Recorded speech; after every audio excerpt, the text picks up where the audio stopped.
Hey, misfits. Hey. Yeah, you. You want a little peek behind the curtain? You want a little peek behind the curtain? We've got awesome rock music playing, right? Awesome Ace Attorney music playing. You know what's happening while the rock music's playing? All right. Here's the here's the actual behind the scenes. Rock music's playing. Meanwhile, it's me going.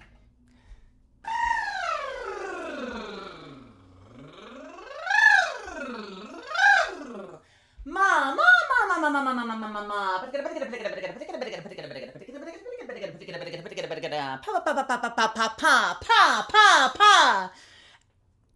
And you're all listening to.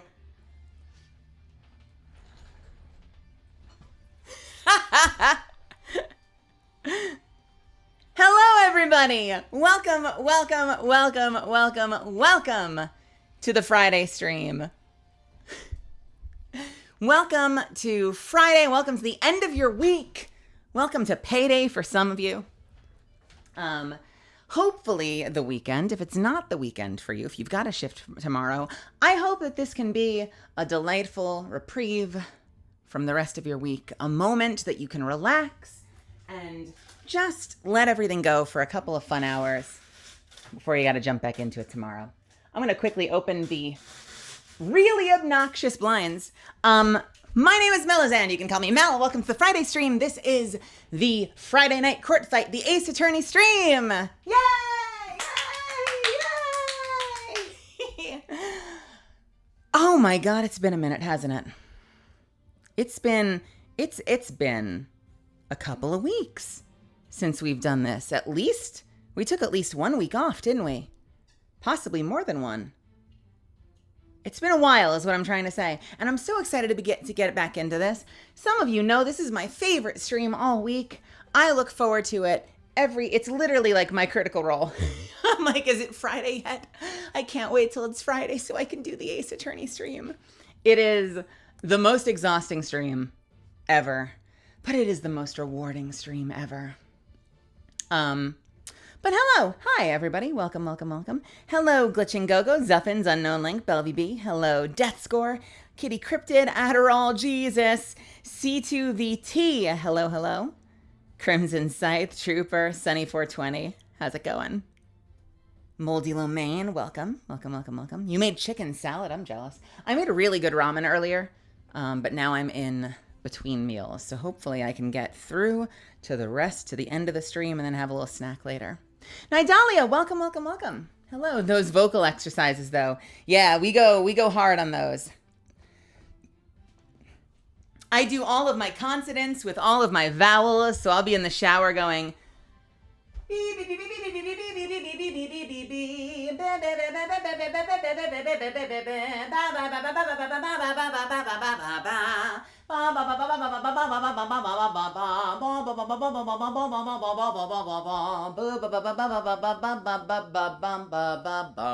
I do that for fucking everything. I do long warm-ups, baby. I start in the shower because I've got the steam. I can be breathing all that moisture. And then I continue usually in the car or the bedroom or whatever is on the way to the place that I need to record. And y'all know that I treat these like a session, even though these are anime as fuck. Although, I gotta tell you, I was talking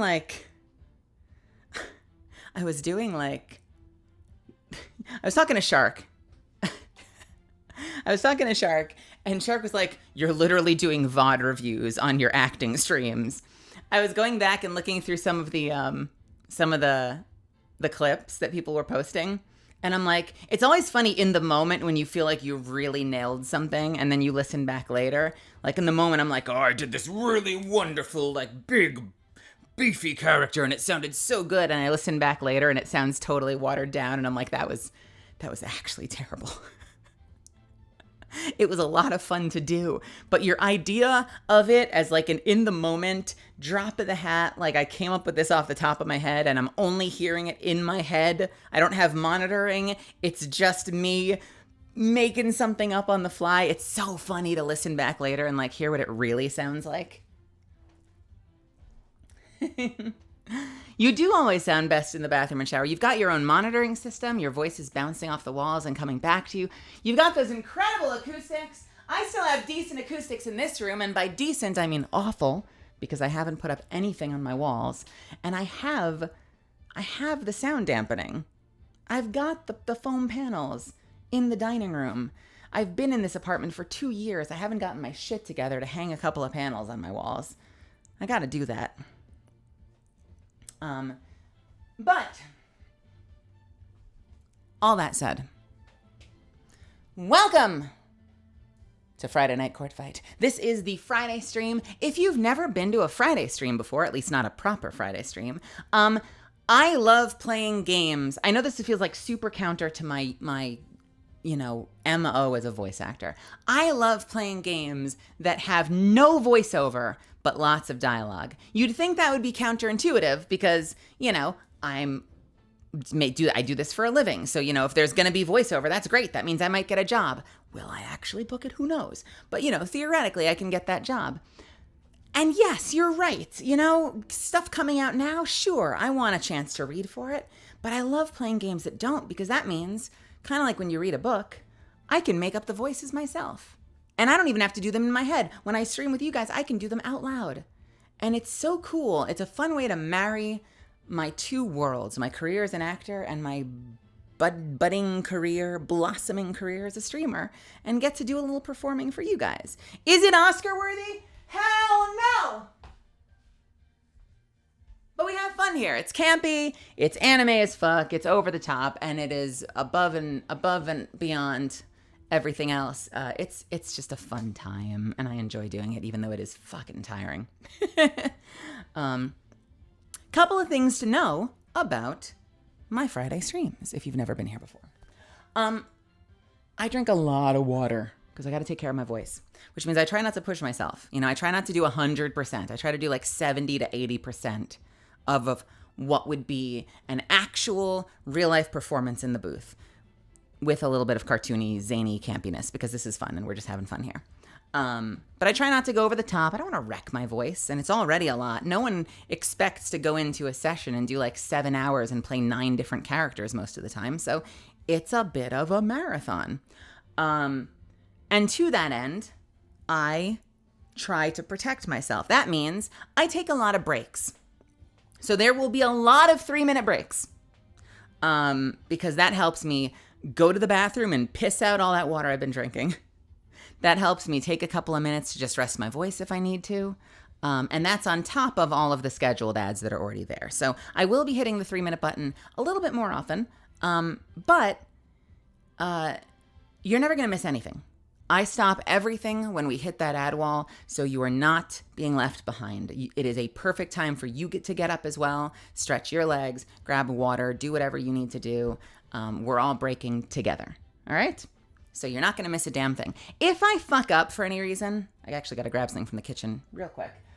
If I fuck up for any reason, that's not intentional. So if an ad starts and I was like in the middle of talking, we've got an emote for that. And my Misfits will show you where it is. Spam that ad emote, and it'll let me know I fucked up, and I'll stop talking, and I'll wait for you. 1 sec.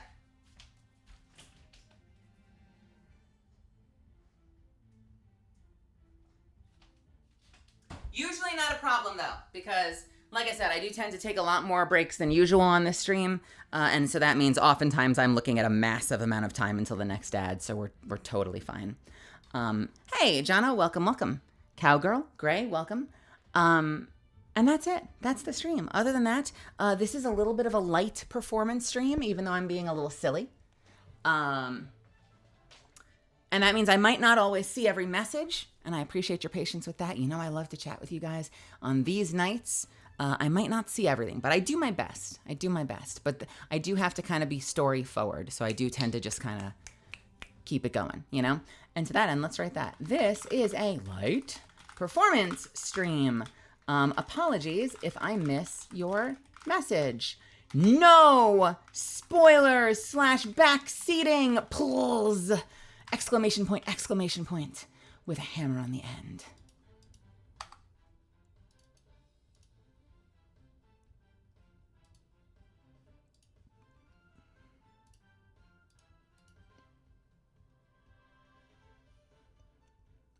Lovely. Lovely. Hey, Lilith. Welcome, welcome. I do have a big old thing of hot water next to me, as well as a thing of Advanced GG. I'm rocking calamansi tonight, which is my favorite flavor. So I have a little bit of caffeine too to keep my energy up, but mostly good old-fashioned hot water. Tea without the tea, because that's really soothing. So, what is left? Finally, if there's something you'd love to hear me say in one of the character voices, whether it's super sus, super silly, super say-so, you can buy it. I make that service available to you for 200 bits. I ask you to do one thing. Drop the quote in a follow-up message so we don't have to listen to Brian say it. But I will read the line of your choice, as long as it doesn't get my stream shut down, in the character of your choice from the current case. How's that sound? I know some of you love to do that. And again, the only thing I ask is that you just be a little patient with me. I might take a second to get to it because I also don't want to interrupt like the emotional flow of the story. But the moment I have a second, it's all yours, and that is available if you so choose. With that said, I don't want to waste my voice just yapping because we got a show to do. So let's get the game booted up. I will take my first midstream break. We'll take 3 minutes to just get settled. This will be your chance to, last chance to get a snack, last chance to get into something cozy, refill your water, stretch your legs, check your tickets, check in with an usher if you don't know where your seat is. They will help get you situated. Then we'll bring the house lights down and we will start the show. We are doing recipe for Turnabout. We're doing Recipe for Turnabout tonight, and I want to warn you, it's weird. I'm honest with you guys about this shit.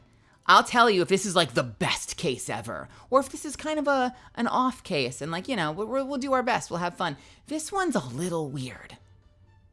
I think it'll be fun, but I'm warning you now, it's weird. But we're going to have fun anyway. We're going to do our best, and we're going to turn it into something memorable. Could this be considered the weirdest case? I don't know. I doubt it. I doubt it's the weirdest case, but it is definitely a weird case.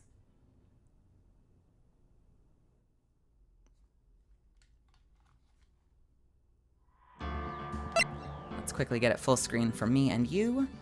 It does this thing where I always have to go into the settings. Sweet. All right, I'm gonna hit the break button. I will be right back, and then we will begin. I'll see you in just a couple of minutes. Please find your seat. The house lights will be coming down in 3 minutes. Can't wait.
All right, here we go. Let's begin tonight's case. Recipe for turnabout. Can't wait to find out what happens. Hey, Arcade Bunny. Hey, Java. And Solaris. Already. What? What you got? Oh no. All right, you want my Gato? We'll start with Gato. Let's see. Wait, you want me to look at something too? Hang on a second.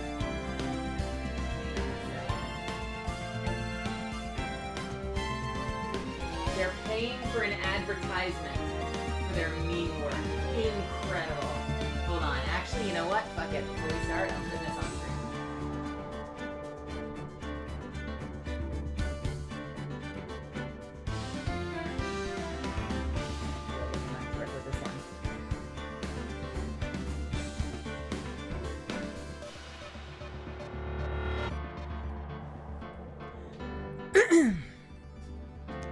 Bean Daddy here with today's sponsorship before the show. Check out Gato's Specialty Blend number 27. Check Melazan Discord memes for more info. Transmat firing.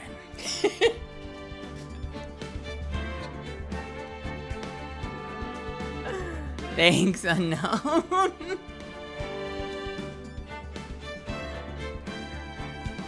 Bean Daddy Blend. Here we go. It's been a while since I've done this one. That is enough! This court sees no reason to further prolong the trial. This case is extremely clear. I see no room for misinterpretation of the facts. It wasn't me! I swear it wasn't me! I don't know who that is. The evidence and testimony we've seen and heard are conclusive. The victim was alone at his table when something happened. Wait, this is fast. Hang on, I'm starting this over. God damn it. Wait, why is it so fast? False start. I was not ready for it to be flying like that. Me and my boys gonna mess you up. I rolled a one. Fuck. All right. Take 2. God damn. All right, we're gonna race. Let's see if I can keep up with this. You know who I think this is? Actually, hang on a second. I think I know who this is. Is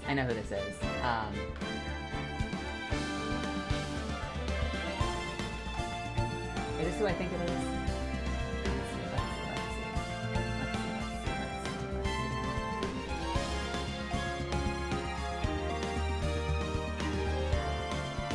Yeah, I think I know who this is. Okay. That's enough! This court sees no reason to further prolong the trial. The case is extremely clear. I see no room for misinterpretation of the facts. It wasn't me! I swear it wasn't me! The evidence and testimony we have seen and heard are conclusive. The victim was alone at his table when he drank from that poisoned cup of coffee. No, you're wrong! I know what I saw! I saw...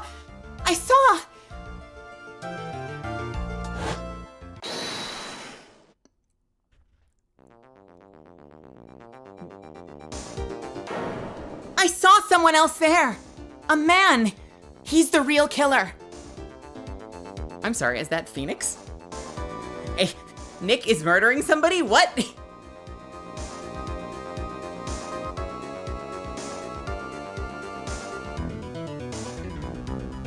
Why won't anyone believe me?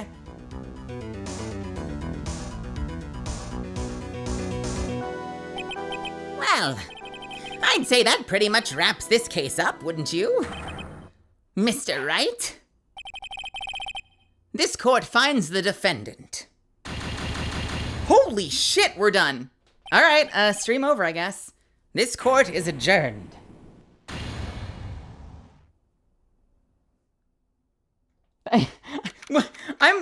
Was that okay? Well, that's been Recipe for the Turnabout. I hope you guys enjoyed it. Hey, I told you guys it was weird. I told you it was weird. I guess I'll see you guys next week. Is it Friday yet? Blah, blah, blah, blah, blah, blah, blah. And I hope you had a good stream. Hope you had a good time tonight. And it was Payne, apparently, not Gatto. What is going on? I told you this case was weird. All right. Yeah, who do we want to rate? Is Ellie live? January 6th, 10:03 a.m., Wright & Co. Law Offices. The start of the new... Yeah. Blah, blah, blah. Oh, God, it's been a minute. Hold on. I'm out of practice. The start of the new year always makes me feel like I can take on a whole new world. I bet it does, Maya. So, I've decided that our resolution should be, Zavari, take on the world! What do you think? Yeah, sure, whatever, Maya, but I think maybe you've had more than enough mistletoe cake. Never.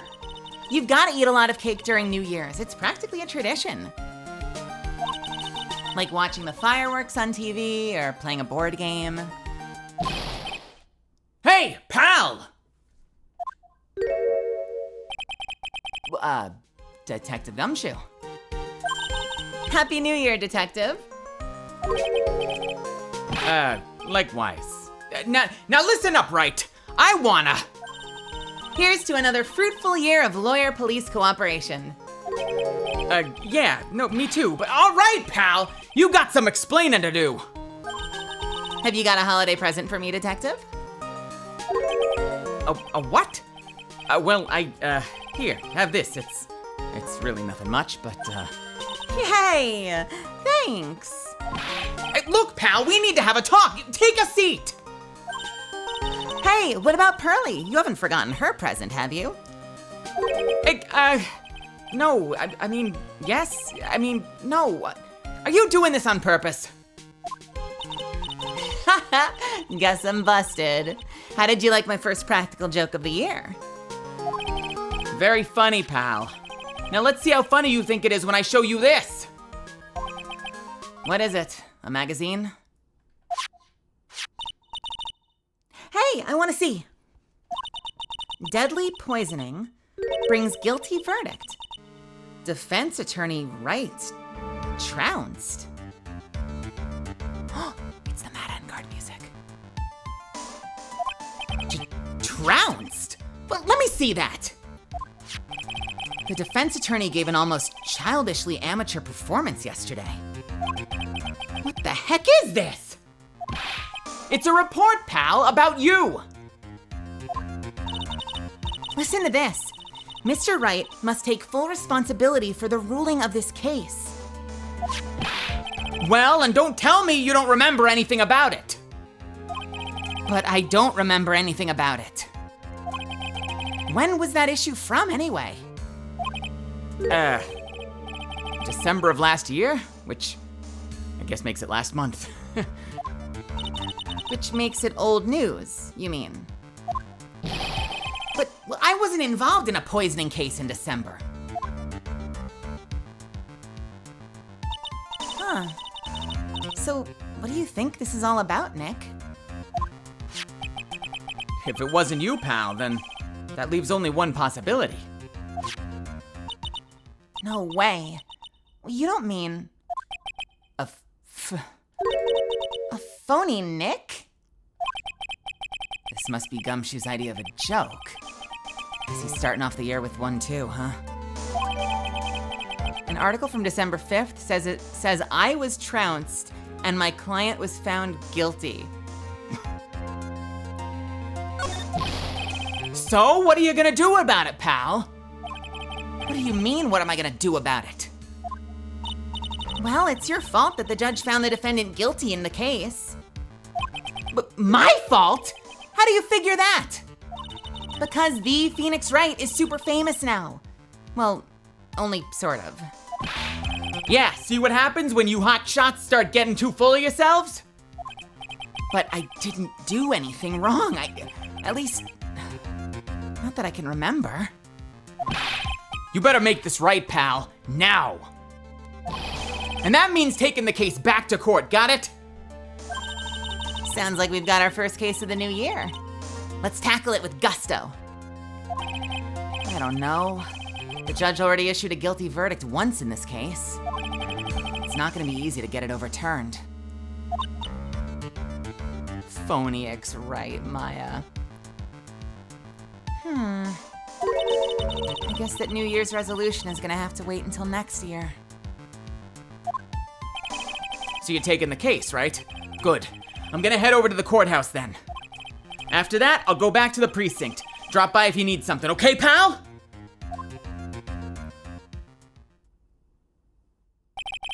I guess people are starting to know the name Phoenix Wright. If a client entrusted a case to me based on my reputation, I guess I am kind of responsible. But why would someone want to impersonate me? What sort of a guy would do that?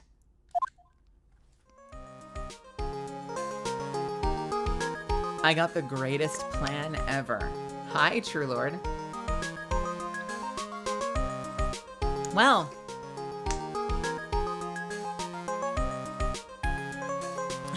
I'm locked in, baby. All right.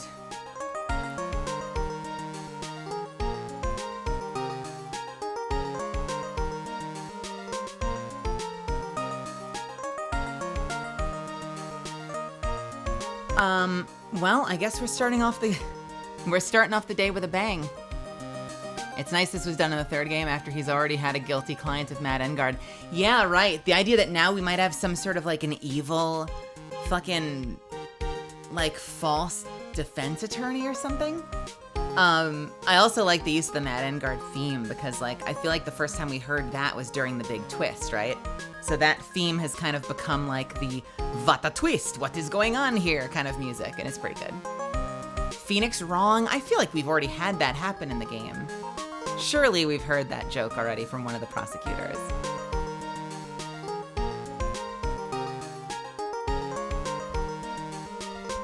All right. So what's our first move? I guess we go down to the detention center and talk. Wait a second, Nick. This person's behind bars because of you. Whoever it is isn't gonna be jumping at the chance to meet you, right? Hey! Let's get one thing straight, it wasn't me. It was a fake me that did this. I wonder if he looks exactly like you. Your phony Zin Yelp, I mean. I hope not. Ugh. What kind of a name for an evil double is Zin Yelp anyway? Nick, I got it! If you're gonna ask whether I've got a twin brother, the answer is no. Spoil sport. Did you notice Gumshoe was acting weirder than usual, or was it just me? What do you mean? I mean, he was really worked up. Like a guy who just found out he's going to be a dad or something. Yeah, I guess he was acting kind of strange. Yeah, I guess we'll find out in a second, but why is Gumshoe so passionate about fixing this? Why does he care? Maybe he realized he's got strong feelings for you, Nick.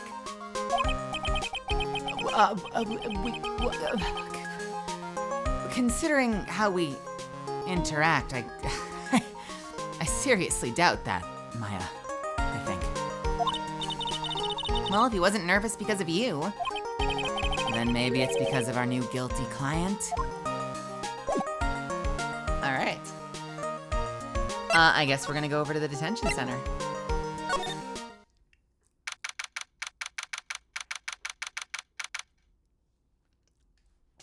December 6th, that's not what it says on the screen. January 6th, detention center, visitor's room. This is so nerve-wracking. This is so nerve-wracking, waiting to meet our new client. I wonder just what kind of person you tricked and got found guilty.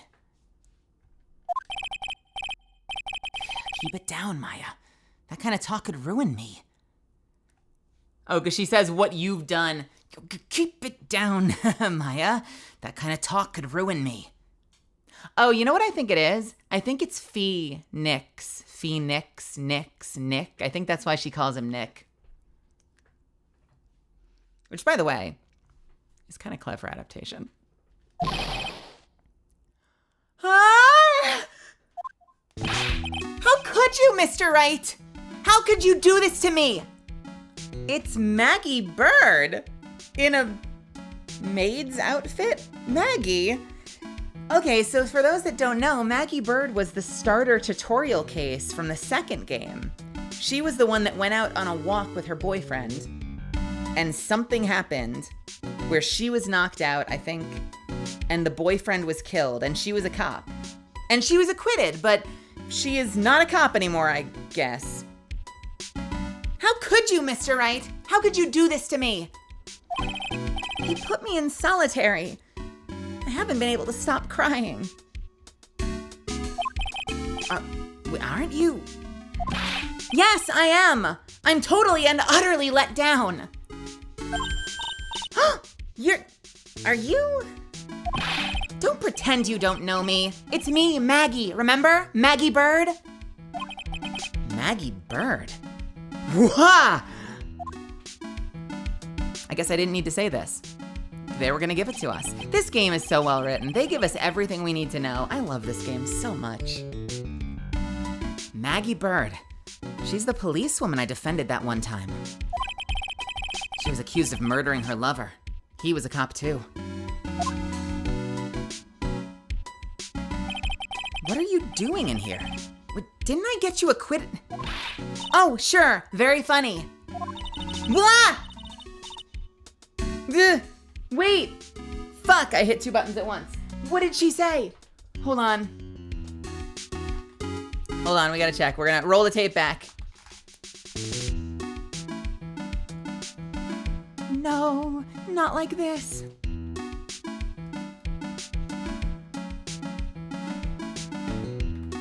Okay, I'm just gonna quickly read it back.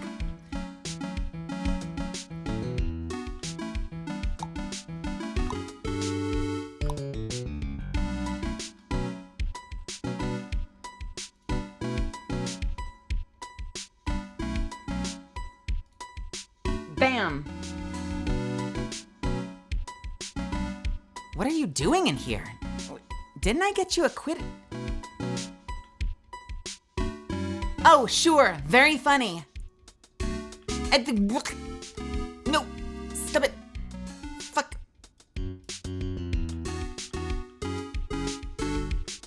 Come on. No. Oh my God.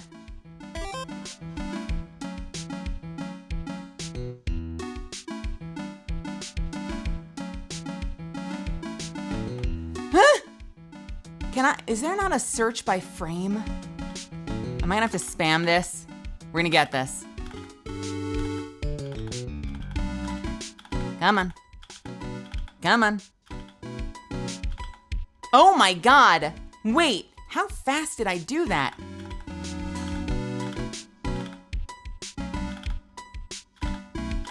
Come on. Come on. Come on. Thank God. All right. Oh, very funny. After that fifth-rate defense job, you come in here and start making jokes? Phew. You better hurry up and tell her what happened, Nick. Hey, Jin Kazamate. No, Jin Kazama. Hey, Jin Kazama. You better hurry up and tell her what happened, Nick.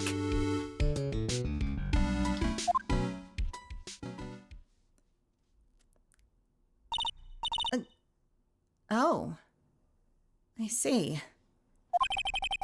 So that's where we stand right now. I'm sorry you've been caught up in another murder. My whole life has been nothing but a whirlwind of bad luck and failures. I vaguely remember her saying the exact same thing last time. But I don't mind. What's one more disaster in my life, right? At least now the real Mr. Right is here with me. I won't let the world keep me down, sir. Maggie Bird is like the most true blue, amazing character. She's so passionate And everything always goes wrong. I think in every title she's ever in, everything goes wrong all the time. But she just keeps on swinging. And you know what? I admire that. I really admire that.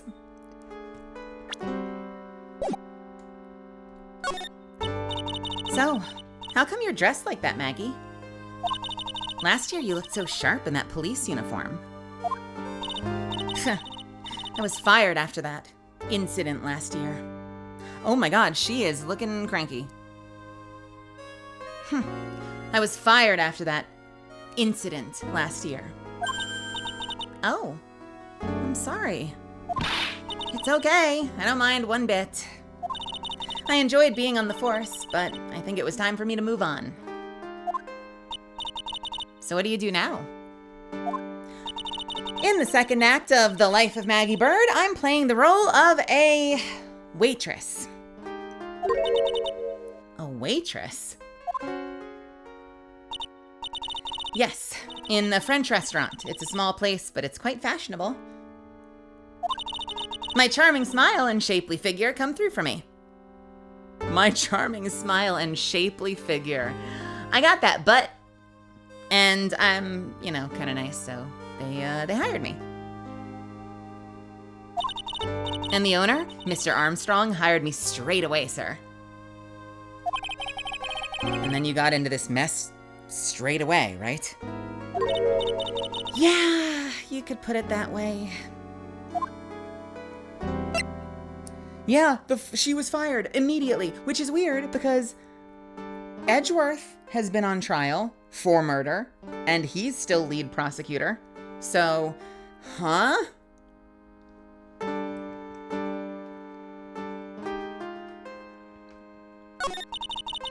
This whole mess started on the 3rd of last month, and it happened at Très Bien. Très Bien? Yes, it's a restaurant where good service and a friendly smile are always included. Oh. There were 2 men at a table, both drinking coffee. And then, I'm sorry, hi Phoenix, why are you here? And then...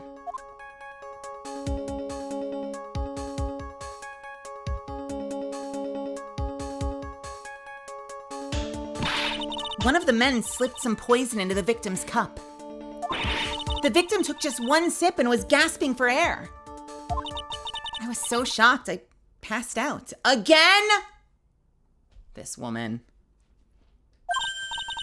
Hey, hold on there, Maggie. What?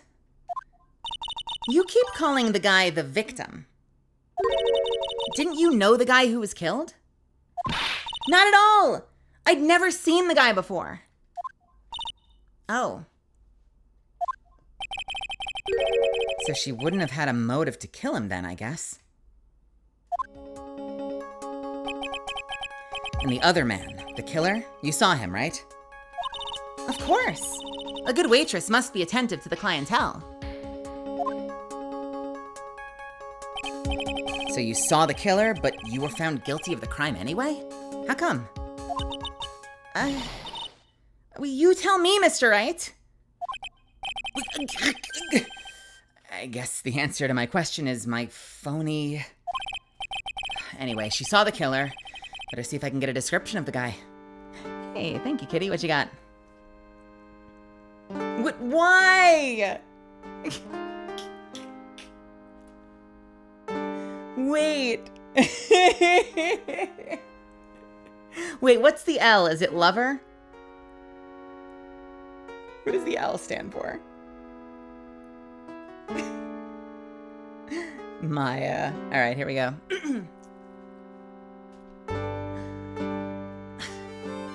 How did I get hired at the restaurant? Très Bien? Easy.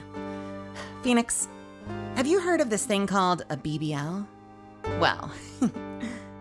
Oh, lift. Oh, wait, it's... Oh. Wait, no! I completely misinterpreted that.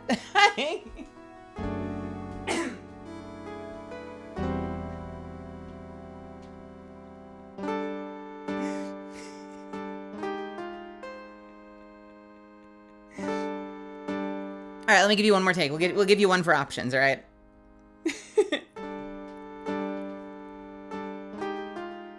No, no, not at all. No, I'm a dummy.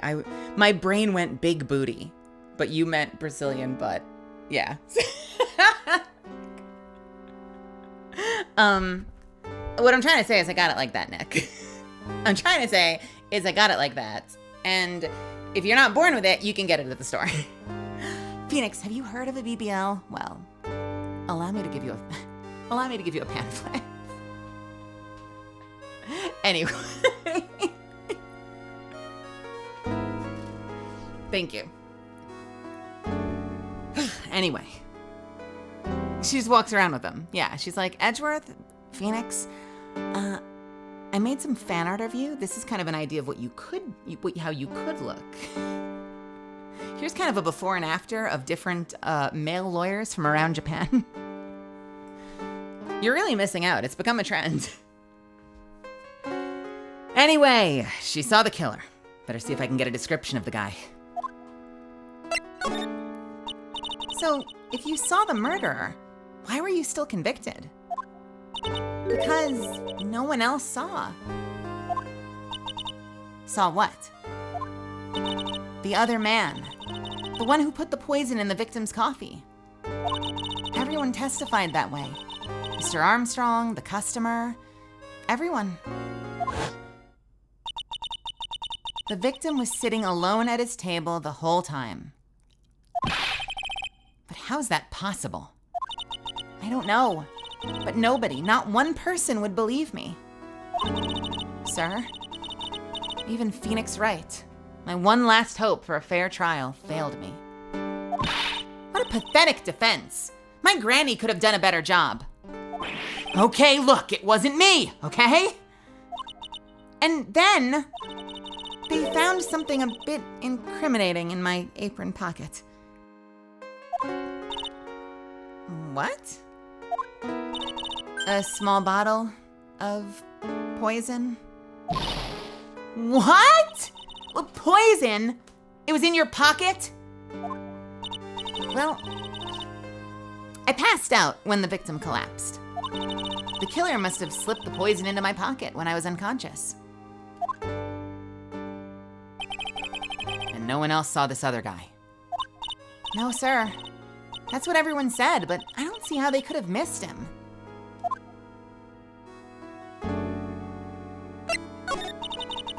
I was the one who took the coffee to the two men. Oh? And what was your impression of them? Well, when I first saw them, I kind of thought they might be in the music industry. In music? How come? Well, one of them had some sort of earpiece, an emo musician's look about him. And there was a sample CD on the table, sir. An earpiece and a sample CD, huh? I realize this is the issue with the Maggie Bird situation and my particular vocal range.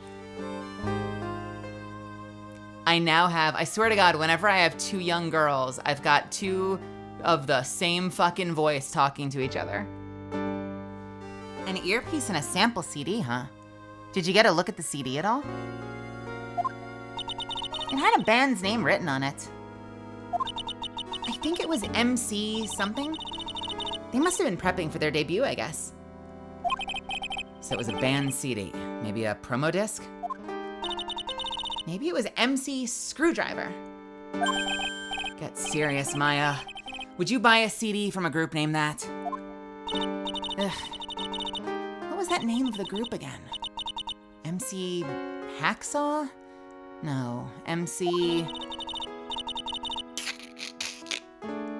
And what about the killer? What did he look like? Well, I don't really remember. Only that he was a young man, well-built, like the victim, really. That's it, okay, sure. That badge, is it real? Of course it's real. That's what they all say. But I've been duped before. What the fuck? I love that's what they all say. Like she's had multiple run-ins with fake attorneys. That's what they all say, but I've been duped before. Give it to me for a sec. Huck. She bit into it. And I left a few teeth marks too. I can see that. I just wish I could remember if that means it's real or a fake. I said it was real. Okay, same thing, cool.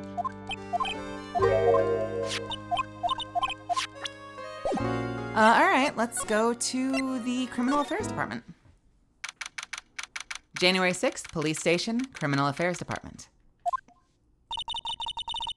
It's been ages since we came down to the precinct, huh, Nick? Looks like Gumshoe isn't around. He's got it so easy, leaving everyone else to do the work. No, he's out there somewhere. My bet is at the courthouse. He's probably trying to arrange the retrial of the case. Guess that means we should go to the detention center and chat with our killer, huh? After being convicted without a fair trial, I'm not sure the killer is the right... After being Wow, English! After being convicted without a fair trial, I'm not sure killer is the right label. Okay, so nothing here. Wait, why are there two? Why are there two? Hey, that's the police mascot, isn't it? It's so cute. That's the Blue Badger. It was my idea. I made it. And now it's the national symbol of the police force. So what's with the pink one? It's new, right? She's not an it, Nick. She's a she. Right, Chief? Yep. Meet the Pink Badger. So one's called Blue, and the other's called Pink, but they're both called Badger? You got it! They're married. Mr. and Mrs. Badger seem to be cuffed together, Chief. You got it! That's marriage for ya! Wow. A mascot that's deeper than the deepest of deep oceans. What the fuck?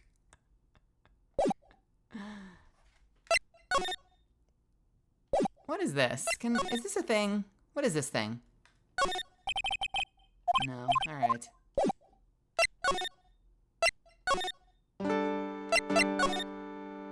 Huh. Can I not present this? Oh, okay, we can. Oh, yeah. I need to ask you about this. Hey, this article's about my case. Can you tell me anything about the guy who was pretending to be me? Yes, sir. It was the morning after I'd been arrested. I met you in the visitor's room here. You were wearing one of your super sharp suits. Me? Yes, you, Mr. Wright. Hey, Maggie, was my evil double I am here too? No, I don't remember a phony you, Maya. Oh. That would have been so cool. Ben, you got really worked up and passionate. I'm gonna get you cleared of this crime, you said. Okay, I get the picture, but you've met me in person before? I mean, you've met me in person before. So how come you didn't realize the guy wasn't the real me? I guess looking back now, it was a little strange. Only a little? Well, okay, so you were a bit taller than normal, and you looked a bit shady. And your voice was a bit weird. Oh, and you had this kind of funny accent, and so the guy was nothing like me then! But he had your spiky hair and blue suit. Is that all it takes for someone to imitate me?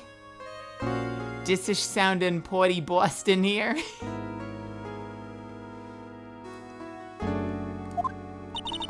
How about everyone else in the courtroom, like the judge and the observers? Didn't they realize he was an imposter? Everyone had these big question marks on their faces. But it seemed that no one wanted to say anything, sir. This case just keeps getting weirder and weirder. Mr. Wright, do you think it's possible to get a retrial? Probably. The court ruled in absence of a genuine defense attorney.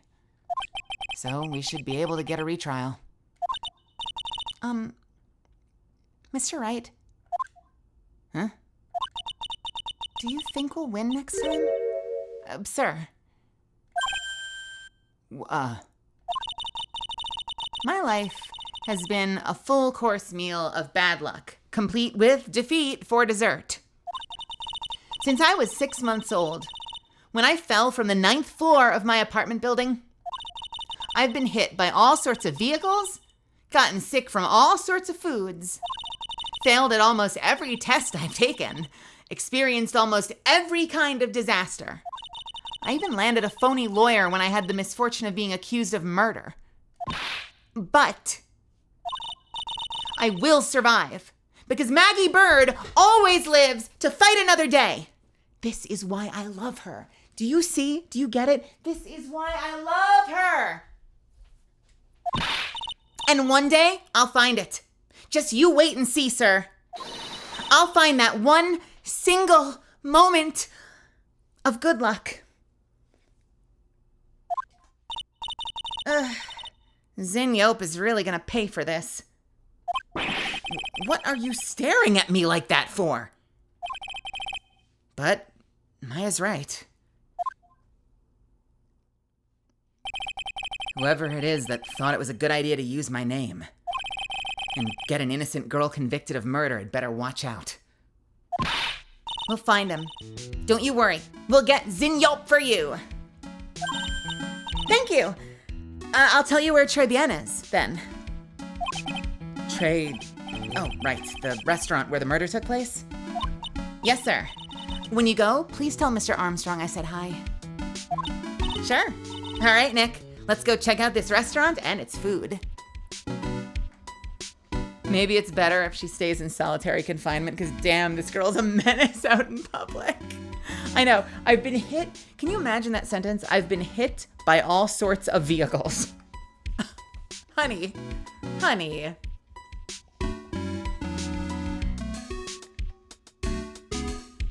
Not I've been hit by a car once. I had an accident. I've actually been hit by a car more than once. It's crazy. No, she says, I've been hit by all sorts of vehicles. All right, let's go check out Très Bien and the character I'm the least excited to voice.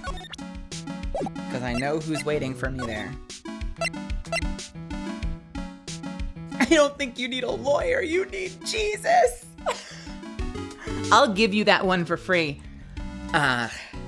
Maggie, I don't think you need a lawyer. I think you need Jesus. That's so fucking fire. That's savage. Anyway.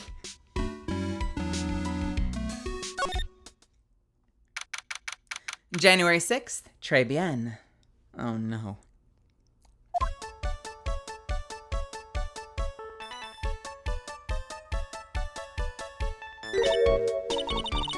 Wow, look at this place. Look, more like smell. What is with the suffocating scent of flowers in here? And again, girls like that kind of thing. That's not the order of how you pronounce those words. Then again, girls like that kind of thing, right? It kind of looks like a tea house almost. Actually, I'm not all that into it. Huh.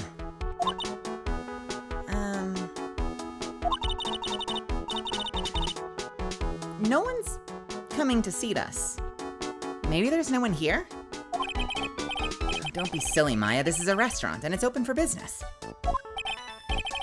Hello? Anyone here? I don't believe it. There really isn't anyone here. Perfect. Let's get intrusive. If there's no one here, we can take anything we want. Yeah, I suppose we can. Why is no one here? Why is no one here? Okay, sure.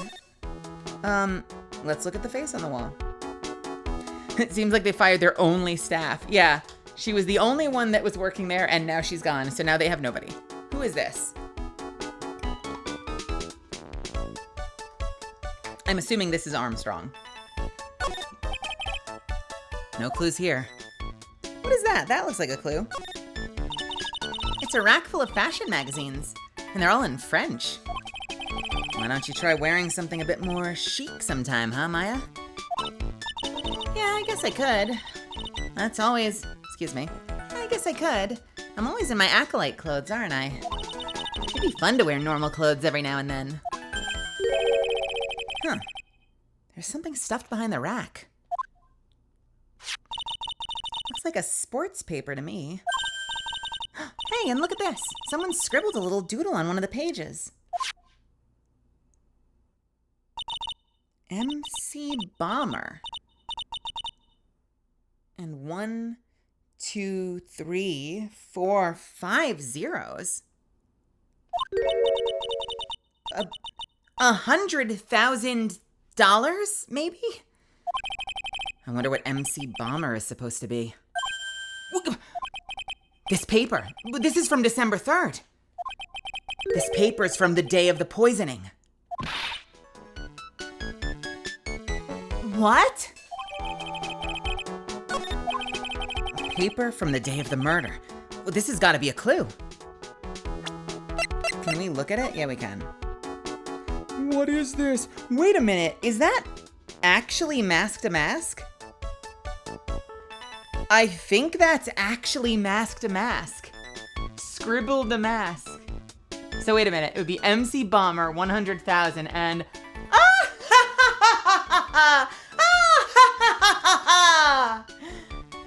I'm sorry, was that too loud?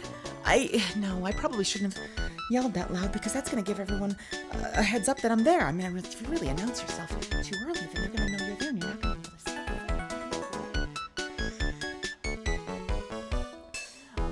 That's a good eye. I didn't even realize that was Mask to Mask. That's hilarious. This has got to be a clue. I should see if I can find out some more about this paper. Okay, what else do we have? It's the restaurant's front entrance. There's a sign hanging on the door written in French. It probably says open or closed. It must be one or the other, but I don't know which since I don't know Jacques about French. I don't know Jacques about French. Oh, game. Neither do I. Look at all the little trinkets tucked away in here. I bet Mr. Armstrong collected all of these personally. Let's see, a bouquet of flowers, some potpourri, and look, some bonnet china, bonnet, some bon, some bonnet, bonnet, some bone. Is it just bone? Fine bone. I'm getting tricked by the fact that it's a French place. I thought it needed to be in French. It's just fine bone. Never mind. Potpourri, and look, fine bone china cups. I never knew you were so cultured. Come on, Maya. This is common knowledge. Any Joe Schmo knows this much. Look, it's one of those magic boxes that spits out money. You know, you're the only person who would ever describe a cash register that way. Magic box that spits out money.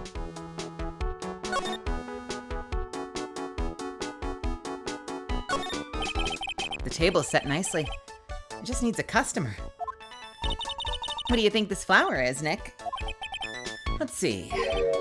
Well, it doesn't look like a tulip, and it's not a sunflower, I don't think. Duh, even I could have told you that. Well, those are the only kind of flowers I know. Dag nabbit, I'm a lawyer, not a botanist. I'm sorry, is that a Star Trek joke?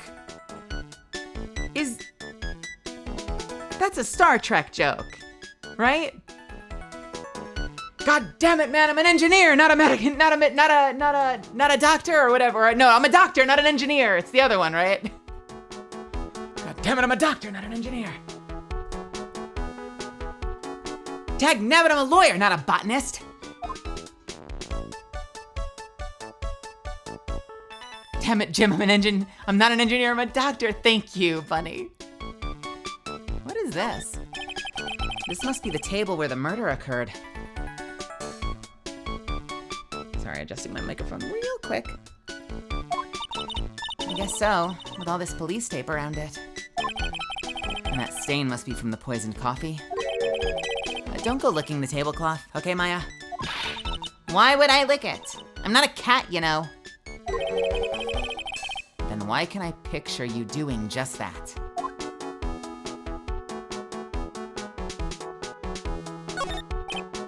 Wow, it's a beautiful winter wonderland out there.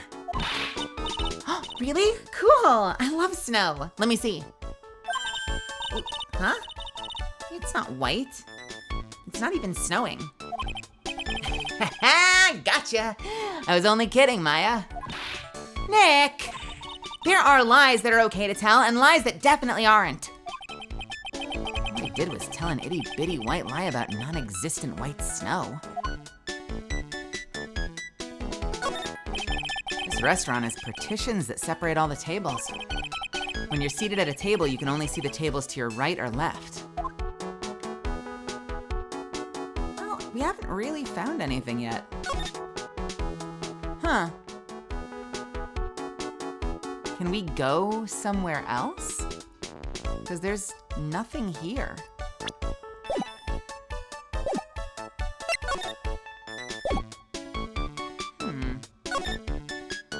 I haven't even gotten any clues yet, so I must have missed something, right?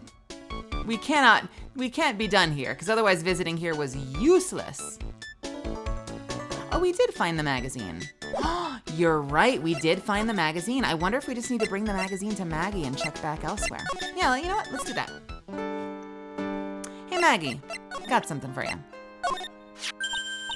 Oh, a sports paper. Let's see. Did Gutson Braun manage to defend his heavyweight title? Sorry, Maggie, that paper's actually a month old. It's from the day of the murder. And Gutson got knocked out yesterday, I'm afraid. Oh, no. I found this paper in the magazine rack at Très Bien. Really?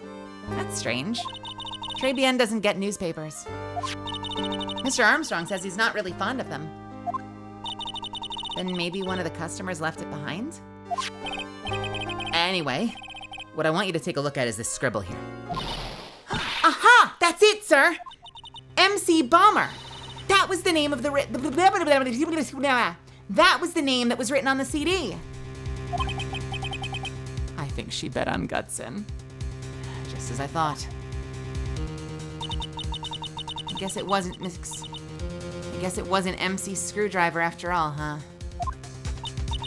So that $100,000 must have been a down payment for a record deal, right? If someone gave me $100,000, I'd sing for sure. The Master of Karain, or the Spirit Song, or even, Maya's theme. Is that a fourth wall breaking joke about the fact that she has her own theme in the game, Maya's theme? That's really funny. Yeah, okay, Maya. So, if the sample CD was on the victim's table, then that means this newspaper may have belonged to the victim. You're right! So the victim left this behind on the day of the murder, huh? I think we better step up the investigation, don't you, Nick? You know what's interesting about this? There's another number there. 500,000. 100,000. I wonder if they were negotiating. Right? Yeah, why is he wearing a Scouter? I don't fucking know. I wonder if they were negotiating. 500,000, no, how about 100,000? And then that fell through and one of them poisoned the other. That's my starter theory. Is that the poisoning happened because they couldn't agree on whatever they were negotiating. He was checking the dude's power level. They made a deal over 9,000! All right, let's go back to the Criminal Affairs Department. Nope, let's go back to Très Bien. Maybe we can go somewhere else now?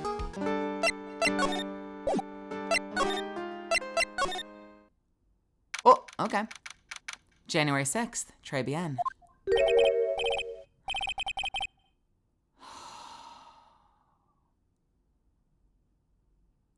Hey, Misfits.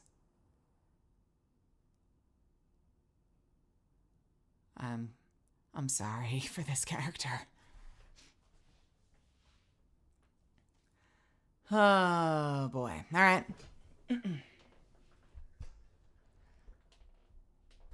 This is gonna be a caricature. Let's just try something out the gate. Although he is named Armstrong, so it could be, Oh la la, bonjour! This cake has been in my family for generations! but I'm more inclined to go, Ooh la la! Bonjour! Welcome to Très bien! or something like that. I don't know. We'll see where this goes as we figure it out. Oh, hello. What happened to Maya? She's frozen stiff. Bienvenue! Welcome to my petite restaurant! I hate him. I already hate him. I hate him. I fucking hate him. I fucking hate him. Oh, I hate him. I'm doing the vocal performance, but I fucking hate him. I'm sorry. Did he waggle his nipples at me? Is that what he did? Is that what he did? Yeah, right, that's Nick. I hate him. I hate him. I'm out of here. You got this, Maya. You take the case.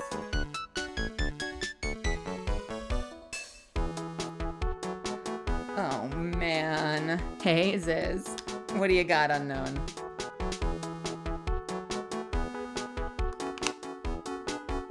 I'm pretty sure he just waggled his nips at us. Don't mind us. We just wanted to, order one omelette du fromage? Wait, what is omelette du fromage? What joke am I making here? I can't speak French. This is not fair. A cheese omelet.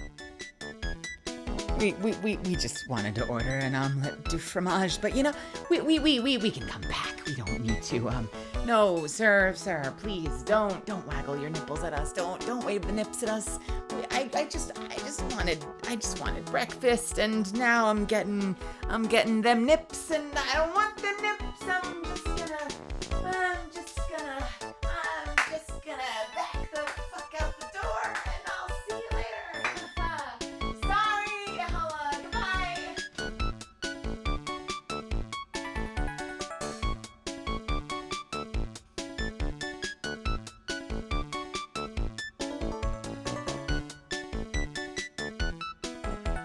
Hey, Fonzil. Welcome to my petite restaurant! I'm sorry in advance for my shit attempts at anything French, by the way. Huh? B Avenue? B Avenue? Oh no, my petite chulip! Wait, me? Look at this face! Like la kitten, rejected by its own mother! You are fatigued, non? I hate him. I fucking hate him. Like, look at this face! Look at this face!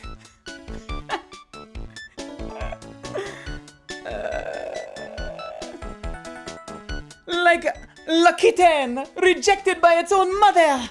You are fatigued, non? Alors, you need this! An aromatic bath oil melange of La Neroli and La Rose. My personal recommendation. You think I need what? Oui, oui! Just add a couple of drops of this mixture to la bath water and voila! It will soothe your body and your mind. It's simply fantastic. Really? And for la monsieur. Who? Me? Look at that face! Like a puppy, rejected by life itself! Are you fatigued, non? For you, monsieur, I recommend this. Oil of bergamot, and maybe a hint of wee-wee. I will add le peppermint and le clary sage for fragrance exceptionnel. Such an invigorating recipe will bring out your delicious beauty, monsieur. My beauty? Alors, if you will be seated, I will bring you the special menu of the day. Actually, we're not here to eat. We're lawyers. My bon sir, I know this already, monsieur. You are La Phoenix Wright, non?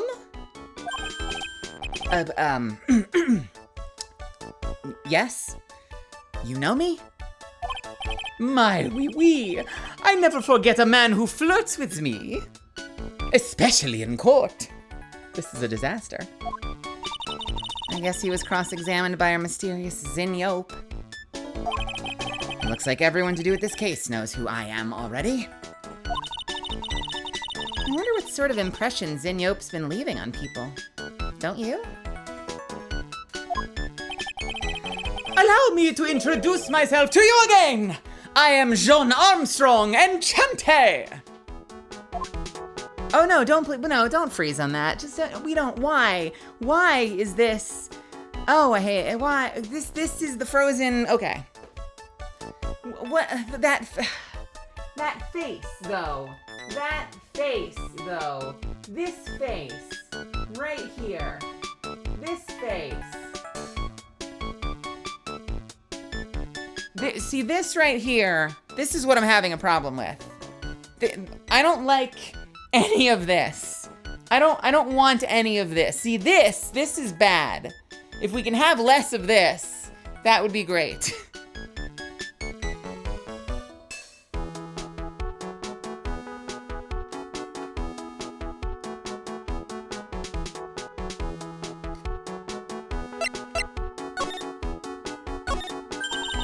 So, what does très bien mean?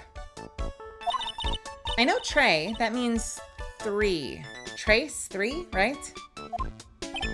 No, très bien is French, Français, franchise, Francis, French, Francois, Francis. Is French. There, we'll go with that one. In English, you would say, very good. What is this? Am I willing? In English, you would say, very good. I can't do French, fuck me. Oh, very, very good. Oui, exactement. L'atmosphere is très bien. La cuisine is très bien. If the food is so good, then why aren't there any customers in here? My cuisine is not for all. Some people, they do not appreciate la haute cuisine. I thought everyone liked hot cuisine.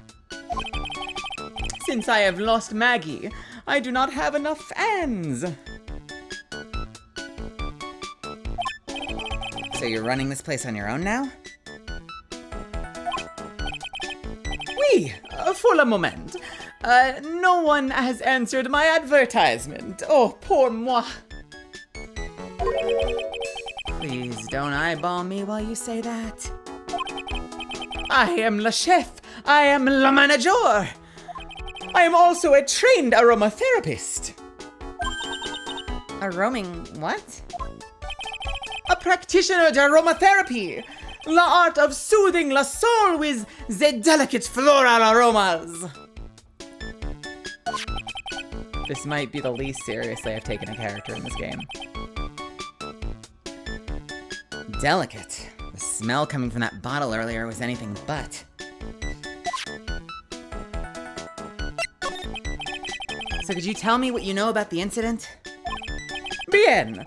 It makes me sad to remember it, yet I remember it so well. More than a month has passed since it happened. Yeah, I guess it's been about a month since Maggie's sentencing. So, it was the 3rd of last month, just after 1 in the afternoon. A man who was in here for coffee suddenly became ill. Because of the poison in his coffee. That is the truth as I know it. It was Maggie who took his drink to him. I was in the kitchen. I heard the sound of someone collapsing. When I came out to see what it was, he was already slumped in his chair. He was dead? Mon Dieu, oui! He was dead! Maggie had passed out also.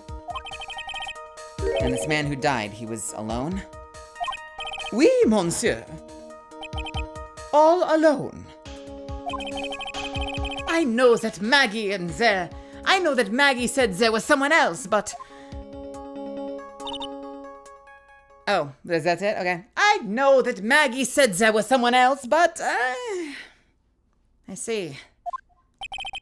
La police, they asked me many times. Are you sure there was no one else at the table? They asked. But I am not the only one. The old man said the same thing. What is all these said the same thing? Old man? What old man?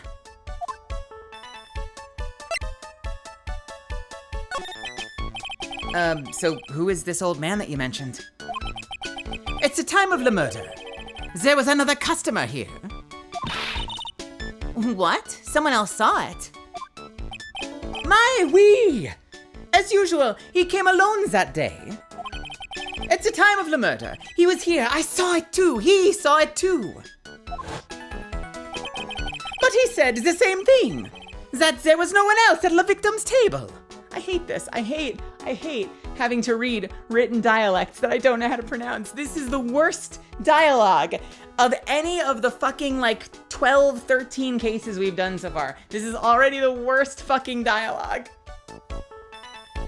But he said the same thing. That there was nothing else, no one else at the victim's table. But Maggie swears there were 2 people. My mademoiselle, la lawyer, he could not prove this, non? About the lawyer. That was me, I suppose. My bien sûr! Yeah. Wow, he is the first person who said it wasn't me. Don't kid yourself, Nick. Now who's the one making stuff up? All right, cool. Would you like to comment on any of this? I am not a lawyer myself. I do not wish to speak out of turn. But your defense in court that day was a little, lacking, perhaps. Even a Frenchman who cannot speak any English could have done a better job. You were very cool, though. Oh, oui, and oh, so handsome.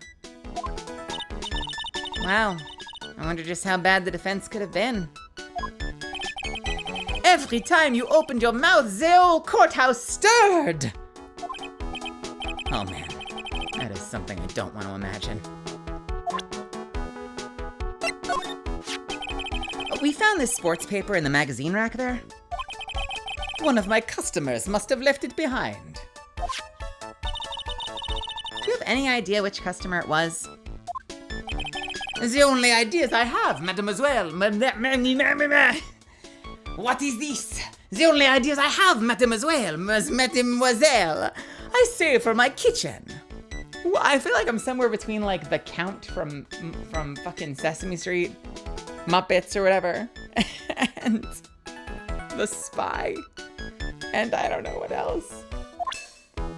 All right, nothing to do. Where do we go from here? Can we present people? Maggie was a policewoman once, n'est-ce pas? Yeah, but she had to quit for, reasons beyond her control. Ah, oui. She was la suspect in a murder investigation, no? Oh, you know about that.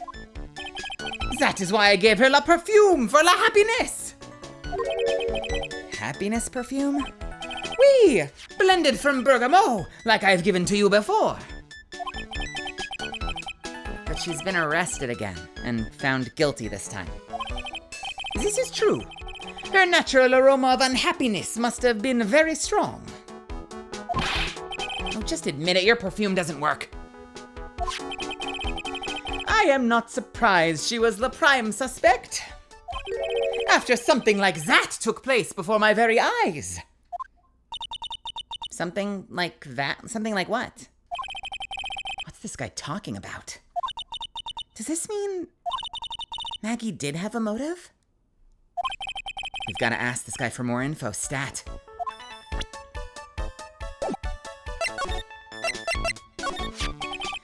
When Maggie took the coffee over to the victim, did anything happen? Oh, oui. I suppose you could say so. So what happened? None. It was nothing.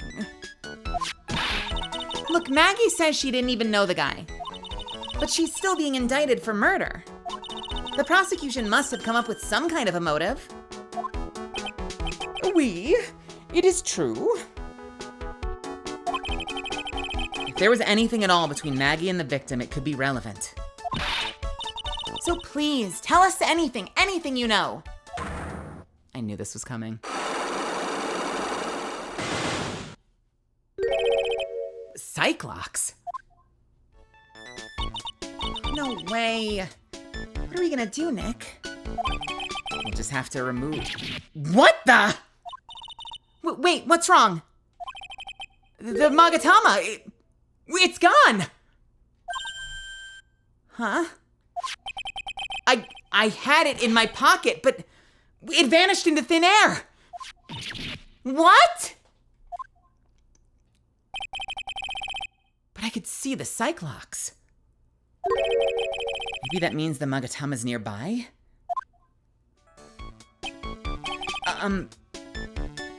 Mr. Armstrong? Could I just confirm something with you again? The table where the victim was sitting.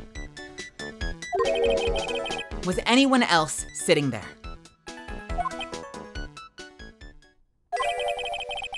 That is a question you will have to ask him yourselves. Huh? The old man spends all of his time in Danla Park. La Park? Oh, a park. What park's that? Behind La Restaurant. It is called Vitamin Square. Thank you. Je vous en prie, ma dear. Let's go check out this Vitamin Square right now, Nick. Hey, so how do we like Armstrong? Bye. What's up, Rando Rave? Oh, what the fuck is this?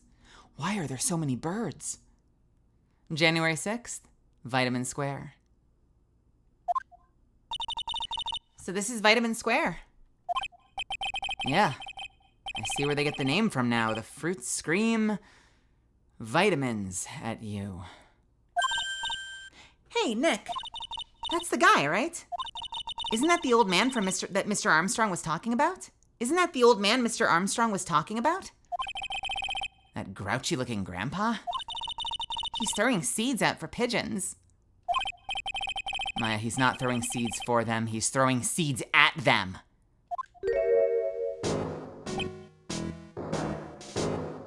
Oh, I hate it. Oh, God, you're vile. What is your nose? Stop. Why? Why does he have such a menacing theme?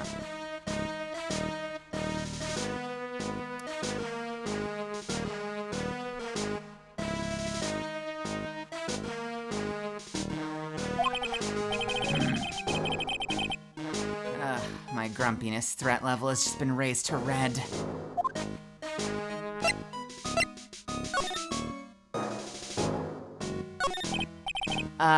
Excuse me?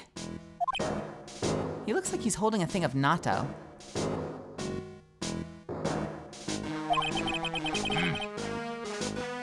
Would you mind if I had a word with you? Yes. Wait, no. Yes. No. Wait, who's gonna? Hey, man, what I talk about? He's an angry old man. He's a very angry old man. Yes. I just wanted to ask you a couple of questions. What's the matter with you? Can't you see I'm busy? So you don't like my seeds, eh, pigeons? He's really chucking those seeds at them. It's gotta hurt. Go on, eat this.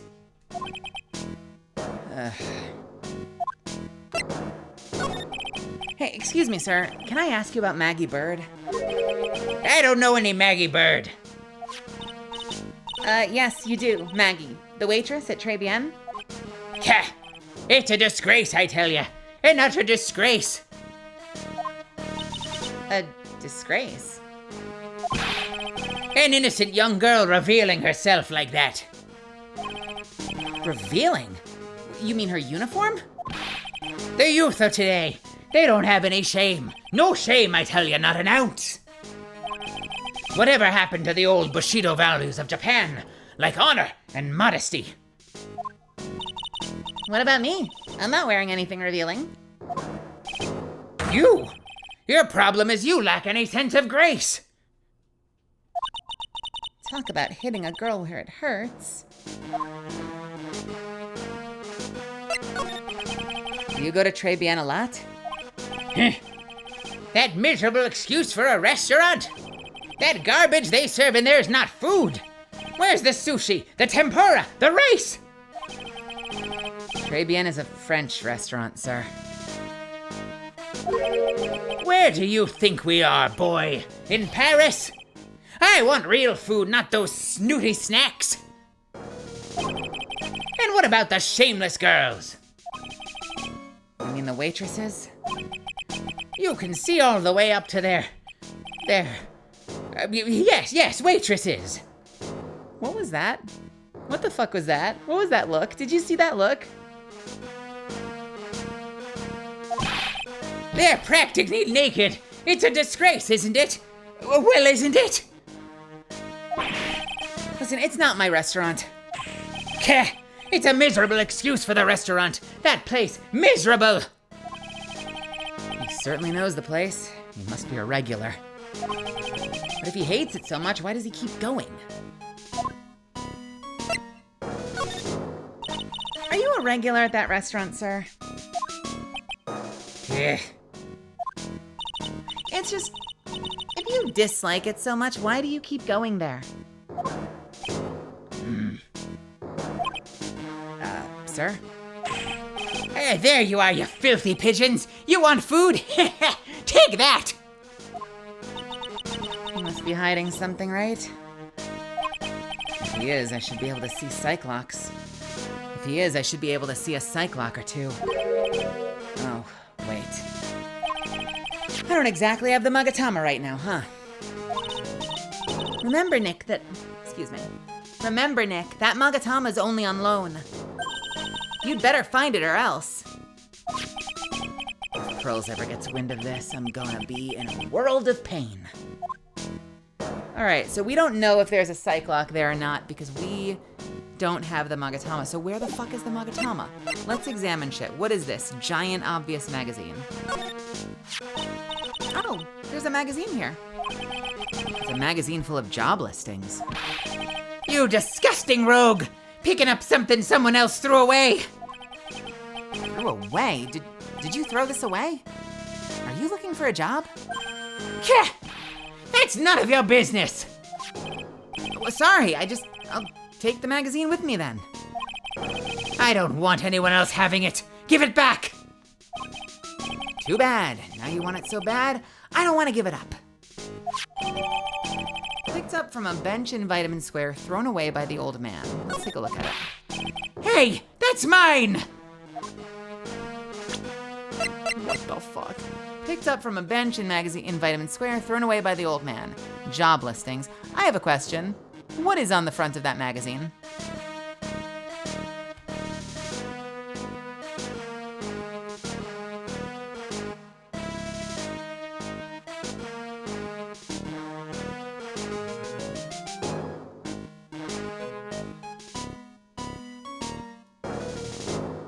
is that? Oh, is that the wrestler? That is so strange. You know what? You're probably right. I'll take it.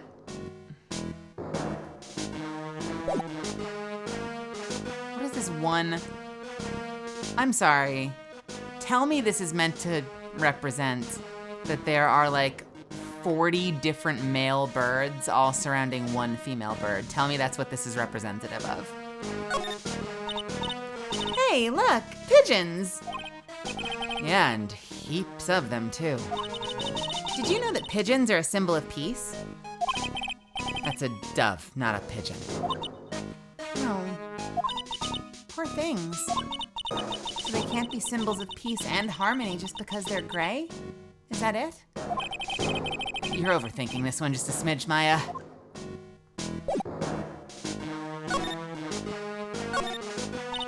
This place is so fruity.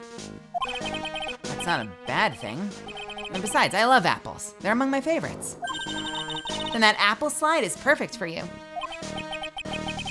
Uh-huh. And what's so perfect about it? Oh, come on. Don't be a stick in the mud. Slide down it a few times. Go on.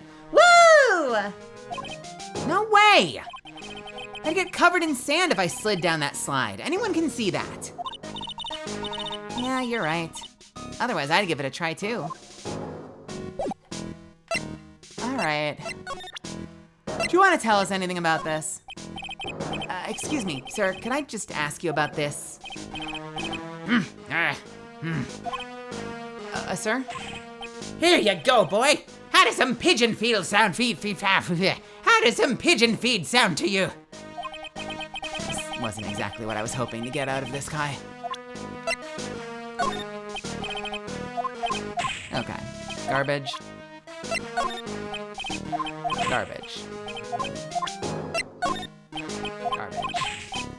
Oh, this case is already so weird. Where are we going? Let's go back in. Do you want to talk about this? Mademoiselle! Yes? Are you looking for a job? What? No. I was just... Let me see. Oh, your style is un peu different, but you have a good face. different. Felicitations! That is not how you pronounce that in French. I just made that weirdly Spanish. You have passed! I will hire you! Bien, come with me! I will teach you everything I know! No, Nick! Nick, help!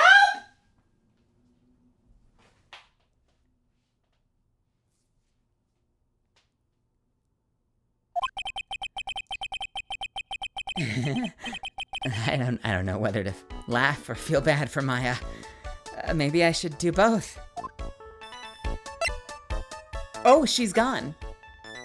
Uh-oh.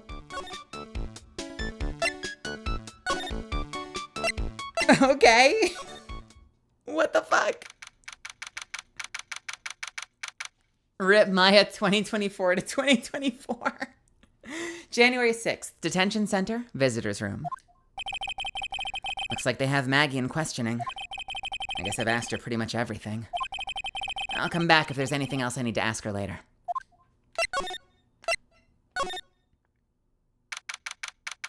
January 6th, police station, criminal affairs department. Hey, well, pal? Have you found the evidence yet?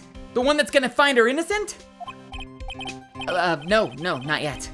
We've only just started our investigation. Well, whatever you need to know, I'll give you the dirt on it.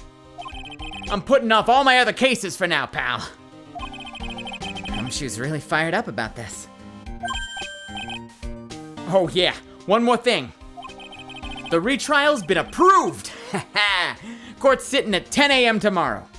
And Gatto's gonna be the prosecutor. Oh, him. Now listen up, pal. If Maggie's found guilty again, Yeah? I'll make sure you get locked up for good. Got it? Wait, what did I do? So So the guilty party was Maggie Bird, huh? Yeah. Back when she was on the police force. You were her mentor when she was a rookie, right? Yeah. I kept a close eye on her. Well, you know, I mean, not too close, you know. Uh-huh. Hey, what's with the funny looks, pal? I was just her, it wasn't anything like that. Look, sure, I was her boss when she was doing her training. But that was it, nothing happened. Gumshoe sure is sweating up a storm over nothing. Oh. So that's it. Our big old Gumshoe has a little old crush on Maggie. Our big old Gumshoe has a little old crush on Maggie. I know, it's not like I like her or anything. I was, Note to self, gossip with Maya about this later. Hey, all right, look, pal. Don't tell anyone, okay? You gotta keep it a secret, got it? Yeah, sure. And would you mind not guessing what I'm thinking all the time?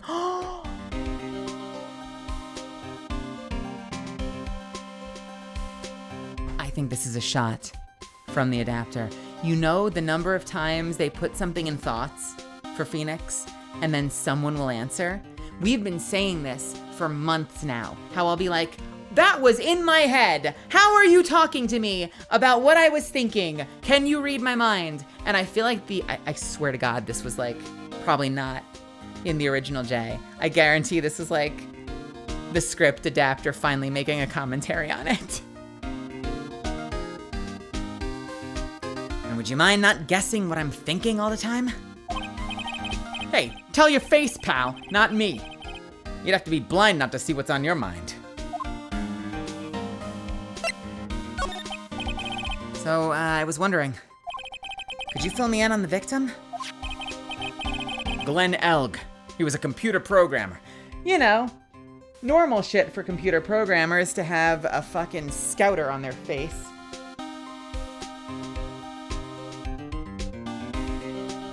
Hey, take care, Endo Rave. I appreciate it. Glenn Elg. He was a computer programmer. I see. A programmer. He was just a regular Joe working for a small-time computer firm. Maggie never had any contact with the guy before that day. And all she did was take him his coffee on the day of the murder. Pal? Yeah. Maggie also claimed to have never seen the guy before. Did the victim go to the restaurant often? Not according to the chief. That's not the line. Not according to the chef. Said it was the first time he'd seen the guy. A programmer. And a first-time customer at that. What possible reason could Maggie have had to kill a guy like that? That's what I thought. But a motive was still somehow established in her trial. You're kidding. What was her supposed motive? Sorry, pal, I'm real busy. I haven't even got enough time to sift through these papers. Look into it yourself, okay? What could this motive have been? This isn't really a proper investigation. I'm kind of working on it by myself. Oh, yeah, that's right. The judge already ruled on the case, and all the evidence is in already. The only problem is with Maggie's testimony. Yeah, doesn't sound very good for us, huh? Look, pal, I've got a mountain of papers on this case to look over before tomorrow. So I'm just gonna say this. Maggie Bird's no liar. She's...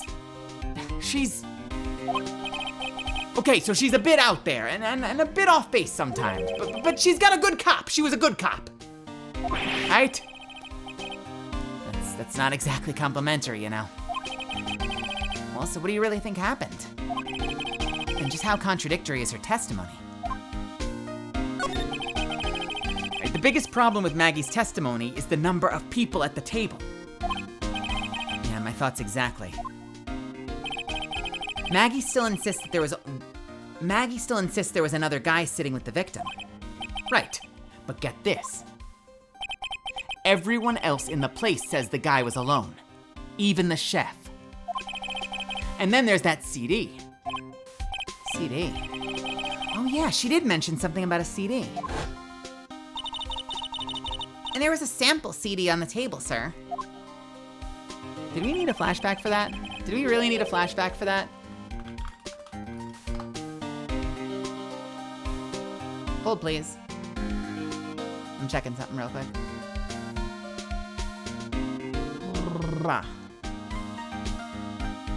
Interesting.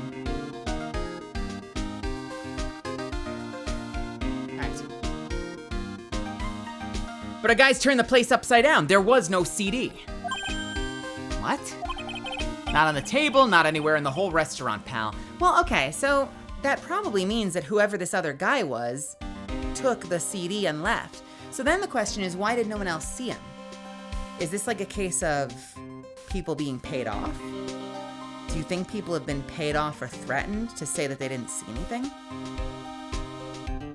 Not anywhere in the whole restaurant, pal. Didn't Maggie say that the victim was wearing an earpiece too? Yeah, but that was for portable radio in the front pocket of his hoodie. That was for the portable radio in the front pocket of his hoodie. A radio? He didn't have a CD player? You got it. Your phony never explained that contradiction at all. Come to think of it, the owner of Très Bien didn't mention that CD either. I don't know why, but I get the feeling Mr. Armstrong's got something to hide. Alright. What about this stuff? What do you make of this?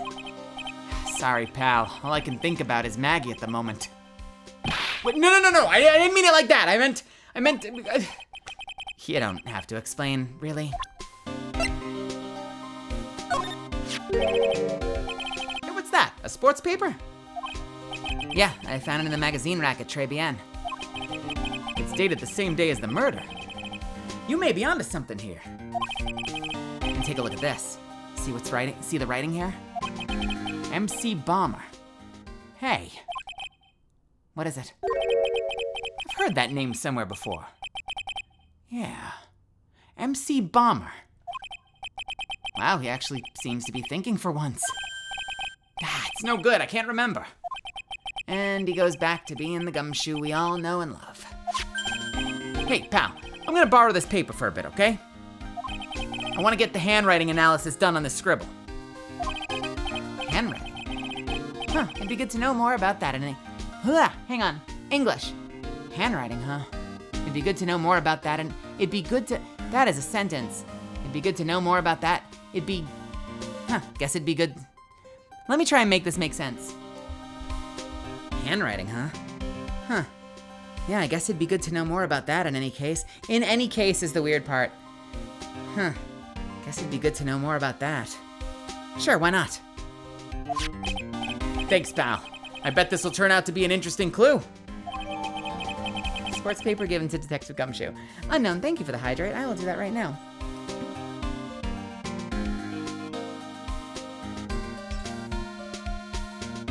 Try hydrating and then speaking the line. Thank you, thank you.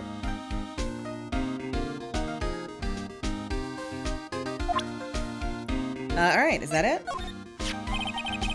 I wasn't at the trial myself, but I asked the one detective I know how your... I asked this one detective I know how your defense was. And what did he say? He started off by saying, I'm bad, I'm at a complete loss for words. But he must have found some quick because he went on about how bad you were. Wow, he must have found some quick because he went on about how bad you were for an hour. He said you sucked so much. It seemed like you were trying to get Maggie found guilty. It looked like I was trying to get Maggie found guilty? Interesting. All right. So, cool. So Detective Gumshoe is now looking into the handwriting. Where is the Magatama? So all we've done now is lost evidence. He's gone. Where the fuck is the Magatama? Mr. Armstrong must be a pretty big neat freak. He already has the table ready to go. If only the food in this place was edible. must be the table where the poisoning occurred. The stain tells the story well. The whole area is still cordoned off with police tape. I guess it must still be under investigation.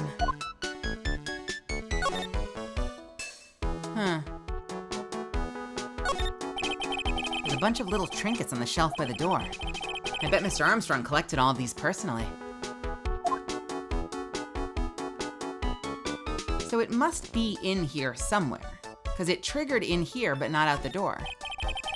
It's a rack full of fashion magazines, and they're all in French. Ugh, all the clothes in these are absolutely atrocious. Some of them have been circled in red. I really hope Mr. Armstrong is not thinking of buying those.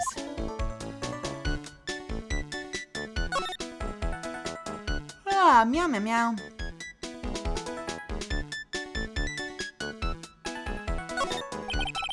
It's pretty cold out there on the streets. Peaceful though. It's nice that people can take it easy after the holiday rush.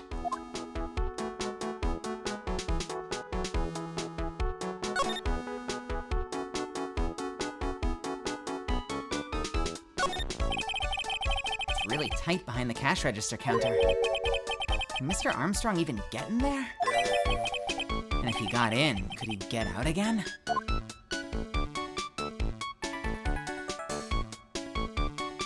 the fuck? Jono, thank you. I will do that right now.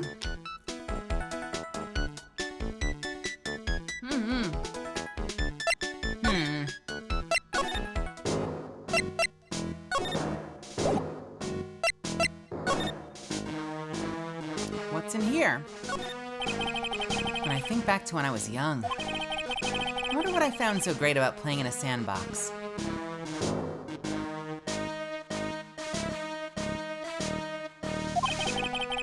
Maybe I'll come back here in the middle of the night one of these days to relive it.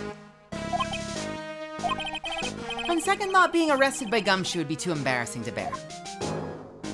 Oh, you tell me to hydrate just to call me a fool? Okay, whatever.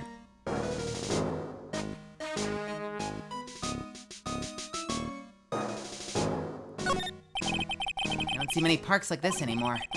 What a great place for kids to play. That old man's the only one here chucking his seeds at the pigeons. Pigeons are so busy pecking at the seeds they didn't notice anything else. They don't notice anything else.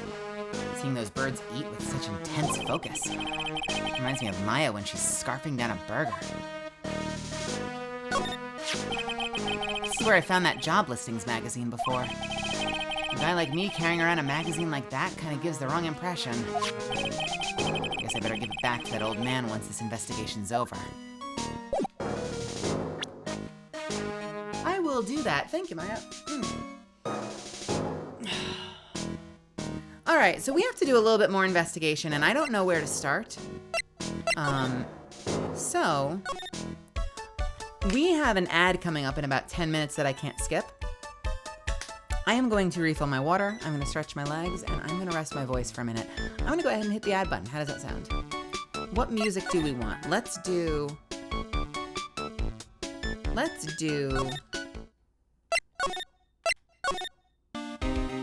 this one. I will be right back in a couple of minutes.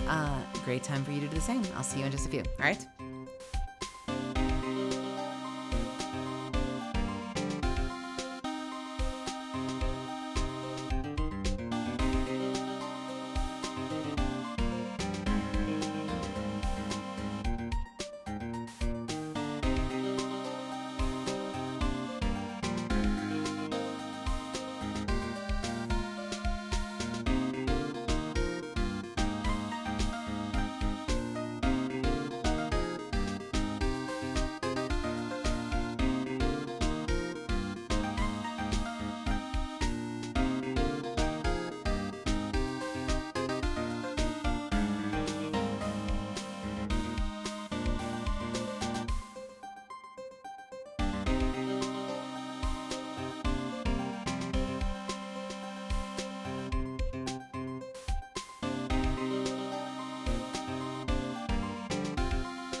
right. Thank you for waiting. Let's continue.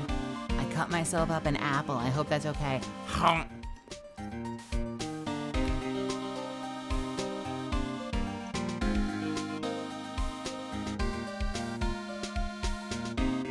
I got an apple. I got an apple. All right, where the fuck are we gonna go next?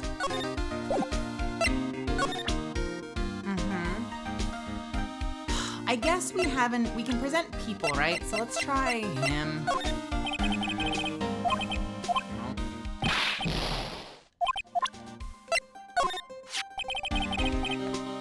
The chef at Très Bien, huh? I actually have a thing of Ramune Advanced GG in the closet. Do you like it? Do you enjoy it? That makes me so happy. It's gone through a few flavor revisions, so I'm glad you're digging the one that you've got.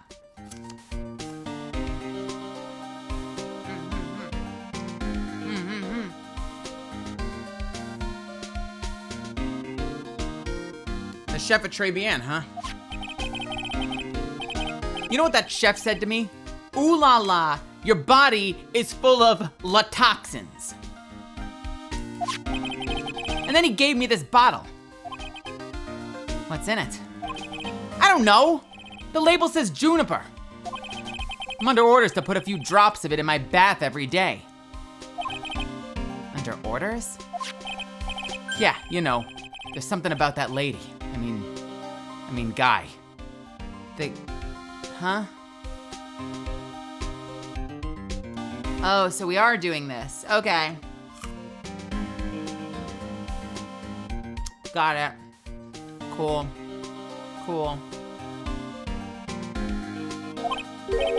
Huh? Wait, you can't stop thinking about him? No, not like that, pal. Give me a break. He's not my type. I can't stop thinking that he's involved with this case somehow.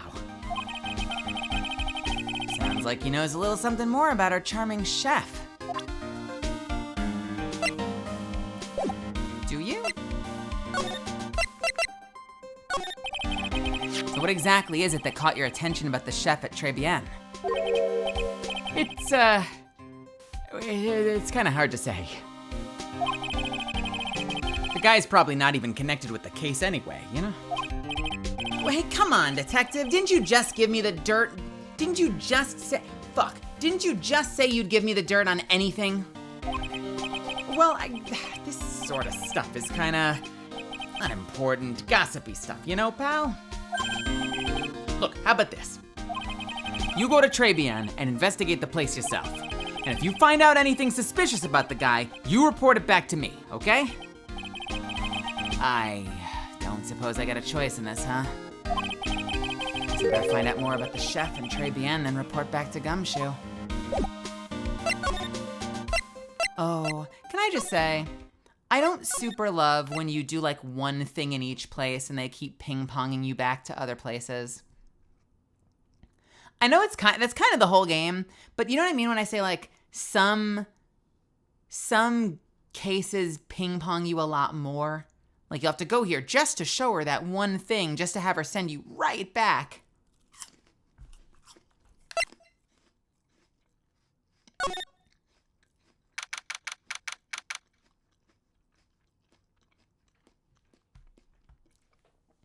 January 6th, Très Bien. The scent of flowers sure is strong. It's almost making me dizzy. Oh,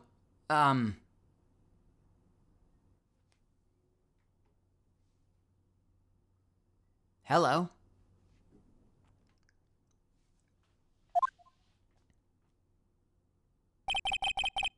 Who was that just now? A customer? She had sort of a dark aura about her. Ah, welcome, B Avenue. Wow, what a cute voice. Oh, it's just you, Nick. Maya? Well, how do I look? Maybe you should quit being a spirit medium. Maybe, but it's kind of boring being a waitress. I mean, you're my first ever customer. Then who is that woman I just saw? Oh! Since you're here, you might as well have something to eat. Well, I am kind of hungry, actually. Look at her! Okay, she's adorable. She's fucking cute. Oh my god. They put Maya in a waitress's outfit. What? What are you doing, game? And she's into it!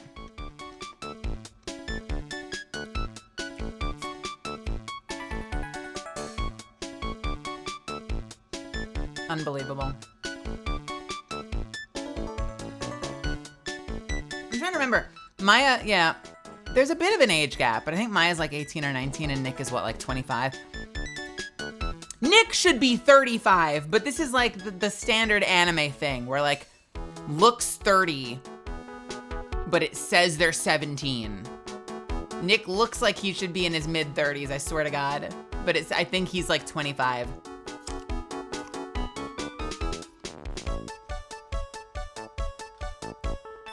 Anyway.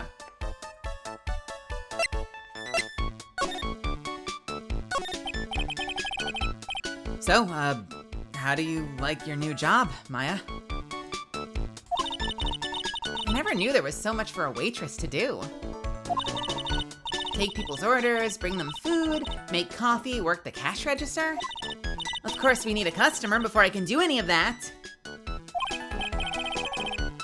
Yeah, it's a nice looking restaurant. It's a shame more people don't come. Don't forget about the ultra cute waitress. Check out my gimme a tip smile.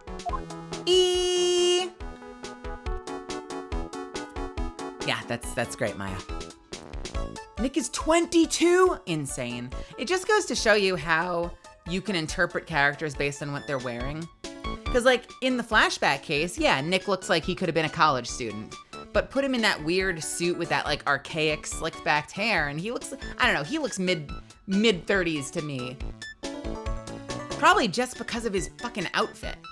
Like same with Edgeworth. Edgeworth has gotta be damn near 40 with his gray hair. Even though I realize this is anime and the whole family has gray hair from the time they're children, so the hair doesn't really matter, you know?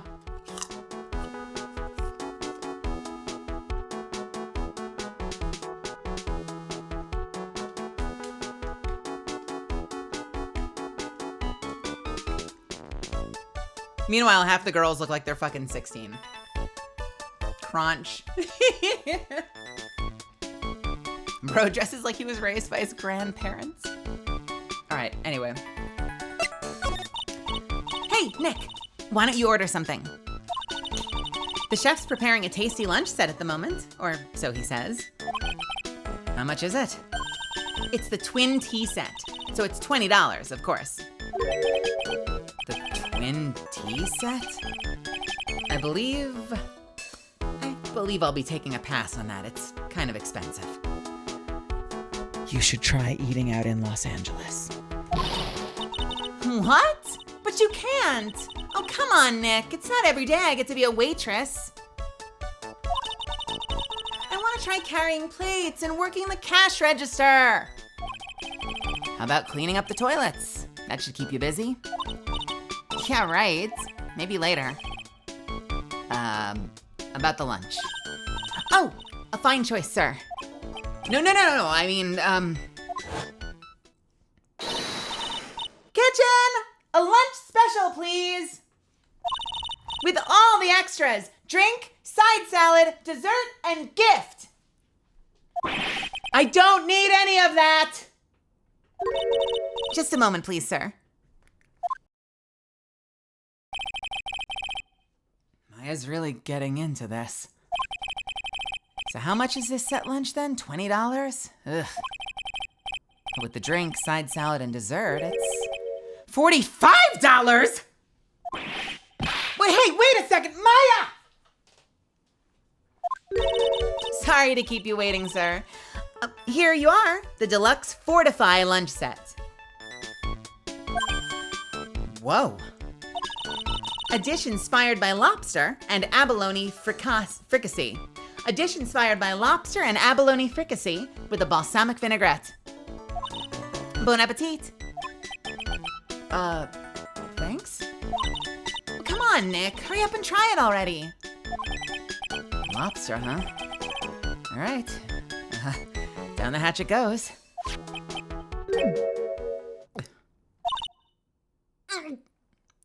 Well?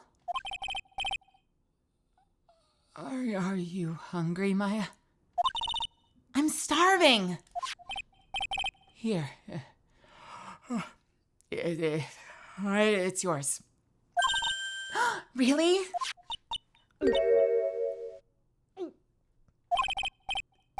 Maya, my wallet doesn't print money. So you'd better polish off that plate.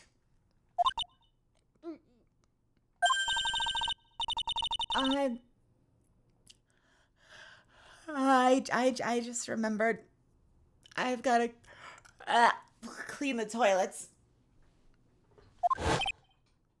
Hey! You can't be in that much of a hurry to clean the toilets.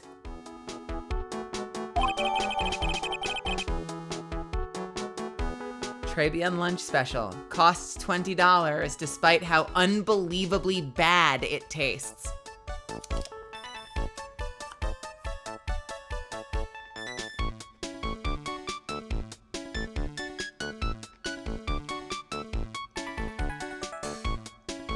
I'd like to point out, it says it's inspired by lobster, right? A lobster dish. That is definitely like a crawfish. Most likely a crawfish. Even if it were a lobster, if they're serving the head and not the tail, what the fuck kind of portion is that? Can you imagine, any of you love crawfish as much as I do? Can you imagine going in and getting handed like a whole bunch of crawfish heads or lobster heads as the main meal?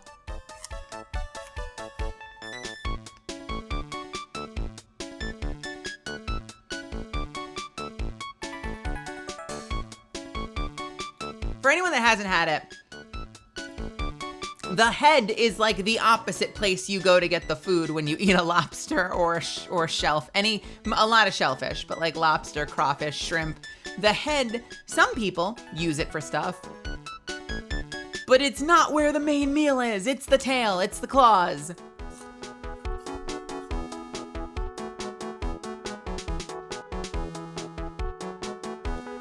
Oh my God, Maya. There is a place around the corner from me that has crawfish. I fucking love crawfish. Cooks, or whatever you call them, boils. It's like 3 times as expensive in Los Angeles. Down in Texas, you could get a pound of crawfish for maybe like, I want to say something like $6 or $7, maybe $8 tops a pound, but I want to say it was like 6 or 7. Out in Los Angeles, you're paying like double. It's gross. The same meal that would have cost you like, I don't know, 11, 15 bucks. You're now paying like close to 30. Anyway.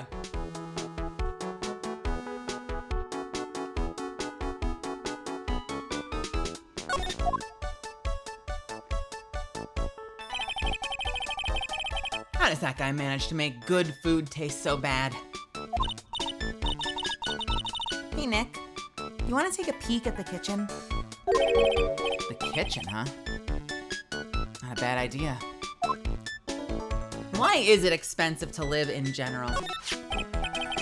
Huh. Now, what was it that Maggie said again? In the kitchen, you'll get to see all of the chef's greatest secrets? In the kitchen? Huh. That sounds tasty. Hey, wait up, Maya! When is it? I'm pretty busy right now. Weren't you gonna show me around? Well, there goes my plan to find some cool clue and show it off in your face. I'd better conduct the search of the kitchen myself. Sure, let's go to the kitchen.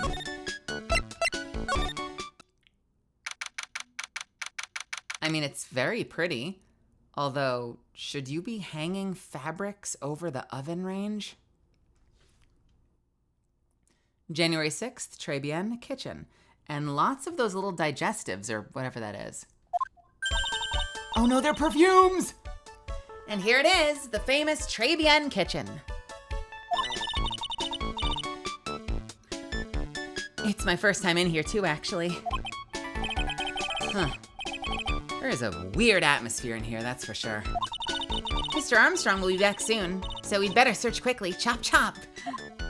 All right, let's look around. What is this? Now this is one large mirror. I bet this is where he makes himself look pretty. There's a book on the dresser. Clarice Armstrong's Bedtime Literature. Not exactly Pulitzer Prize material, is it? It looks like a collection of poems he's written. Poems? Cool, read one out. And say it in your best French accent, with intensity, okay? Okay. Here's one. It's called Printemps. Printemps. Printemps. Oh, for fuck's sake. The two of them, like actors from a film. The coffee still undrunk. Sweet nothings over too soon on that sad sunny morning. The foolish cocktail so delicious. Take the last sip of your tea, and I know what I will do. I must lie to you. I must.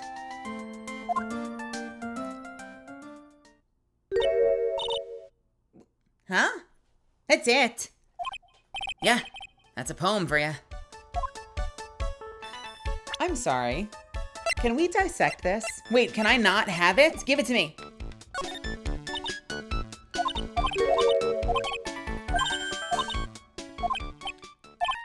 Printemps. Two of them, like actors from a film. The coffee is still undrunk. Sweet nothings over too soon on that sad Sunday morning. The foolish cocktail so delicious. Take the last sip of your tea, and I know what I will do. I must lie to you. I must. That is weirdly parallel to the idea of watching two people in his restaurant that are drinking coffee, and one of them ends up taking their last sip because it was poisoned. It doesn't give it to me as evidence, though. Weird. What's this? Looks like a treasure chest or something. Wow. Look at all these little bottles. Oh, they're aromatherapy oils. He's got so many, they're overflowing onto the floor. Let's see, 1, 2, 3, 98, 99, 100. They're all the same too. Hey, wait a minute. What is it? There's one bottle that's different from all the others. Well, what do you know? And it doesn't have a label either. And it doesn't smell. So what's that liquid inside then, I wonder? Hey, Nick, we should borrow this. I mean, look how many bottles he's got. He won't miss one, will he? Found in the kitchen. Shape is different from the other bottles. Contents unknown. Interesting. Wait, did he steal my magatama? Now I know I'm in a French restaurant. I've never heard of most of these seasonings. Hey Nick, this container has oyster sauce. What is that? Isn't that used in Chinese food? Look! Right there on the counter! My magatama! What's it doing here? What indeed? What the fuck? What is going on here?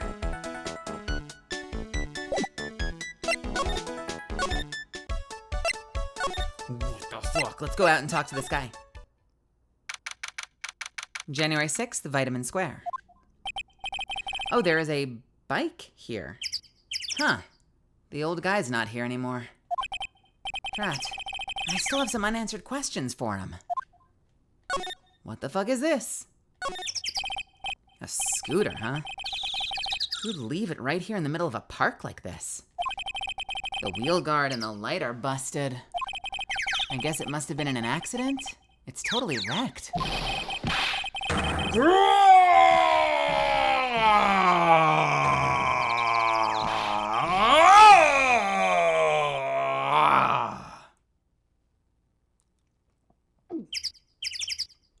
What?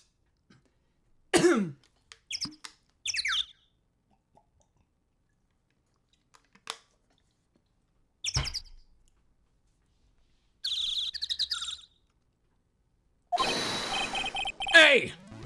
What do you think you're doing with my bike?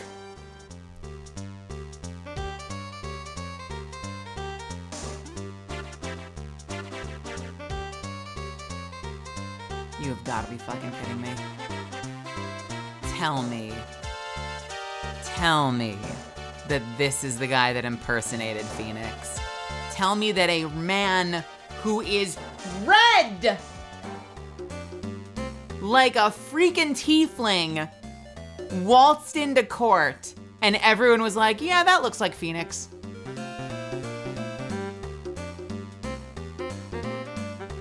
And a scar. No, it was just... You've been messing with my new ride, is that what you've been doing? Oh my god, look at the face. He's doing that Yakuza, like, I'm like sensitive, but I'm gonna fucking murder you face. Like, I'm just like sensitive. I'm like, these are like my little boy feelings, but now this little boy is a big man who can murder you.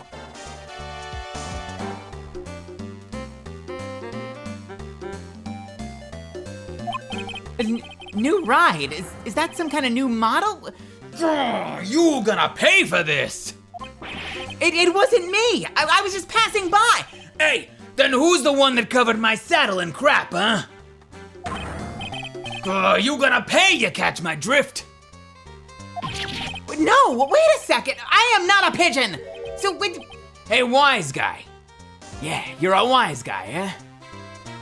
Oh my god, look at him.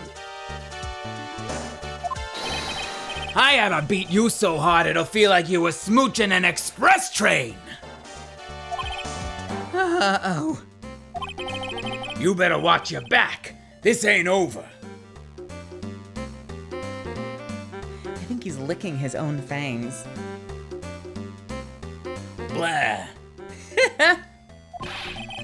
I'm gonna round up a group of lawyers, and then you gonna pay.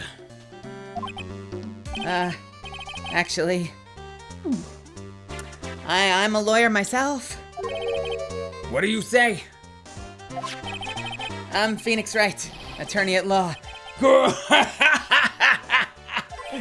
Phoenix Wright? You saying you Phoenix Wright? Yeah, I am.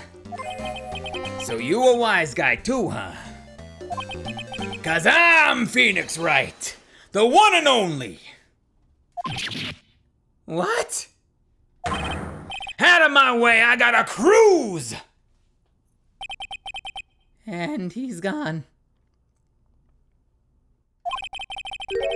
Surely that guy wasn't my phony, was he?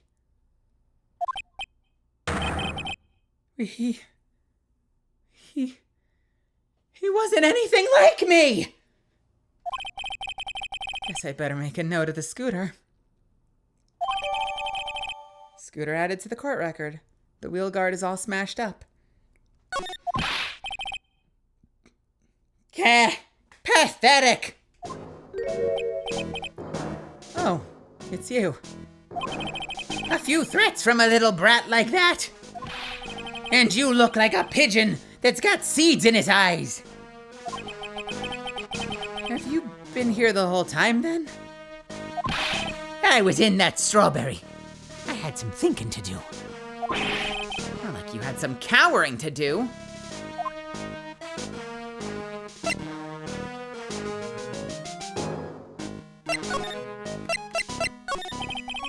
Are you you a regular at that restaurant or not? It's just that if you dislike it so much, why would you keep going there? Sir? Ah, there you are, you filthy pigeons! You want food? Ha! Take that! Oh. Hey, nice. I'm gonna take a sip of water after that. Oh god, the voices in this case are going to kill me.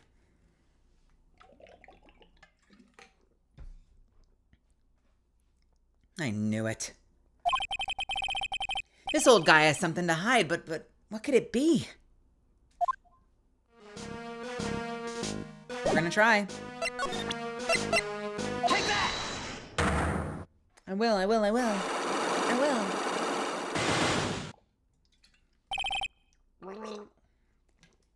Gargle. Hey, Mitchell. Hey, Desilu. Très bien regular. It's time you told me the truth. Why are you a regular at a restaurant that you dislike so much? I know why he's a regular. I already know why he's a regular.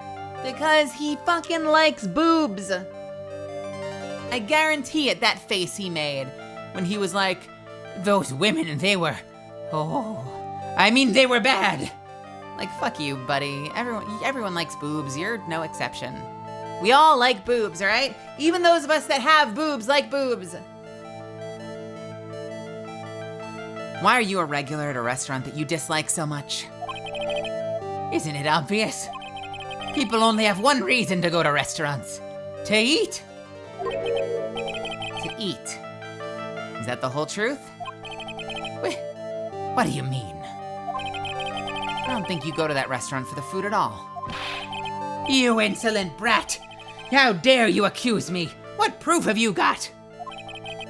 I can tell that not you nor anyone else in the world would go to that place for its food. Take that! The proof is in the pudding. Or in this case, the lunch menu. That's the twin tea set. The food at Très Bien is terrible and expensive. You're wrong. It's cheap. Huh? I'm rich. I inherited money when I was a boy. Yes, I'm stinking rich. I haven't done a jot of work since I was born, other than feeding the pigeons. What a load of crock. The taste's another story, but the price, it's nothing to me. So you're saying that you go there because you've got money to burn? Exactly. I've got so much cash I go for a swim in my money vault every day. Unfortunately, that's a lie. What? You don't have money to burn, you're flat broke.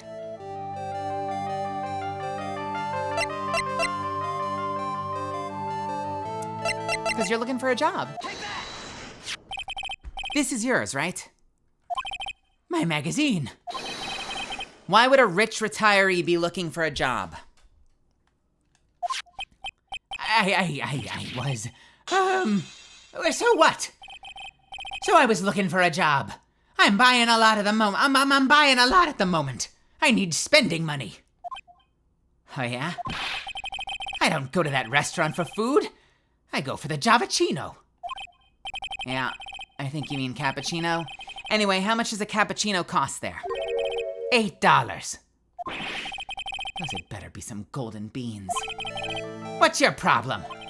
You think a poor man would be better off drinking dishwater, do ya? Is that it? No, I wasn't thinking that. I was wondering if the coffee there is really that great. No, it's not, but anyway, yes, that place has free newspapers to read every day. Newspapers? Exactly. They don't want me hanging around at home, so I go there. I'm sorry, sir, but there are no free papers to read at Très Bien. I don't think I can do this.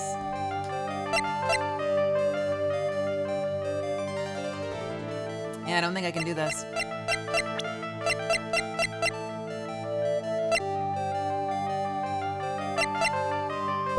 Nope.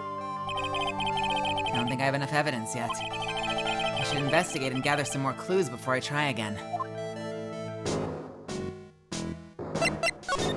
Alright, what else? Hey Maya, what's happening?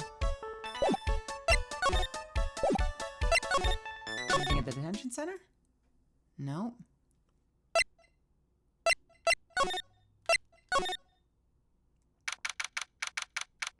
He's a man of culture. Or he's an ass man, considering he was talking about how their legs go all the way up to something. January 26th, police station, criminal affairs department. Hey, you're just in time. What is it, Detective Gumshoe? The lab got back to me about the newspaper you gave me. Oh, he must mean the sports paper with the He must mean the sports paper with the memo scribbled on it. So, what did they say? Did the analysis turn up anything? They said the doodle was written by the victim, Glenn Elg. No doubt about it. I expected as much. The victim took the paper with him to the restaurant on the day of the murder. That's our best interpretation of the facts at the moment. Left by victim, doodle is in the victim's handwriting. Didn't someone say they don't get a newspaper, Travian? Yeah, I want to say it was Maggie that said they don't have newspapers there because he doesn't believe in them. So maybe if we show the paper, maybe this was the piece we were missing. MC Bomber. I get the feeling I've heard that name somewhere before. Well, it'll come back to me. Don't forget to report back to me with whatever you find at the restaurant, okay, pal? since when did I start taking orders from Gumshoe? Although, I get the feeling there's something I need to show him. Yeah, there is. Have some shit, dude. Nope. So it's gotta be the poison, right? You got one of those aroma bottles too, huh? Only this one doesn't smell. Eh? I don't get you. This was mixed in with all the other aromatherapy bottles, but it's not the same. It doesn't even look the same. Wouldn't you agree? A cologne bottle that doesn't smell, huh? Smells like a skunk to me, pal. Mind letting me borrow that? Yeah, no problem. Mind letting me borrow that bottle for a while? I want to send it to the lab for analysis. The victim was poisoned, so the contents of this... I swear I can read misfits. The victim was poisoned, so the contents of this bottle are pretty important. Small bottle given to Detective Gumshoe. I had a hunch there was something funny about that chef. You suspect John Armstrong? I've got that guy's number. I know what his secret is. It must be the same secret Gumshoe was talking about before. I guess I'd better fill you in on the details. About this Armstrong guy's secret, I mean. Oh my god. All right. Matt Engard music. What's the twist gonna be?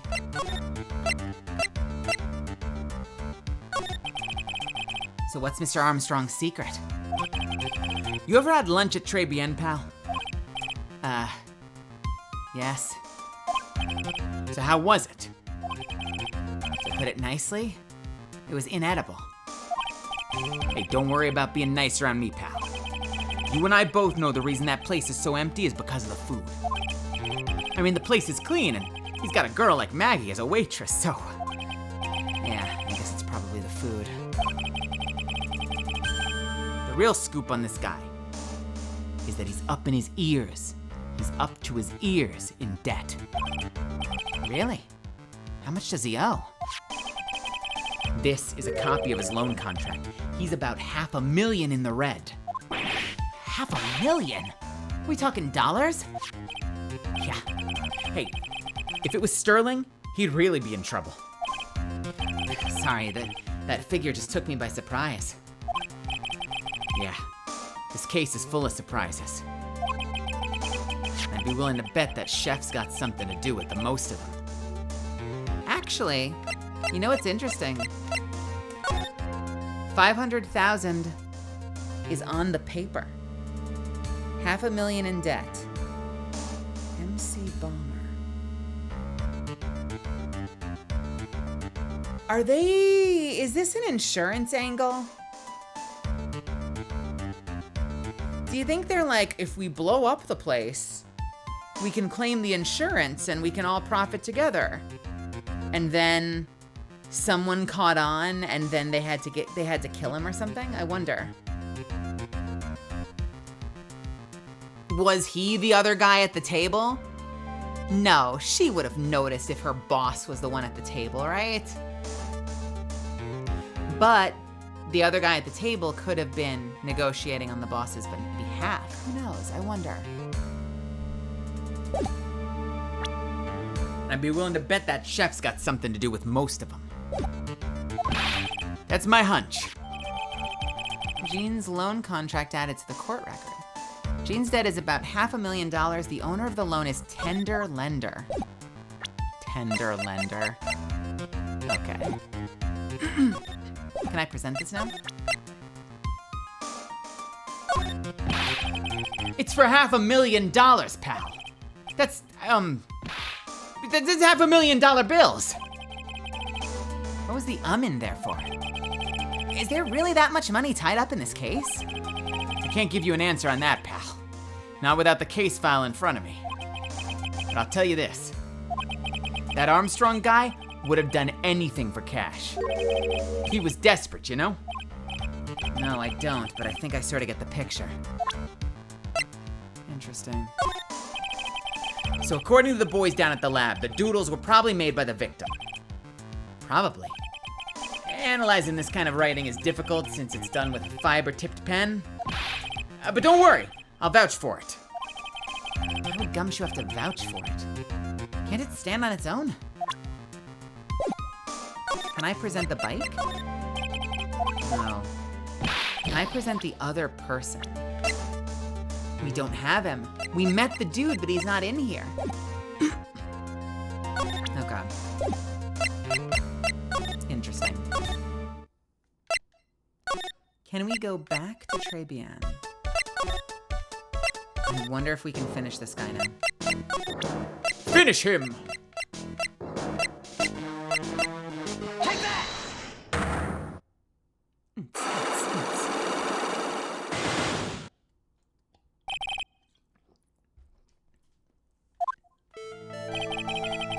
It's time you told me the truth. Why are you a regular at a restaurant that you dislike so much? Isn't it obvious? People only have one reason to go to restaurants: to eat. To eat. Is that the whole truth? What do you mean? I don't think you go to that restaurant for the food at all. You insolent brat! How dare you accuse me? What proof have you got? I can tell that not you nor anyone else in the world would go to a place like that for food. The proof is in the pudding. Or in this case, the lunch menu. That's the twin tea set. Why is it twin tea? Just because $20? 2 tens? Because it's not for crawfish, lobster, or shrimp. And did you notice that the deluxe meal is called the Fortify meal? Because it's $45. I hate it. The food at Trebian is terrible and expensive. You're wrong, it's cheap. Huh? I'm rich. I inherited money when I was a boy. Yes, I'm stinking rich. I haven't done a jot of work since I was born, other than feeding the pigeons. Oh, what a load of crock. The taste's another story, but the price, it's nothing to me. So you're just saying that you go there because you've got money to burn? Exactly. I've got so much cash, I go for a swim in my vault every day. Unfortunately, that's a lie. What? You don't have money to burn, you're flat broke. Take that! This is yours, right? My magazine. Why would a rich retiree be looking for a job? I was, so what? I was looking for a job. I'm buying a lot at the moment. I need spending money. Oh yeah? I don't go to that restaurant for food. I go for the Javicino. Yeah, I think you mean cappuccino. Anyway, how much does a cappuccino cost there? $8. $8? Those had better be some golden beans. What's your problem? You think a poor man would be better off drinking dishwater, do ya? Is that it?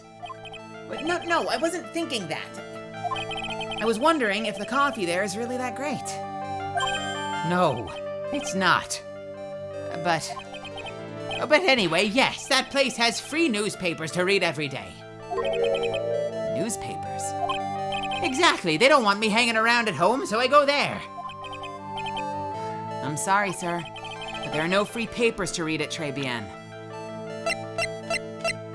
Take that! Take a look at this. What is it? It's a newspaper I found behind the magazine rack at Très Bien. So, what of it? This was the only paper there, and it's dated more than 1 month ago. What? Do you see what I'm getting at here? The restaurant doesn't have newspapers. This is just one that a customer happened to leave behind. Ah, Tell me, why are you so determined to hide the truth? I'm not hiding anything. I'm gonna have to put this guy out of his misery. Listen. The real reason why you go so much to Très Bien is... the ladies. Take that! What are you asking me about that girl for? She was the waitress at Très Bien. Oh, Therefore, the answer to the mystery of why an old man would drink expensive coffee at a terrible restaurant is the waitress. but I don't recognize that face. 'Cause you're not looking at her face, motherfucker. You're looking at her butt. And you're probably telling the truth there. Because you weren't looking at the girl's face, but at her outfit. You looking at that BBL? That's the truth, isn't it? You became a regular at the restaurant because of the waitress's uniform. That uniform is all you can think about, isn't it? I can't take it. To you, that waitress Was your... Enough, please, no more. Stop saying that word. Stop saying waitress. Stop it, stop it, stop it.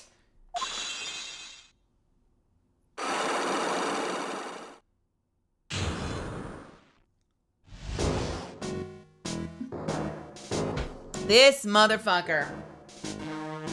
This motherfucker.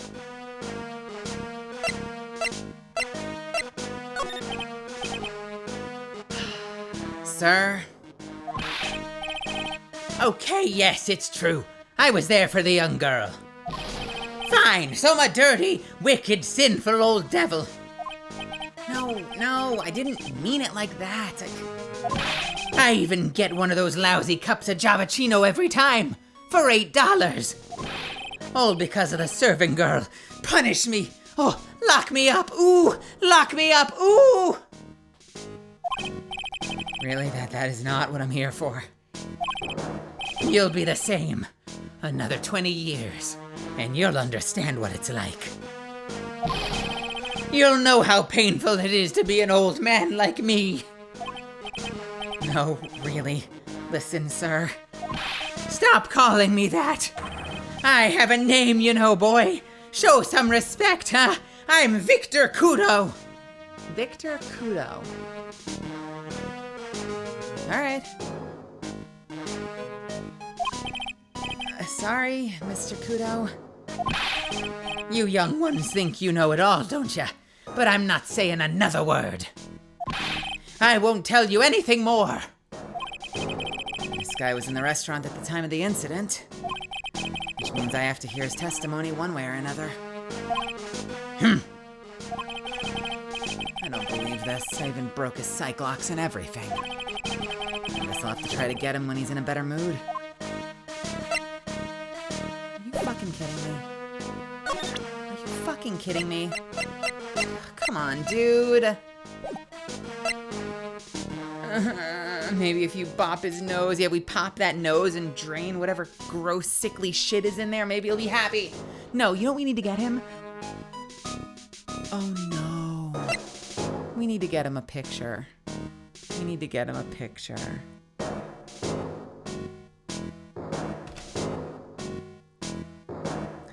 How much? You know, I'm gonna take you back. If I'm right about this, I'm gonna take you all the way back to the first title. A bonus case, Rise from the Ashes. And a single frame. When we walked into the evidence room, a certain detective who has a crush on a certain police officer, former police officer, now waitress, had her picture in his locker. So either we need to get a picture from Maddie, or we need to get a picture of a picture of Maggie from Gumshoe, or we need to get a picture of Maya. Oh man, not Maya. Don't do it with Maya. Don't be Maya. Don't be Maya. Don't be Maya.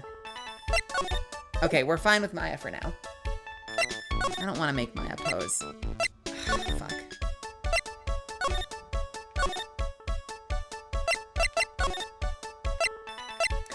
Well, yeah, I guess maybe. What if we present him? Victor Kudo was in Très Bien at the time of the incident, has a thing for waitresses. Oh, it's that old man.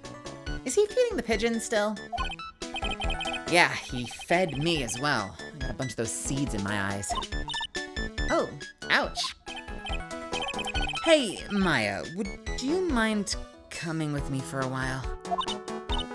Huh? Me? Why? There's something I really want to ask the old man. Oh, sure. Okay. I'll just get changed. No, hang on. Can you go like that? I guess.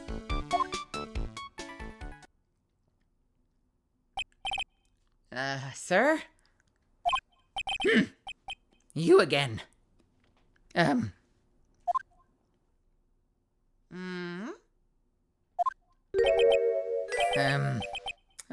Well, I see.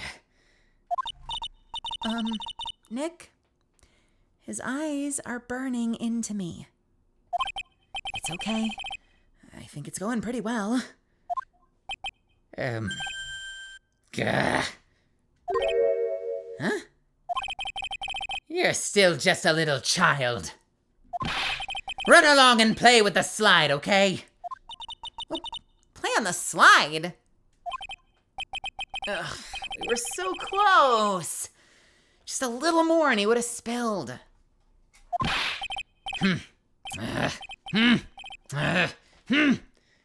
Pigeon. The pigeons. How can we crack this guy? Who the fuck is this?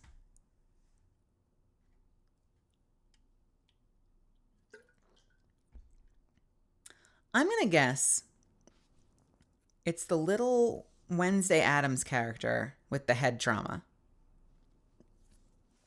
Let's give her something that makes sense for her. Excuse me, please, sir. Quiet! Can't you see I'm feeding the pigeon? Oh no! No! Oh no! Excuse me, please, sir? Mia? Well, if you don't mind, sir, I'd really love to talk with you. Yes. Of course, certainly. I'm Victor, Victor Kudo. Mommy? Sorry. Mommy? Mommy, sorry. Mommy, sorry. Even from beyond the grave. Wow. Look at that face. Look at that face. About the incident. Oh, you mean the man who died after drinking the Javachino? It's like he's a different person. It was quite a shock, even for me. He was a strange-looking boy. The girl took the Javachino over to him, you see. And was the customer alone? Oh, definitely. He was the only one at the table. Then he took one sip of his Javachino and he said something like, "Ugh," and then he collapsed, dead. Oh, how terrifying. You're so good at listening, aren't you? I'll tell you anything. Whatever you want to know. Well, he certainly seems to be telling the truth now. It looks like Mr. Kudo didn't see the other man either. Do you like the food at Trebian? Well, of course. I'm really quite a sophisticated man. I was a young businessman once, you know. I set up a casino in London. Really? Oh, how interesting. Eating the food at that restaurant really takes me back to my days in France. What a lovely story. London's in England, not France. Oh, yes, France is wonderful. I'd love to show you around the city sometime. It's too much. Oh, I can't take it. Oh, I want to, I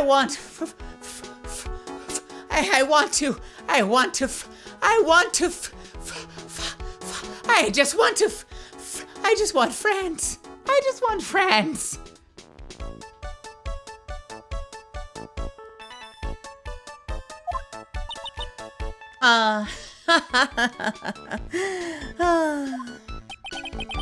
I can't believe Mia's laughing at the guy. Great.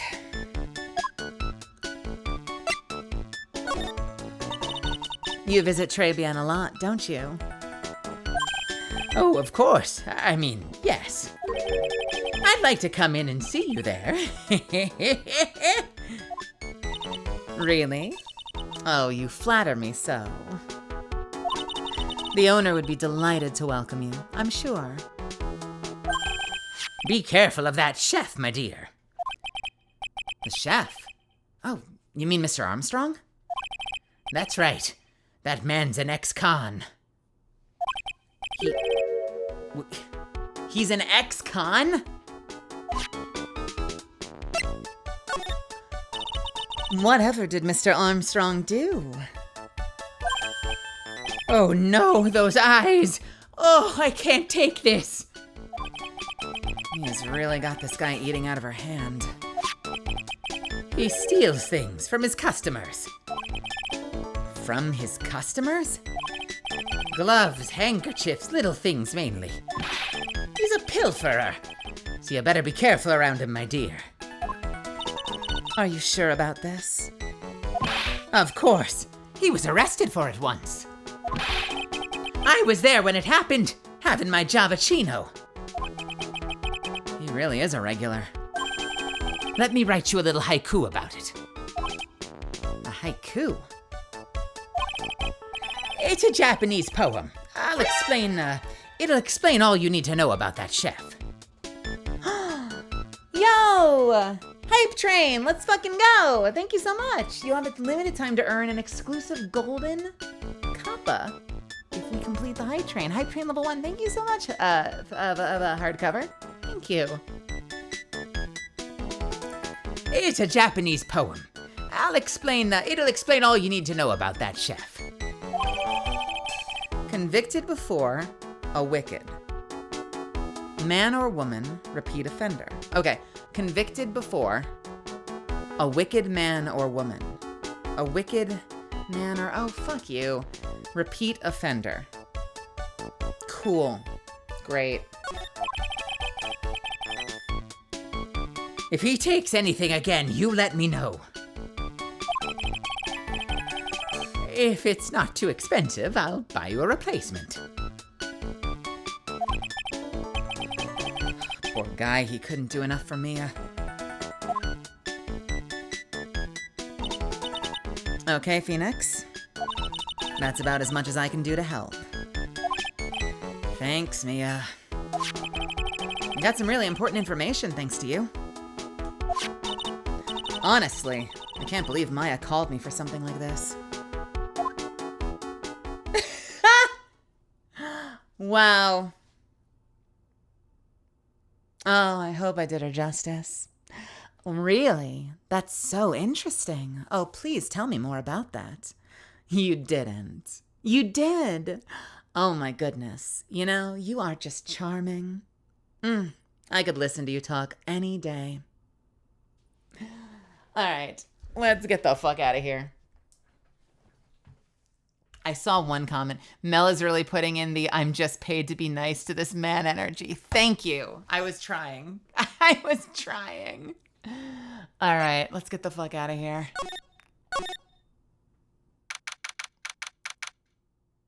I'm just paid to be nice to this guy.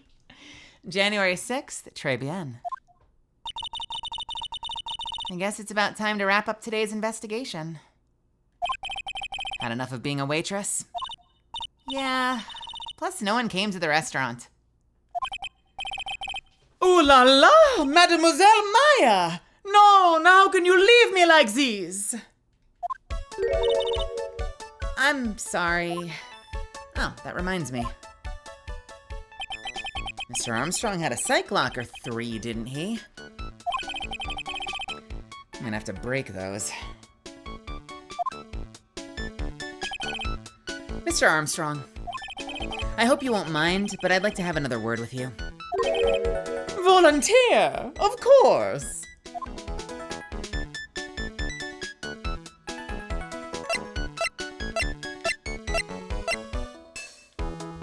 Hey, Misfits, I bet you can't get to level 2 hype train. That would be crazy. Surely none of you are powerful enough to get to level 2 hype train.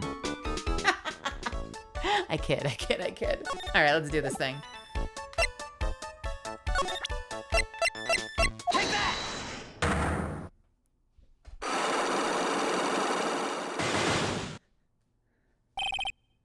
Maggie's motive. What? Hardcover, I think you obliterated level 1 hype train. Holy shit, dude. Holy shit, Hardcover, thank you so much for the 5 gifted subs. Maev or Maeve, Executioner, Jay Stride, and Steve Shadow, and Yago Majima. Thank you so much. Oh my god. What the fuck? I was expecting like 1 sub and a couple of bits. Holy shit, thank you guys. What the fuck? Well, no, and thank you for the 5. So Hyla and Hypernovu and Shenik and the Tipsy Tater and KG. Thanks, Sunny420. Can we have a huge thank you to Hardcover and Sunny420 and I said Sunny420 unknown. Thank you so much to Unknown Link and Hardcover for the subs. That's really fucking sweet. We hit level 4. Hell yeah. Never challenge Chad and Hype Train. They'll take the train and run with it. Is that the secret?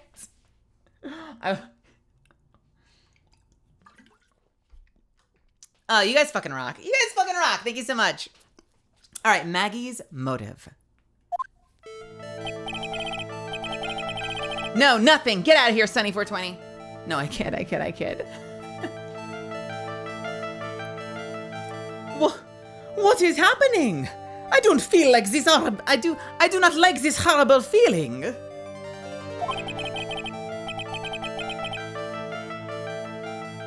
Yo, Hardcover, what's up? Am I giving away the title of LLP to Sunny? Oh. Is that something that you can hand off? I'm not gonna give it up that easy. Just don't Kraber me during my performance streams and we're good. You can keep the fucking title. No, hardcover hardcover has an honorary least important person title, but hardcover is actually really fucking cool. I'm just gonna say it. Hardcover is really fucking cool. Hardcover knows all sorts of cool shit about audio, works in engineering, does some sound shit. So we got lots of things to talk about, and occasionally jump scares me with a Kraber. So you know, you take the good with the bad. I do not like this feeling. I have to know what happened that day. All right? I have to know the truth. What happened that day? Can we appreciate this pout? Somewhat important misfit person? I like that. Let's do it.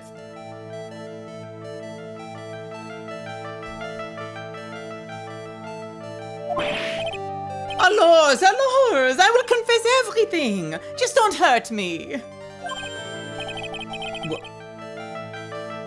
Huh? Wow. That was a world record. It was a lottery ticket. A lottery ticket. The man who died here had a lottery ticket. For $500,000. $500,000? Oui. But after the incident, this ticket... it disappeared. The ticket disappeared. This was the motive that the prosecution gave to Maggie. They said that she poisoned the man to get the $500,000 lottery ticket. I'm so sorry for this dude. Why didn't you tell me about this sooner? My allors. You've been trying to hide this information about the lottery ticket from me. And I want to know the reason why. No, monsieur, you doubted me, but I have confessed to you everything I know. Mr. Armstrong, the $500,000 lottery ticket. I think I know who took it. I think the winning ticket was stolen by this person. Mr. Armstrong, I believe there's a very high probability that it was you. Oh! Wow, that is one piercing scream, even for a man like him. My pourquoi moi? Why, you have no evidence! I am not masked a mask. I am the kind of person who steals the property of others. I am not the kind of person who steals the property of others. Sorry to disappoint you, Mr. Armstrong, but I have evidence to the contrary. I present to you proof that you've stolen from others in the past. Wait! I hit the wrong button. Fuck me. All right, hang on. Damn it. Wait. Hit the wrong button. I'm sorry. Look at what we got. We got a golden kappa. I like the one on the right better. The red card is great. All right, let's get back real quick. Choo-choo! Choo-choo! Meow, meow, meow.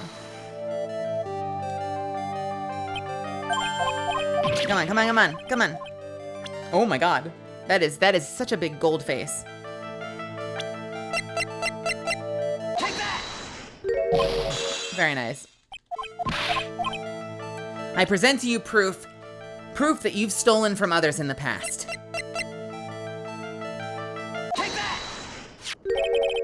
What is this? A poem? Oh, monsieur, you know me so well. I adore poems. Please read it. And put some feeling into it. Convicted before? A wicked man? Or woman? Repeat offender? I'm sorry I'd have to bring it up, Mr. Armstrong. But you've been arrested for stealing from your customers before, haven't you? Oh, lemon song. I can't say these words. You are a liar. You deny it? Do not make la false accusations, s'il vous plaît. So do you have any proof? Do you have any proof? I want to see la incontestable proof that I have ever stolen from one of my customers. Take that! It seems old habits die hard, Mr. Armstrong. What is that? This is my Magatama, and I found it in your kitchen. Non! Wow, that scream just about broke some windows.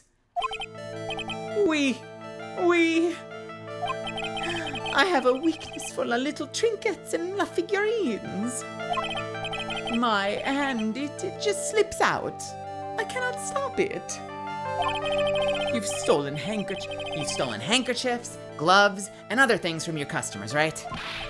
Oui, it is la truth. I am just a timid little girl inside. A timid little girl. Besides, this time, it was not a small trinket. It was $500,000. Manon, why should I steal it? I have no need for such money. Really now? Oh, monsieur, what is it? Isn't it true that you're in some pretty serious trouble? And that you're in desperate need of a large... You're in desperate need of a large amount of cash. Take that! This restaurant is deep in the red, isn't it? Oh!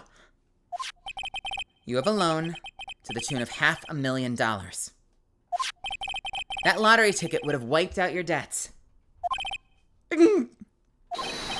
Well, Mr. Armstrong, what do you have to say for yourself now?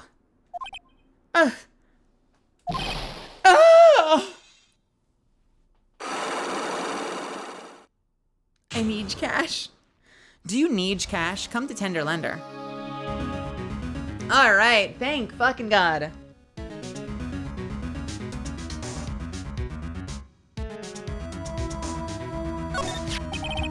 Mr. Armstrong, you said that the victim had a winning lottery ticket for $500,000. How did you know he had something like that in the first place? The man, he was listening to la radio with his earpiece. Maggie said something about that too. The winning number was announced on the news, I think. All of a sudden, he exploded. Yes, $500,000, he shouted. And the ticket? He had all his tickets spread out on the table. I was so desperately in need of money, so I put the poison in his coffee. No, you naughty man! I simply held myself to one of his tickets. What? The victim collapsed and Maggie passed out. I thought to myself, pourquoi pas? He had so many of them. We have an ad starting. We can't stop. There is an ad and I can't stop it. So we are going to pause, all right? We're going to break. I'll see you in a couple of minutes and we will continue, okay? Sorry, I had one snooze I could have hit and I didn't. See you in 1 second. Let's take that break.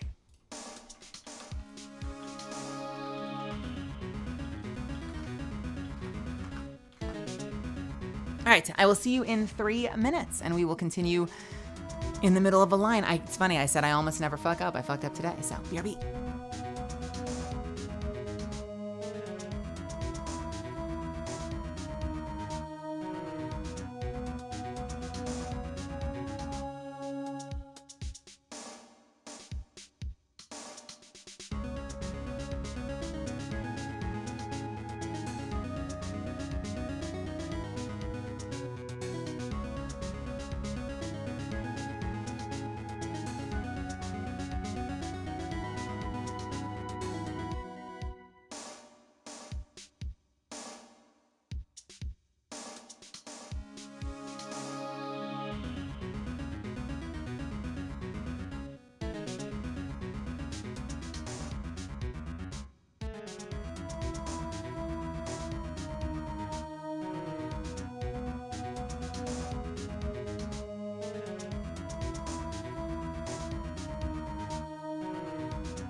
right, I am back.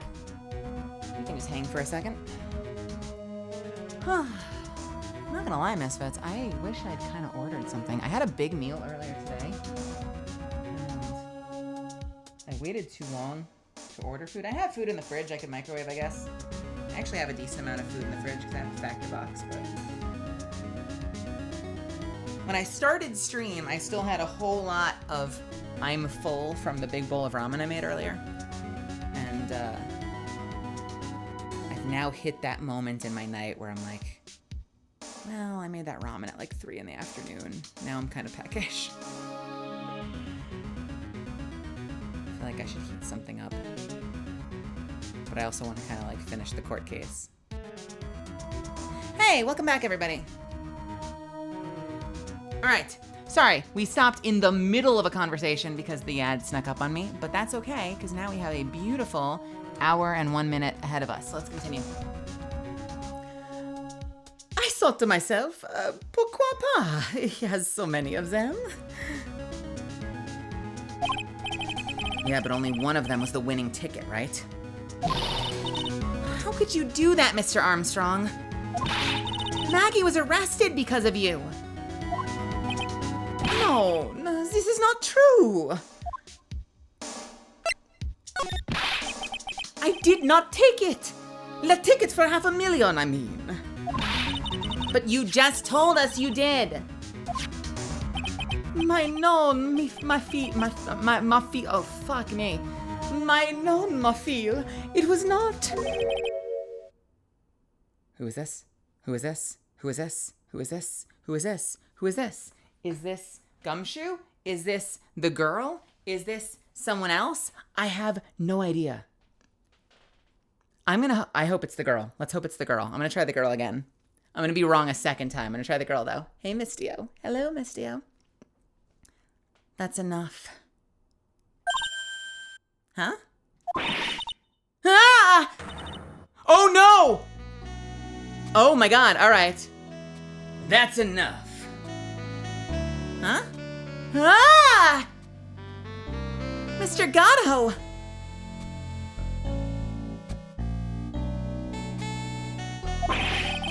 What in the heck are you doing here? Ugh. This is without a doubt the worst coffee I ever tasted, Mr. Armstrong. He came in here for coffee? Does his craving for coffee know no bounds? Perhaps Mr. Armstrong stole one of the victim's tickets on the day in question. I am La Airhead, known? Just a pretty little girl who everyone is laughing at. But in that case, Maggie shouldn't be the only one under suspicion. He had the wrong ticket. What? Mr. Armstrong made off with the winning tickets pretty... Never mind. Mr. Armstrong made off with the... Fuck, English, I can do this, I swear. Mr. Armstrong made off with the winning ticket's pretty neighbor. So, the ticket he took was worthless? Not quite. He did win something. $1. You see, I am just a pretty face. Without my looks, I have nothing. So, what happened to the winning ticket then? The one he meant to steal? Indeed. What happened to it? I don't like spoiling myself by watching trailers, so we'll just wait and see how the movie turns out tomorrow, won't we?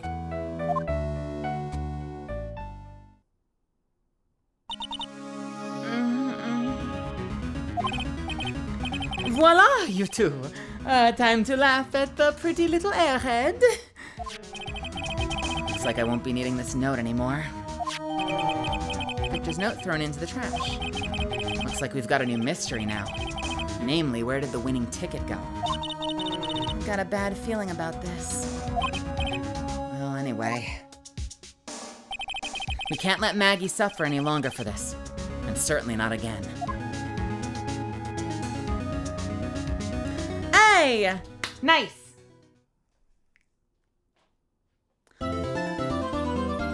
Shall we continue to the court case? How long have we been going? 3.5 hours? I think we should continue and get our first day of trial out of the way. This case has just the widest selection of character voices that I have chosen. There we go. January 7th, my birthday, 9:48 a.m., District Court, Defendant Lobby, number 1. Oh, I see. I guess I should have expected this. Nobody saw the other guy, huh?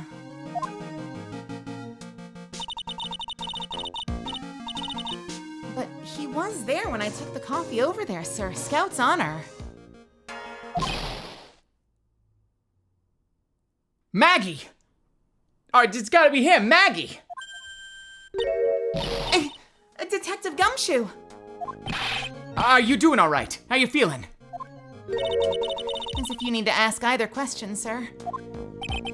Don't let him get you down, Maggie. And don't forget to eat well, okay? Roger.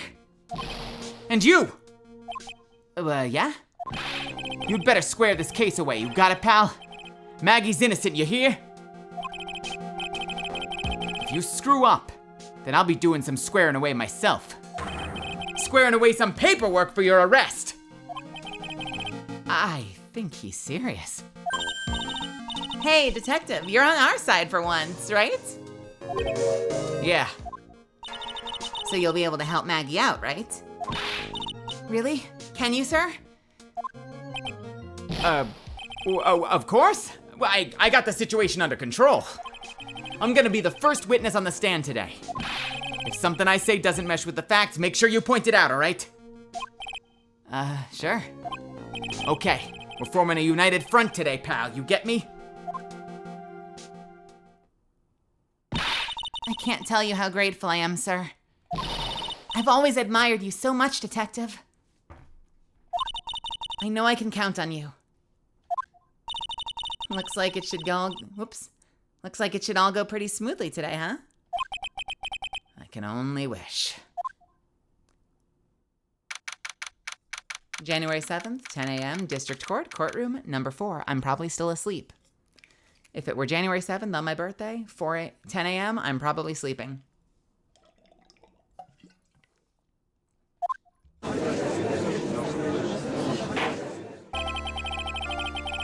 Court is now in session for the trial of Maggie Maggie Bird. Court is now in session for the trial of Ms. Maggie Bird. The defense is ready, Your Honor.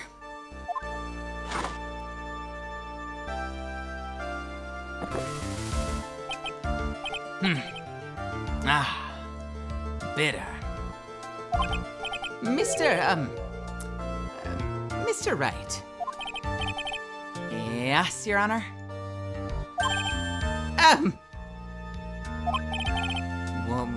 What's wrong?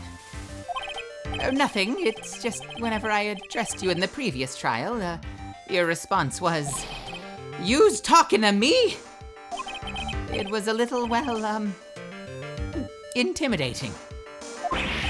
No. That wasn't me.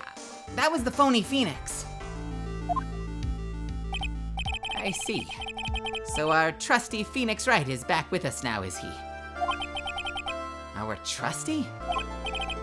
So, Mr. Gatto, your opening statement, please. Mr. Trite, whether you're a fake or not is the real deal. That's not the line. That is not even an English grammatically correct sentence. Whether you're fake or the real deal. We'll find out soon enough Through. All right, let's try that whole fucking thing again. I swear to God I can read. Mr. Trite, whether you're real, whether you're phony or the real deal, we'll find out soon enough through this trial today. But I can already tell you I'm the real Phoenix Wright. I wasn't questioning whether you're the Phoenix Wright, whether you're the... I'm making up words. I have a problem. I wasn't questioning whether you're Phoenix Wright or not. I was questioning whether you'd study law or not. That's what I intend to find out. There's no denying it.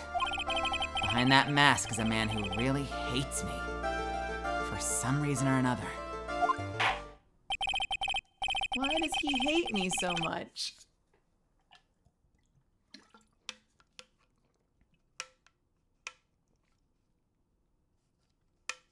All right. As everyone is aware, the court has already given its verdict on this case once. Therefore, I won't stand for irrelevant testimony during this retrial. Nor will I stand for a simple repetition of the evidence presented in the last trial. I'm not planning on repeating anything that phony me said, trust me. Now then, Mr. Gatto, please summon your first witness.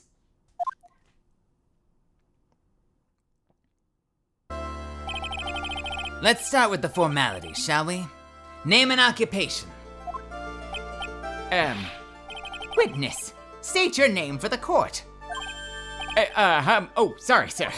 The name's Police Department Detective. Occupation, Dick Gumshoe.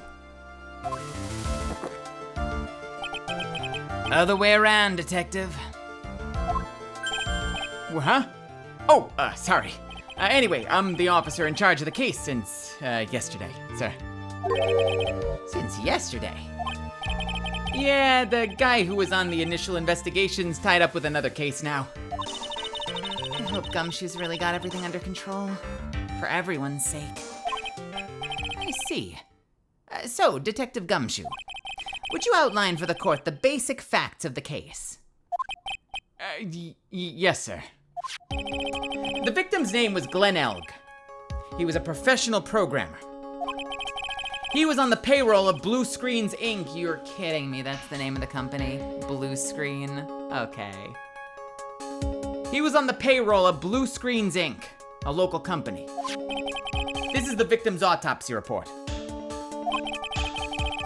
The court accepts this into evidence. Died of potassium cyanide poisoning. Date of trial was between 1:30. Oh, sorry, time of death, date of trial. Time of death was between 1:30 and 2:30 p.m. BS Inc. Oh God, you're right.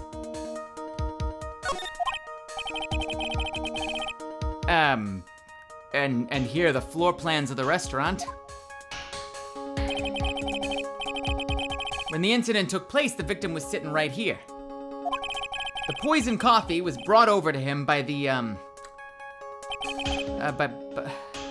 by the waitress. The waitress being the accused. Yeah. The victim died from poisoning almost immediately after he took a sip of the coffee. At the time of the incident, there were two other people in the restaurant. Mr. Jean Armstrong, the owner and chef, and a regular by the name of Mr. Victor Kudo. It still seems to be a very straightforward case to me. Blueprints of the crime scene. X equals the victim's seat. Got it.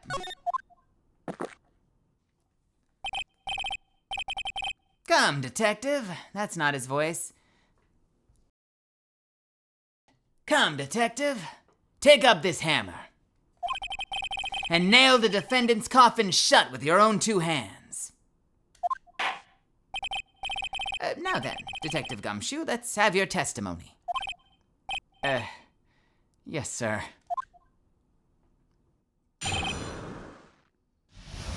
The incident. When the incident took place, the victim was alone at his table, sir. We understand that the guy, Glenn Elg, was listening to a radio at the time. Traces of poison were found in his coffee cup. And what we found was potassium cyanide. That stuff really packs a punch. And, it looks like Miss Bird might have had, well, some kind of motive.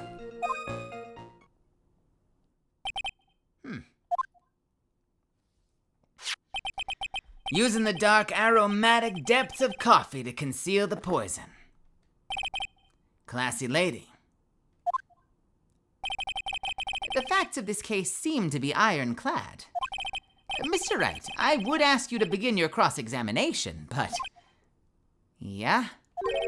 Well, please, no intimidation tricks this time around. Is that understood? I already told you that wasn't me.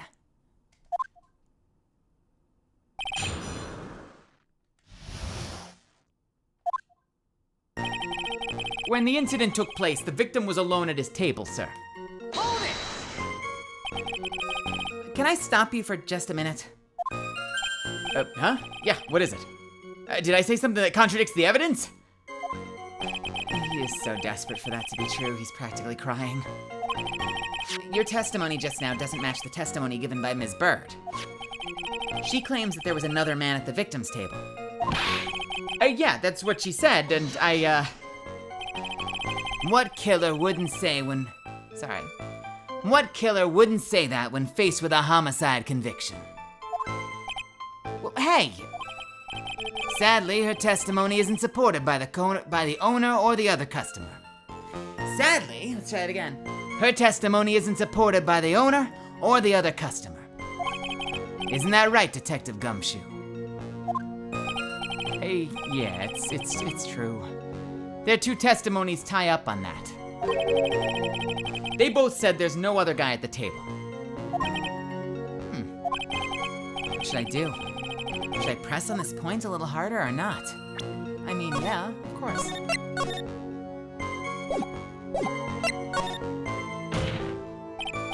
Well, maybe the other witnesses just missed him. Perhaps their view of the victim's table was obscured in some other way. Ha! That argument is as weak as the coffee at Très Bien, right? I have here in my possession a ticket. A ticket? Looks more like a photo to me. Yeah. A one-way ticket to the Guiltyville.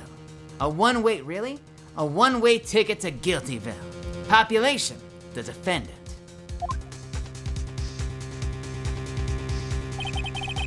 This is a photograph taken from near the entrance to the kitchen.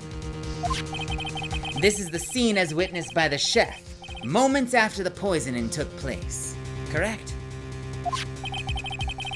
Oh, that was the judge. This was the scene from the perspective of the chef, taken moments after the crime took place, correct?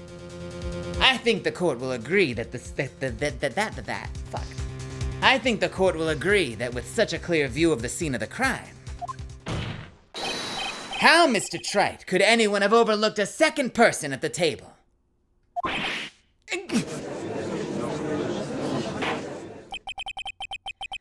It certainly seems to show the victim's table extremely clearly. Crime photo added to the court record. Let's take a quick look at it. Did we learn anything from this?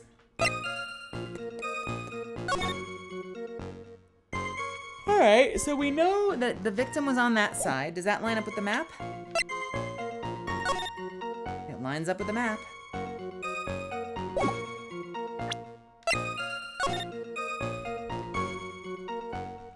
We see the spilled coffee.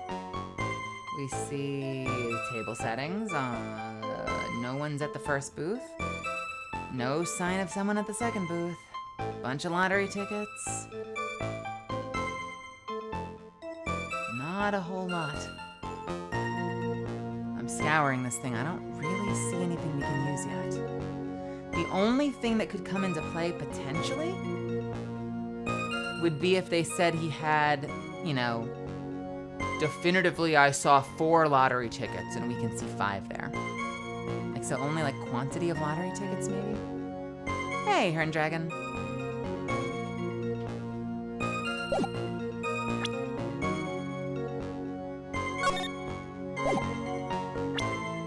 We understand that the guy, Glenn Elg, was listening to the radio at the time. He was listening to his radio, you say? Yeah, he had a portable radio in his chest pocket. Maggie told us that too, didn't she? Something about how one of them had some sort of earpiece? What should I do? Should I press on this point a little harder or not? We're gonna save.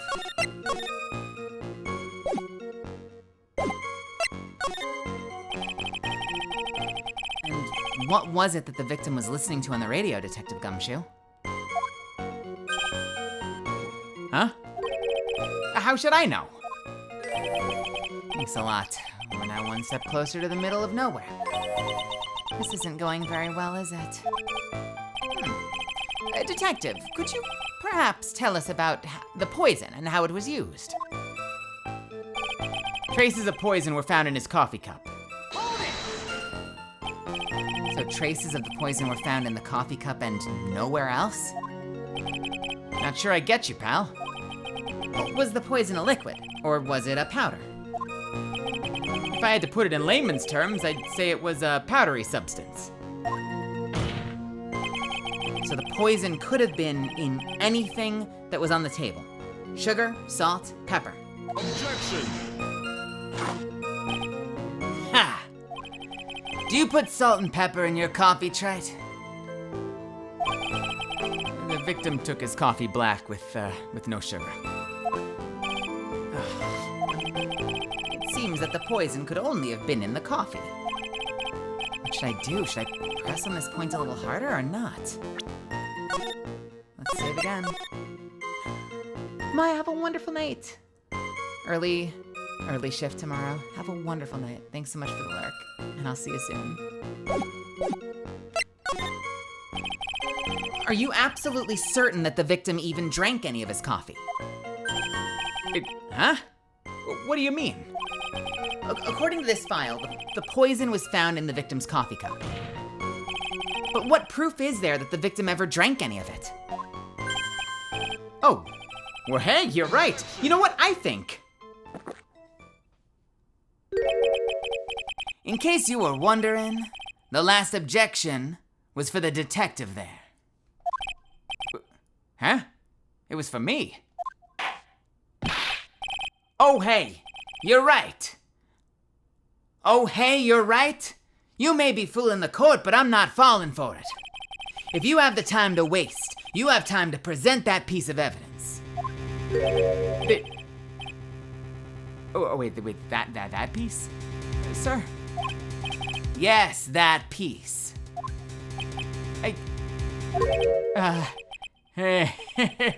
What piece was that again?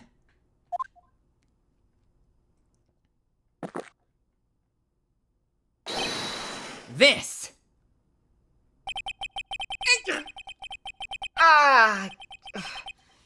Should I be grateful this coffee's only hot enough to give me first-degree burns? Oh, now I remember. This is the victim's coffee cup. Yeah, the victim's coffee cup. Take a good look at the rim. Oh, yes, that's unmistakable. There's clearly a coffee stain on it. Conclusive proof that the victim did drink the poisoned coffee that was in the cup. The victim gulped down the bitter death that was waiting brought that his waitress. The victim gulped down the bitter death that his waitress brought to him. But, Let me try that one more time with actual diction. definitive proof that the victim drank that coffee. The victim gulped down that poisoned coffee that the waitress brought to him, just like this. Gulp, gulp, gulp, gulp, gulp, gulp, gulp, gulp, gulp. Gulp, gulp, gulp, gulp, gulp, gulp, gulp, gulp, gulp. Would have been great if I got that line out in time for us to enjoy the animation. Unknown, thank you for the bits. For the record, the only prints on the cup were the defendants and the victims. The coffee contained potassium cyanide covered in the victim's and Maggie's fingerprints. There. Proof that coffee is to be drank, not left to get cold and thrown. Is that his guzzle? Guzzle, guzzle, guzzle, gulp, gulp, gulp, gulp, gulp. I'll give you one more. Gatto, thank you for the bits, Unknown. There you have it. Proof that coffee is to be drank and not just left cold and or thrown. But in your case, try it. I can make an exception. Throw! I'm covered in coffee again. And it's hot. Oh, it's hot. Speaking of coffee, I kind of feel like I need coffee. Jesus, I am like, I don't know what's going on. I'm like I'm feeling it. I guess I woke up a little earlier than usual today, but I'm feeling tired. What is happening today? I feel like I always go with these long streams. I'm literally having a caffeinated beverage right now, and it is not fixing me. What am I doing wrong? Isn't that right, Mr. Phoenix Trite? Isn't that right, Trite? Go on. Tell me that coffee feels good on your face instead of going down your gullet. Hit those GGs, let's go. I kind of want coffee. Hot water, hot drink. Could be kind of nice right about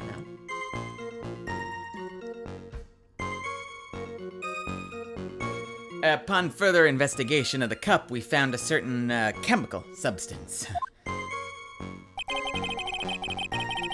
And what we found was potassium cyanide. You know, that stuff really packs a punch. Of course. Potassium cyanide. I've heard of that chemical before. Exactly how strong is this poison, Detective Gumshoe? It's, well, I mean that stuff's lethal. Eat too much and you're history. How much is too much? A lethal dose is 0.2 grams. That's about enough to finish anyone off. 0.2 grams. How much is that? You know when you swab your ears for earwax? Yeah, about that much. Earwax, huh? Sounds like something Gumshoe's got an abundance of. Such a small quantity of poison could have been concealed anywhere. And, it looks like Ms. Bird might have had, some kind of motive. Some kind of a motive? Yeah, but you know, if you ask me, it's been blown way out of proportion. Objection! You know what my golden rule is, Detective? Chuck out a bad cup of coffee. You can always get another. What? I don't get it. I'm saying, we can always get another witness on the stand if we have to chuck you out. So stick to the facts, Detective. Now then, what was Ms. Bird's motive? Come on, Gumshoe.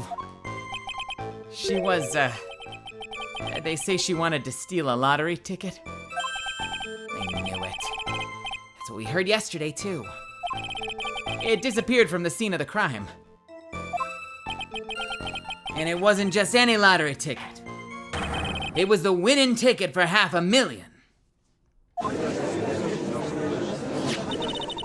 Mr. Armstrong knew about the ticket, too, didn't he? But he stole the wrong one. And is it possible Maggie stole the winning one?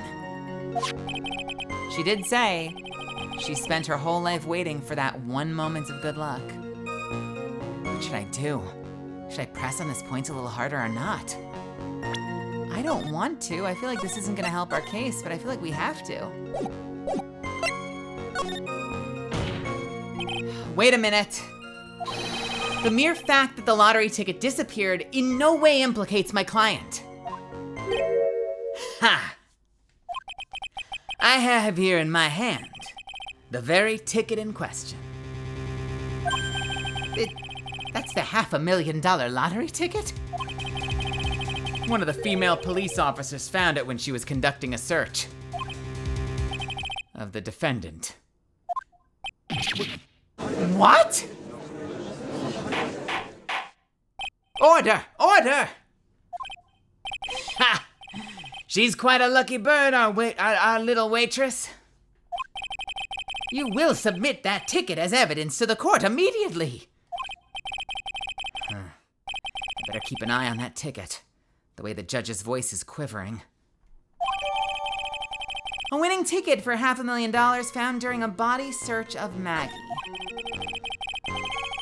This ticket was presented to the court in the previous trial, too. Oh,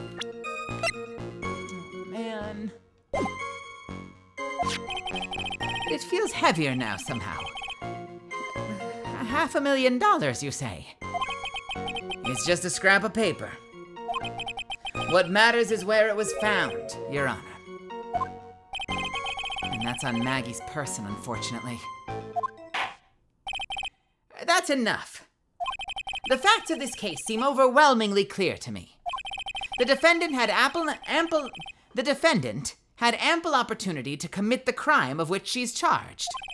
Furthermore, it seems beyond reasonable doubt that she indeed did commit the crime. I like an old man who knows the score. There's also the matter of the $500,000 lottery ticket. That alone provides a very credible motive. I mean, for that sum of money, even I might be tempted to break the rules. I don't mind an old man who's weak to the siren call of money. Not good, Nick. The evidence against Maggie is starting to pile up fast. Yeah, that's because the court has ruled guilty once already. I'd say it's about time to wrap up this repeat performance.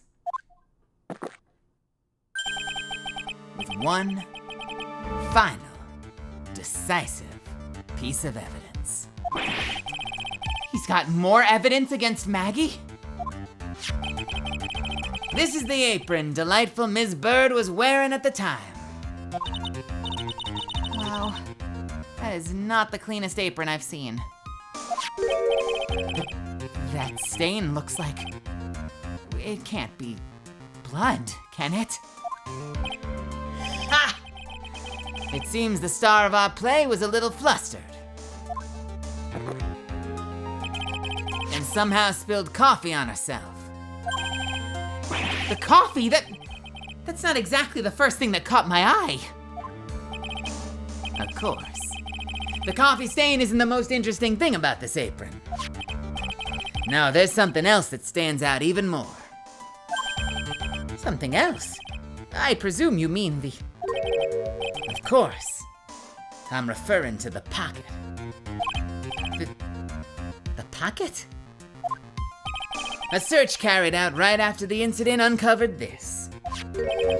Potassium cyanide. The very poison used by the killer was in her apron pocket. Gotta blow my nose really quickly. There's not blood on her apron. He was not stabbed. He was poisoned.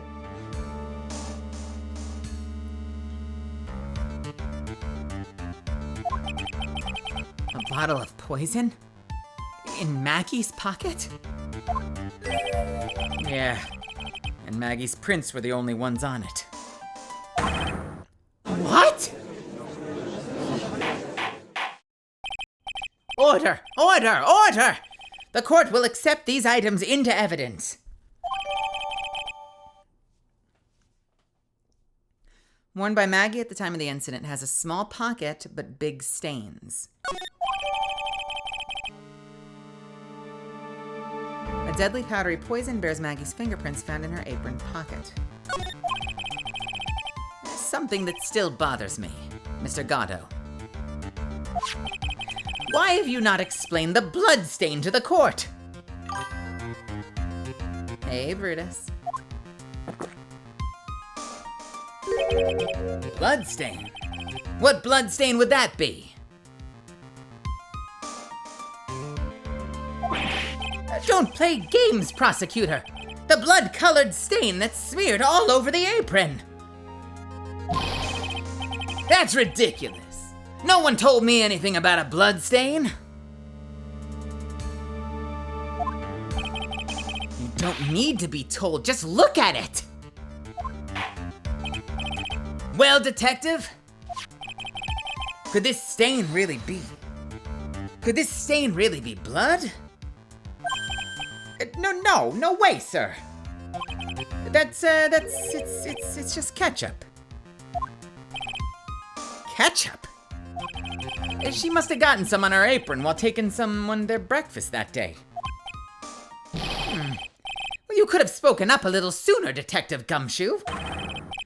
Pull a stunt like that again, and I'll have you drink 17 cups of ketchup, witness. I thought everyone knew what it was already. Why is Gato surprised? Why did he not even mention it? I haven't seen anything yet to make me doubt the last ruling I made on this case. The motive, the opportunity, and the supporting evidence, they've all been clearly established. Well, Tread, it seems you really are a phony after all. You know what's interesting, though? Is Gato's visor... I wonder if this is a dig at his visor. Is Gato's visor actually him looking through a red lens? Because if he sees through a red lens, everything might look red.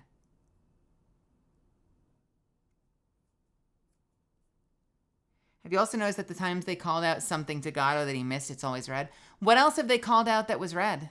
Did we have something last case that was red that he didn't notice? What did we have in last case? I'm trying to remember what happened last case. Was there blood on something?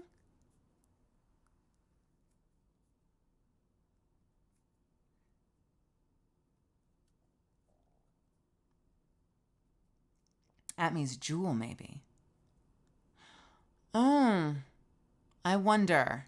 You know what? Maybe you're right. He did do like a it was clever though, wasn't it? He did sort of a like, I don't care what color that jewel is, it could be purple for all I know.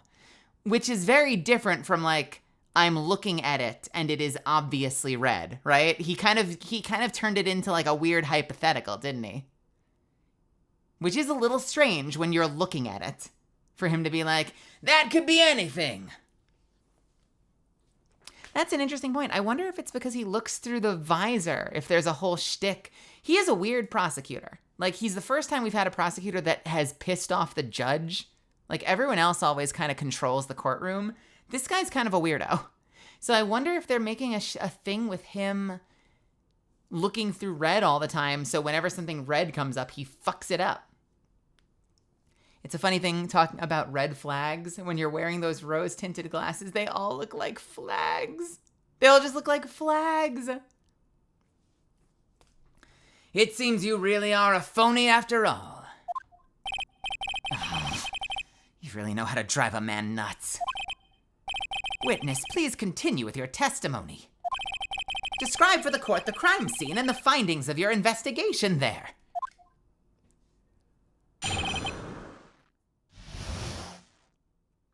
And we are going to do the second half of the testimony, but I love that this flashes like it's on camera. I need to take a quick restroom break, so can I hit the add button? I'll be right back in about 3 or so minutes. I will see you in just a few. Okay, Misfits? BRB.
All right. We are back. Excuse me. All right, more testimony. Man, this is a long time with Gumshoe, and yet I get this strange feeling we have someone else coming, right? Who is it going to be? Is it going to be the chef again? Or is it going to be the old guy, I wonder? Man.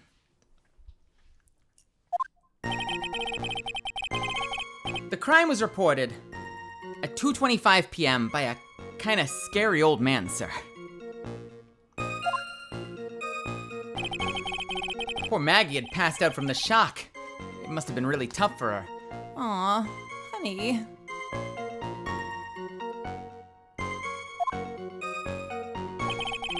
The victim didn't have any identification on him. But we figured out who he was pretty quick, and then the investigation went smoothly. When Maggie was searched, we found a lottery ticket and a bottle of poison. And that was it. There was nothing else missing from the crime scene. That's a hell of a sentence. There was nothing else missing from the crime scene. We found the lottery ticket, and we found the lottery ticket and the poison. There was nothing else missing from the crime scene. It's so fucking specific. All right.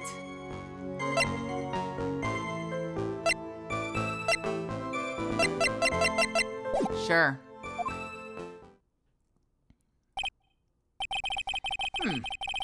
You identified the victim and secured your prime suspect. Very good.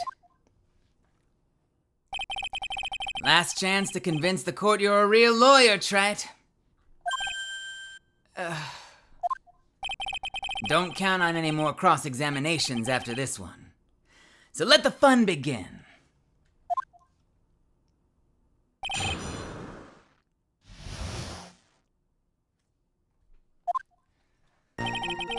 The crime was reported at 2:25 by a kind of scary old man, sir.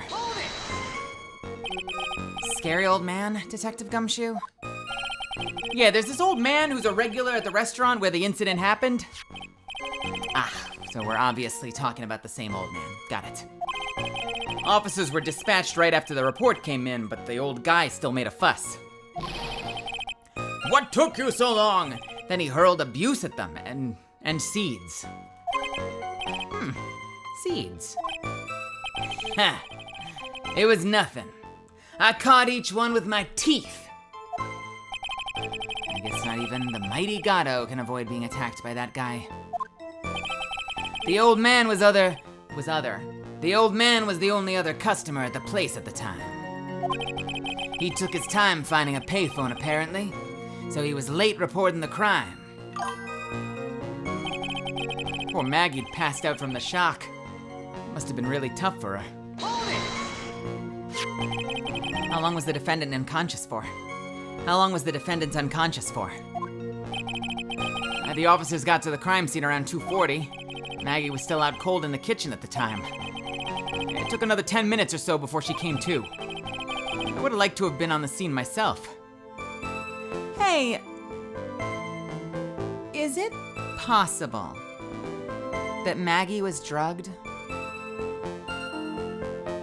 Because that's her being passed out for what, like 20 minutes, 25 minutes?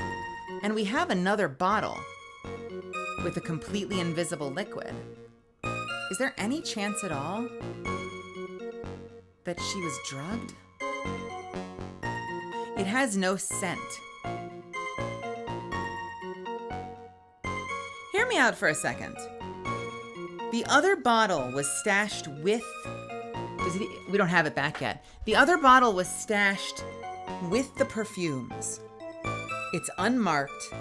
It has no scent. What if it's put in the perfumes? And what if she was given something in the form of a perfume with an extra ingredient added? And when she used it, it knocked her out so that that evidence could be planted on her. I wonder. That's my going theory right now. Is that, so, the poison was found on her. We know the guy was killed by the powder poison. We have the powder poison. What's the invisible, scentless liquid? Something you add to the perfume. All right, unknown. Thank you for the bets. Let's see. From Gatto. The old man was caught unprepared at my beat. Whoa. Okay, let me try that one more time. The old man was caught unprepared at my bean catching skills.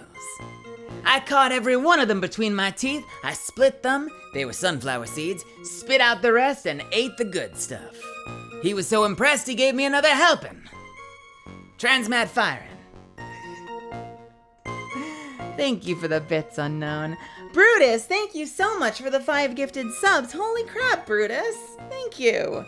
Afro Thunder, Haitian Sensation. Nut Shaders, that's an interesting name. Cowardly Vamp, and Jamie W. You just got gifted a sub from Brutus. So thank Brutus for me, will ya? Let's give Brutus a little love. Thank you so much. That's so sweet. Thank you, thank you, thank you. Ah, Brutus! Thank you for being here tonight. I hope you're having a wonderful night. So much love to you. And I'm gonna eat a tiny little licorice. Haha. How? 300 gifted subs now. Enjoy stream. Hell yeah, Brutus! Holy shit! Oh my god. I want to say congratulations, but I need to be saying thank you. Thank you so much. Jesus, holy crap. Thank you, Brutus. Brutus, I hope you're having a wonderful night. And you're welcome to stick around, but that is very, very, very, very generous. Very, very kind of you. You freaking rock. Thank you, Brutus. I would have liked to have been on the scene myself. I bet you would have liked to have carried out the search, too. I would have loved to see Maggie. Oh. I would have loved to see Maggie asleep like that. All pretty and peaceful.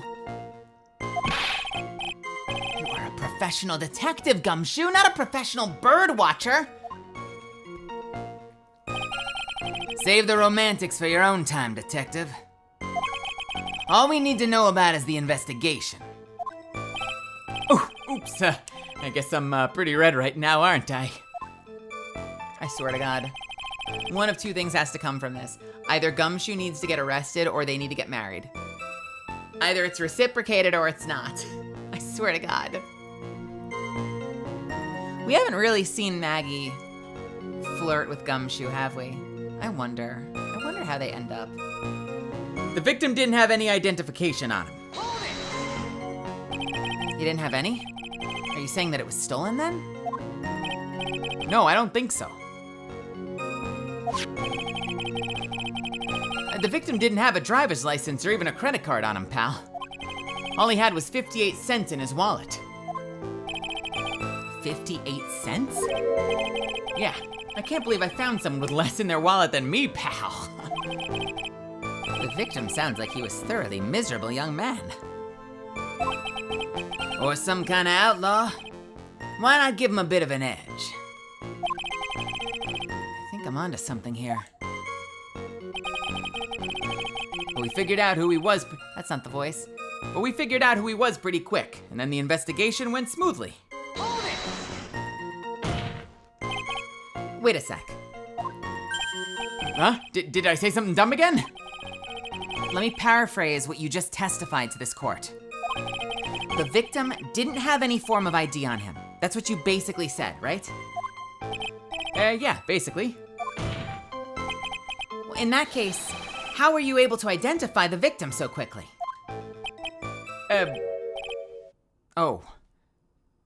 That. He's so let down. He's got the whole sagging shoulders and puppy eyes thing going. There was a prescription bag on the victim's table along with the lottery ticket. It seems Mr. Glenn Elg visited his doctor before he went to Très Bien. We got the victim's name from the medical records of the doc who prescribed his meds. Well, that's a reliable enough source for the court. What should I do? Should I leave this alone or ask to hear more?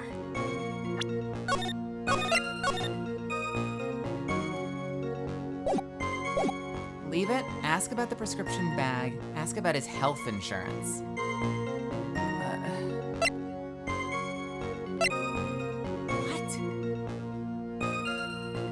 What? Let's ask about the completely irrelevant thing. So the victim had no form of identification on him, correct? Yeah. And yet before arriving at the restaurant, he went to see a doctor? Which means he must have had his medical insurance card with him. Oh, that is very true. The fact that it hasn't been found points to only one obvious conclusion. The victim's medical card was stolen. Oh, you poor, poor naive fool who thinks everyone obviously has medical health care. I am finally about to get health care again, and I didn't have it for months. Ha!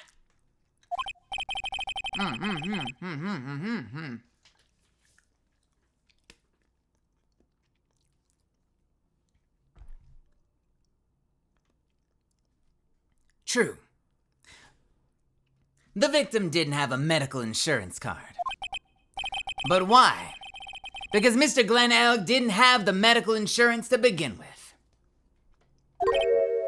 Huh? And I thought a thoroughly miserable young man. Well, as I thought, a thoroughly miserable young man. Or some kind of outlaw. Bit of an edge never hurt anyone.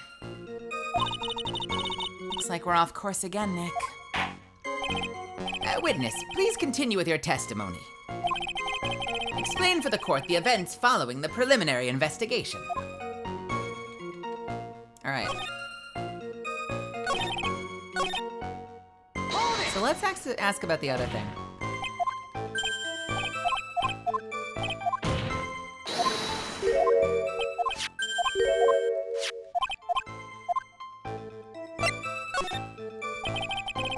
So what sort of medicine was in the bag? Oh, well, actually, the bag we found was empty. Huh? Yeah, completely empty. It was completely empty? The victim got this from the doctor before going to Trebian. The bag is empty. Ha! You're entering an empty paper bag as evidence? Desperate, are you, Trite? What? Now what happened with the investigation after that, Detective? When Maggie was searched, we found the lottery ticket and a bottle of poison. But the defendant had been passed out for a while, correct? In that case, isn't it possible someone planted the evidence in Maggie's pocket? Hey, yeah, you nailed it, pal. It happens to me all the time. We had the department party the other day, and when I got home, I was wearing the boss's shoes. Objection! Keep up this crazy testimony, Detective, and those shoes will end up down your throat. Sorry. So Trite, someone planted the evidence in Maggie's pocket. That's a pretty bold statement. Care to back it up with some evidence? Well, I'd love to, if I had any. It appears you have no evidence to support your theory, Mr. Wright. Continue with your testimony, witness. And that was it. There was nothing else missing from the crime scene. I mean, yes, there was. The medicine is missing from the crime scene. Objection! Detective Gumshoe, I think I should point something out to you. There's just one small contradiction in your testimony. Oh, finally! I'm getting all anxious just waiting, so hurry it up, will ya? By the way, Misfits, I love how excited he is about this. Like, he's so excited to be proven wrong on this case. This is great. Da da da da da da da. Meow meow meow. Da da da da da da da. Meow meow meow. Wait, I have a question. Did my stream go dead at some point?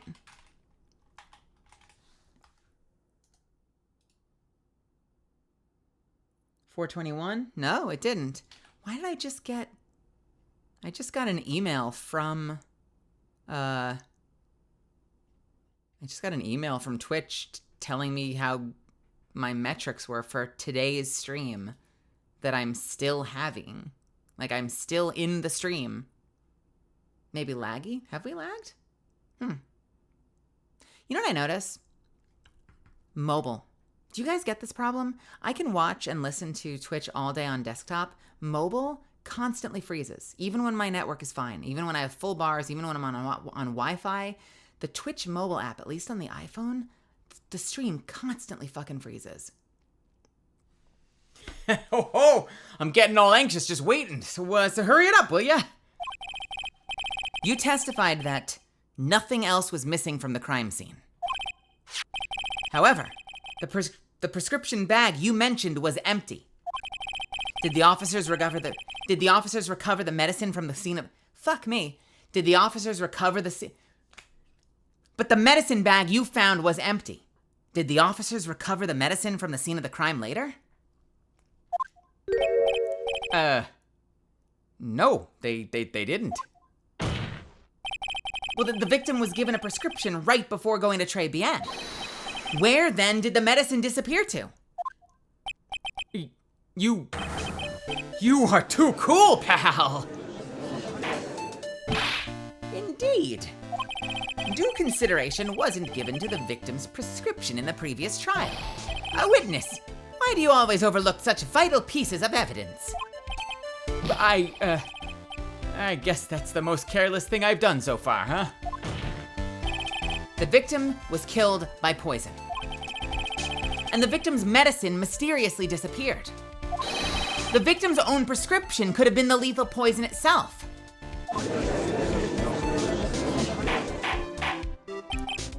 Order! Order! Well, Mr. Gatto, what do you have to say to that? Ha! That's all. What? Read for the court the name of the clinic on the prescription bag, if you will. Haughty Clinic, Haughty Clinic, Haughty Clinic. What's the clinic's name got to do with anything? New ear. Otolaryngological clinic. New ear otolaryngological clinic. Otolaryngological. Wait, one more time. New ear otolaryngological. I think that's an ENT. I want to say that's an ear, nose, and throat doctor. Otolaryngological. Just what kind of illness was the victim suffering from? Mr. Gatto? Hardly an illness, your doctor. Your doctor? Oh no, I'm too eepy for this, Misfits. Not in hardly an illness, Your Honor, your doctor. More like a bitter war wound, you could say. A war wound? The day before the incident, Mr. Elg found himself in a fight. He took a blow to the side of the head and ruptured his eardrum. He ruptured his eardrum? But then what on earth was the prescription he was given?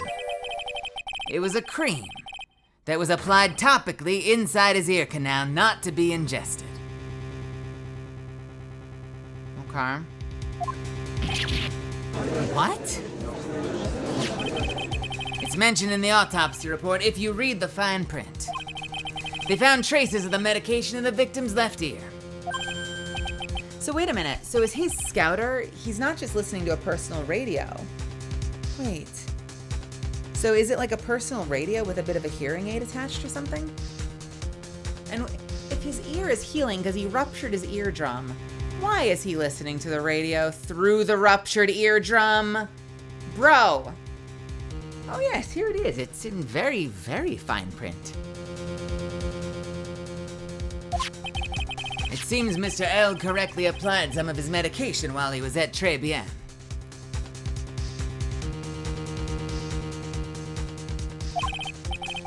Therefore, it would be absurd to believe that he would have eaten. Therefore, it would have been absurd to believe he would have eaten his medication.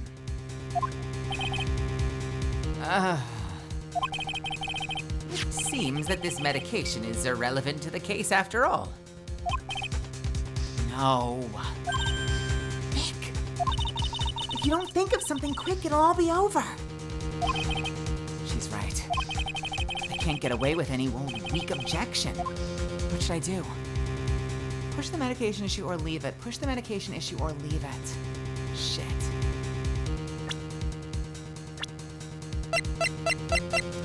You know what? You're right. It actually doesn't cover his ear, so it's just an eyepiece. Oh, you know what? I wonder if he was watching it instead of... But it did say that he had... It did say 100% that he had a ruptured eardrum. Or sorry, that he had a personal radio. What should I do? Push the medication issue. His left ear. Interesting. We were told... I don't know if I can I? Yes, I can.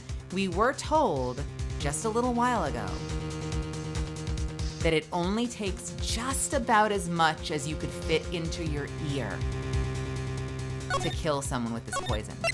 So do we know that he ingested it, or did he absorb it? Was it put in the medication? Sans Reborn, welcome to my chat. Welcome, welcome, welcome. I'm glad you're here. I hope you're having an awesome night. Thank you for coming in. We're doing a little performance stream. Sort of. I use the word performance lightly. We're being cheesy. It's campy. It's fun. Anime as fuck. We have fun here. Let's push the issue. Only moments ago, Mr. Gatto made the following statement. It seems Mr. L correctly applied some of his medication while he was at Très Bien. I did. Voice in Apex. If that's the case, then why was the medication not found at the crime scene? But the medication in question was for topical use inside the ear canal. Objection! That doesn't change the fact that it could not be found at the crime scene. However insignificant it may seem, it's a lawyer's duty to pursue the truth. Objection! You know as well as I do that the medication is irrelevant. It hardly seems likely that a prescription drug would contain potassium cyanide. Objection! It hardly seems likely that the coffee the waitress served would contain it either. But it did. The possibility is undeniable. Ugh.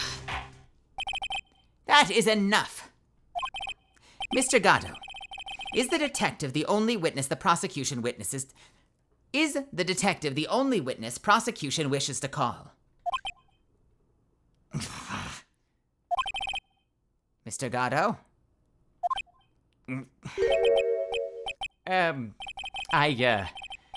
I got my own witness I'd like to call, sir. It's the old man who was there at the restaurant the day of the murder. Victor Kudo? The pigeon hater?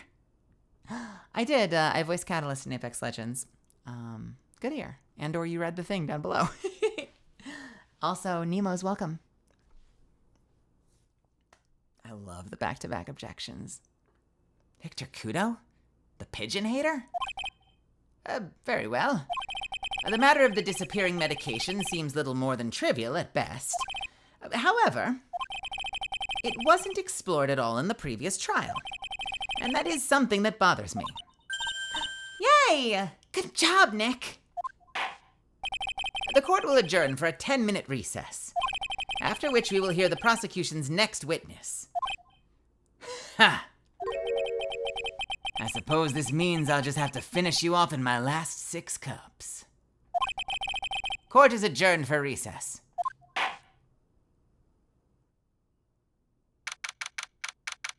Big Melly. I love that pop. Thank you for the big pop, Unknown. Ex Robin Hood, welcome, welcome. January 7th, 11:03 a.m. District Court, Defendant Lobby, number 1. Oh, thank you, Brutus. You giving me the kitty smooch. Am I getting the smoocher? Is that the smooch? Whew, that was close. Tell me about it. I nearly died in there. That's my line, sir. No, that's my line. I think I really did die a little bit. Looks like we all nearly died in there. I can't believe Detective Gumshoe. How can he betray us like that? Huh? He said he'd help me. But he totally set me up. I don't think he meant to do that, Maggie. He was backed into a corner. I mean, the guy's got to do his job, right? It's okay. I know all about lies and betrayal. I've had them my whole life. But it really hurt this time. I felt like someone punched me hard in the stomach. I hate that guy. I don't ever want to see him again. Oh, poor Gumshoe. So the next witness is going to be that old guy from the park, right? Yeah, Mr. Kudo. Lover of waitress outfits and projectile seeds. I bet he's gonna be really stubborn. I mean, he's pretty set in his ways, you know? Yeah, he's a big old grouch. Are you gonna be able to handle him, Nick? Yeah, I can take whatever he throws at me. Even those never-ending bird seeds. I don't think he's gonna be... I just have this feeling that Mia's gonna come back, don't you? January 7th, 11:15 a.m., District Court, courtroom number 4.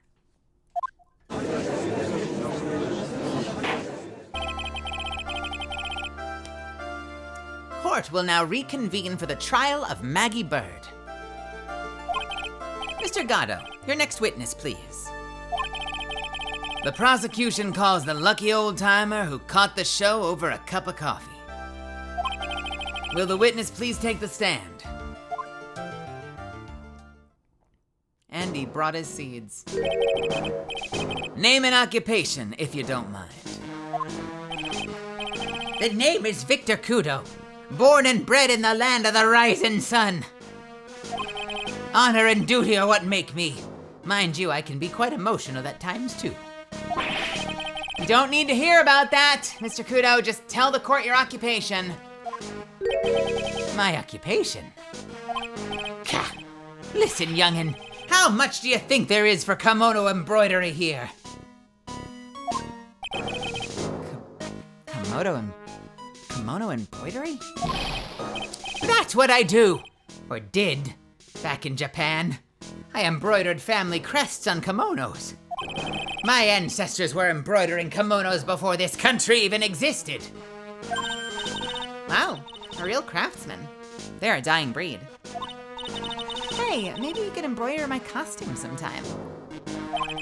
Anyway, like I said, there's not much demand for that kind of thing here. So I had to take a job working a cash register at a burger joint, pretending to smile. That burger joint would have been better off putting him in the kitchen. Now then, witness, were you in the restaurant at the time of the incident? Oh yes, I was eating some seeds over a cup of Javachino. Seeds? What do you think these are, I see. So you saw everything that happened, Gramps? Did I? Oh yes, I did. I saw it all. Then please, tell the court. We're all ears. I just realized he's a seedy old man. He throws seeds, and seedy means unkempt or shab. You're right. Oh, that's cute. That's really funny.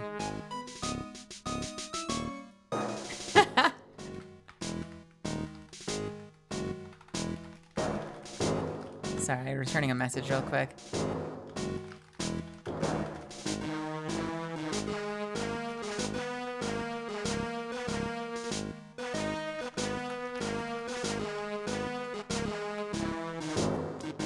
Well then, please, tell the court. We're all ears. Sure, I'll tell you. I'll tell you every last detail. He's really getting into this. What I witnessed. The young man was reading the sports paper. The serving girl brought him a Javachino, but she put something in it. The man took one sip of it, looked like he was in terrible pain, and collapsed. That's the serving girl, right there in the defendant's chair. I remember her well.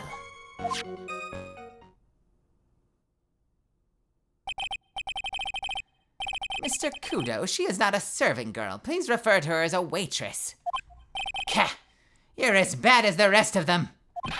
All these newfangled words. What's wrong with the old-fangled ones, Oh, I'm here. Okay, so this is usually what precedes a racist tirade, but let's see where he goes with this. Newfangled? All this talk of radios and glasses. It's wireless and spectacles, I tell you. Excuse me. Listen to me, everyone. Don't forget the old values. Don't let the good old days slip away.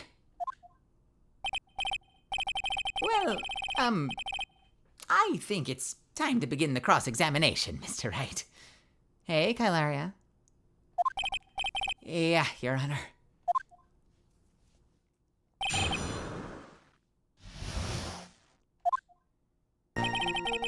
The young man was reading the sports paper. So you saw the victim, then? You saw Mr. Glenn Elg? What is Glenn Elg a play on? What does that mean? Oh, it's a palindrome. It's Glenn Elg, both directions. Glenn Elg. Glenn. That's cute. What does that mean? What's the purpose? Is that it? They just couldn't think of a funny pun name, so they made it a palindrome? You saw Mr. Glenn Elg? I wanted to know if Guts and Brawn retained his championship or not. So he was looking at the sports paper the victim was reading, huh? And that the location in question... There are partitions between tables on the same side of the restaurant, right? So what if there are? Well, if you say that you could see the victim... That means you were sitting at the table on the other side of the restaurant, correct? I go to that place to drink Javachino. I don't go to sit. I don't remember which table I was sitting at. You mean you go there to eye the waitress? The serving girl brought him a Javachino, but she put something in it.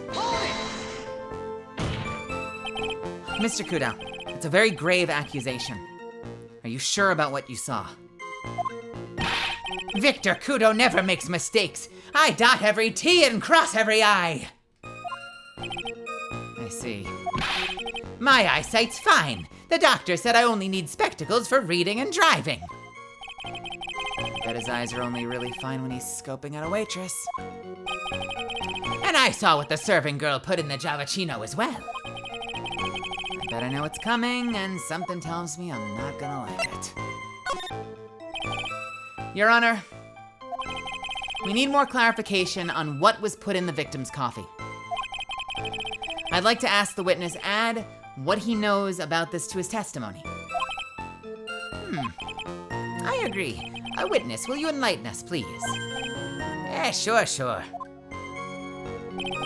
There's no question about it. She very conspicuously put some white powder in there. Oh, hang on.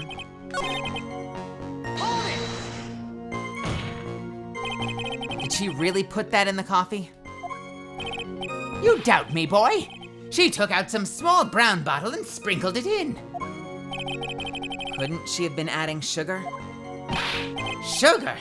In a small brown bottle like that? Like that? Witness, could you please describe the bottle in more concrete terms? Ha! A bottle like this, perhaps? Oh, there it is. That's the one. It's the bottle of potassium cyanide, I presume. So what did the accused put into the coffee? I think it's clear, do you?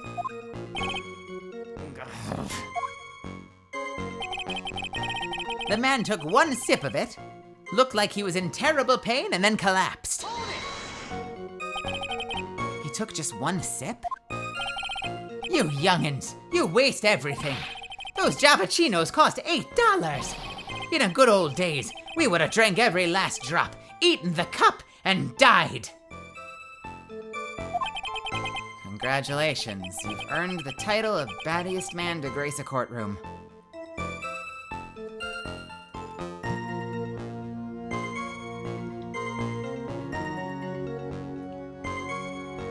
And then died.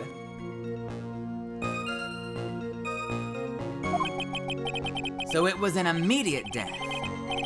Well, with potassium cyanide, I suppose that's possible. Oh yes, he slumped over without so much as a twitch. I felt the Javachino I just drank turned sour in my stomach. Oh yeah, I know that feeling. And the waitress, I presume she is, That's the serving girl, right there in the defendant's chair. I remember her well. You said I remember her well in reference to the waitress? Did she have any particular features that you can identify her by? Particular features? It's a disgrace, that's what it is. What? Sorry? You can see all the way up to her.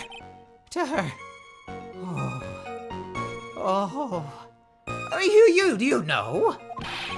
She's practically naked in that uniform. So the particular feature you recognize about the waitress is her outfit. But anyone could wear such a uniform, even me. Mr. Wright, please spare the court any further mental anguish from that image. Don't get all excited, Nick. You gotta keep yourself together. I guess. I might have gotten a bit carried away. Yeah, there are other things I recognize about her too.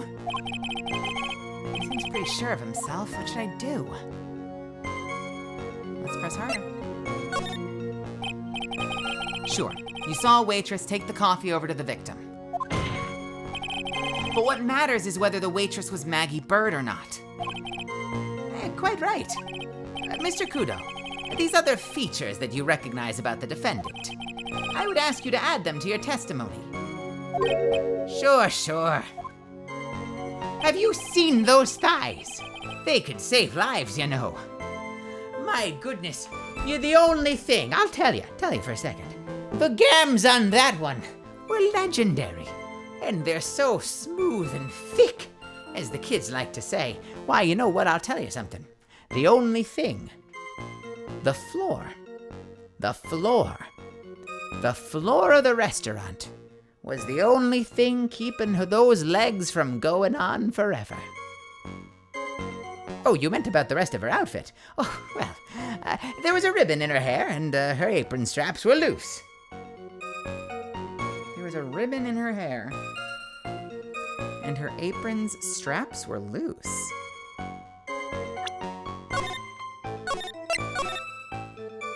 And her apron's straps were loose.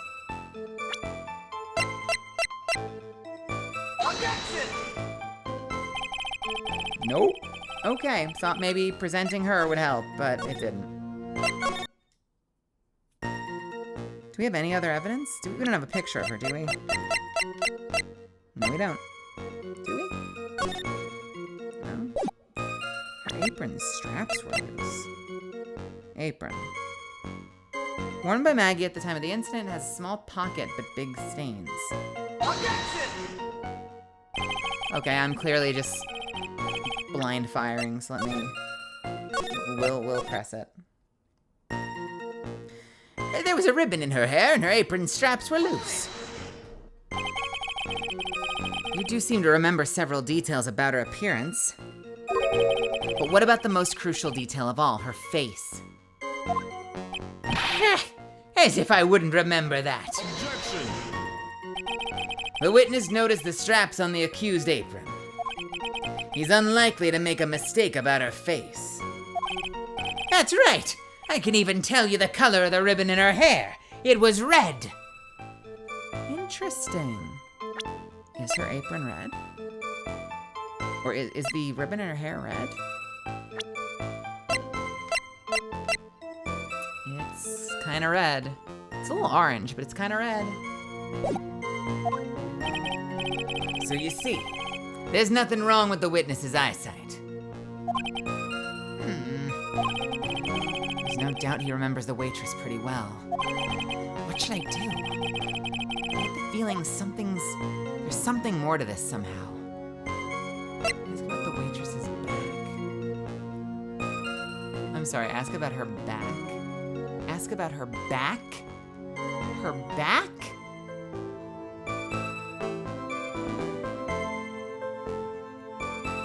What? All right, why the straps? Does she got buns? Peppa Girl. Mr. Kudo, you seem especially interested in the straps. Why is that? Wait, what? The ribbon in her hair, the straps on her apron. What's the fascination? Fascination? Objection! People have all kinds of fetishes, Trite. We don't need to embarrass the witness. Listen, you young upstarts. I haven't got some sick strap fetish. Is there any relevance to the witness's unusual love of straps, Mr. Wright? I was just curious as to why he was so fixated on the waitress's straps. I said I haven't got a strap fetish. How many times do I have to repeat myself? Very well. Continue with your testimony, Mr. Kudo, and make it strapless. Do you think old Seedy really saw Maggie do it? Well, he probably had his eye on the waitress the whole time. That's why he was there. He was there for the cute outfits, right? Not the waitress. I guess. Huh. She makes a good point, though. Hey, did I just say something clever? I wonder if the waitress Mr. Kudo saw was really Maggie. That's what we have to figure out, Nick.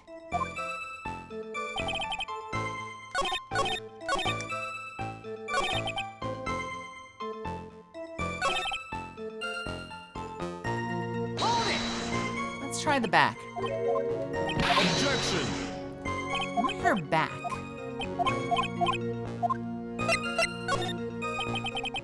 The identifying features you described are all things that you would see from her back.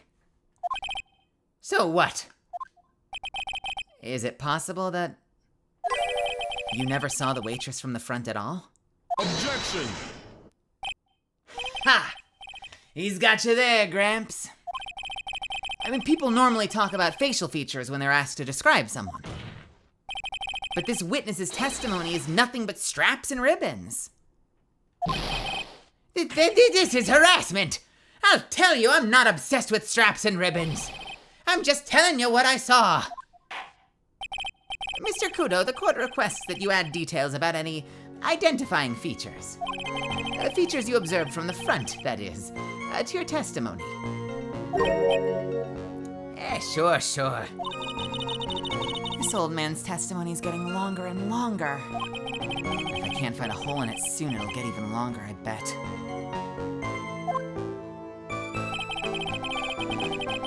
We did see an extra girl at the restaurant, didn't we? For just a second, we saw another girl, but we don't have her in here yet.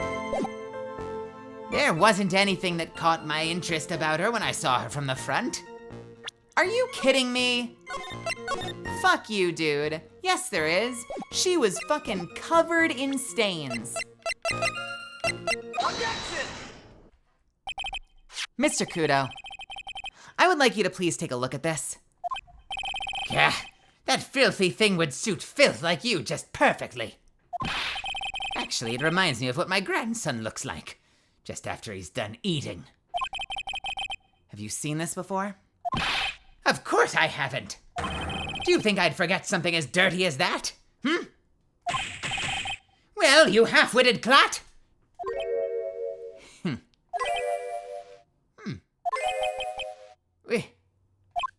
What? What is it? Ever since I said you half-witted clot, there's been an eerie silence in here. Mr. Kudo, this apron is the apron worn by the defendant on the day of the poisoning. Oh, And you just said to yourself you wouldn't forget something like this. Which means if you'd really seen this apron before. Yes, you know what I'm getting at. You couldn't have possibly seen the waitress from the front.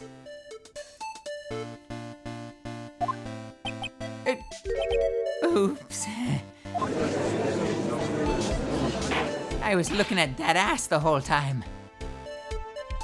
Witness. You can't just oops your way out of this. Ha! Well, well. Looks like we finally have a genuine trial on our hands, folks.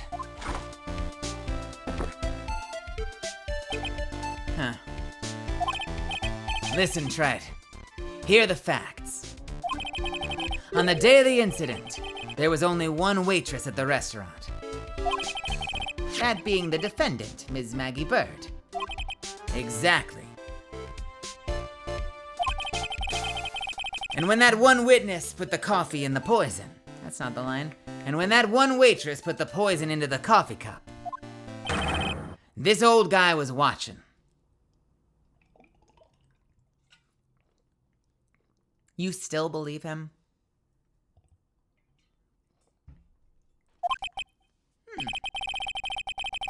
I hope you understand the gravity of the situation, Mr. Kudo. Wait, did he say was or wasn't? Was it wasn't?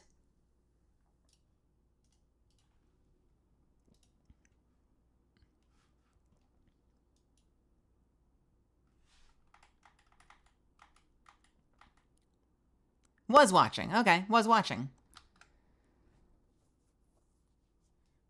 Gatto does have a weird obsession with Nick. He hates Nick, and we don't know why.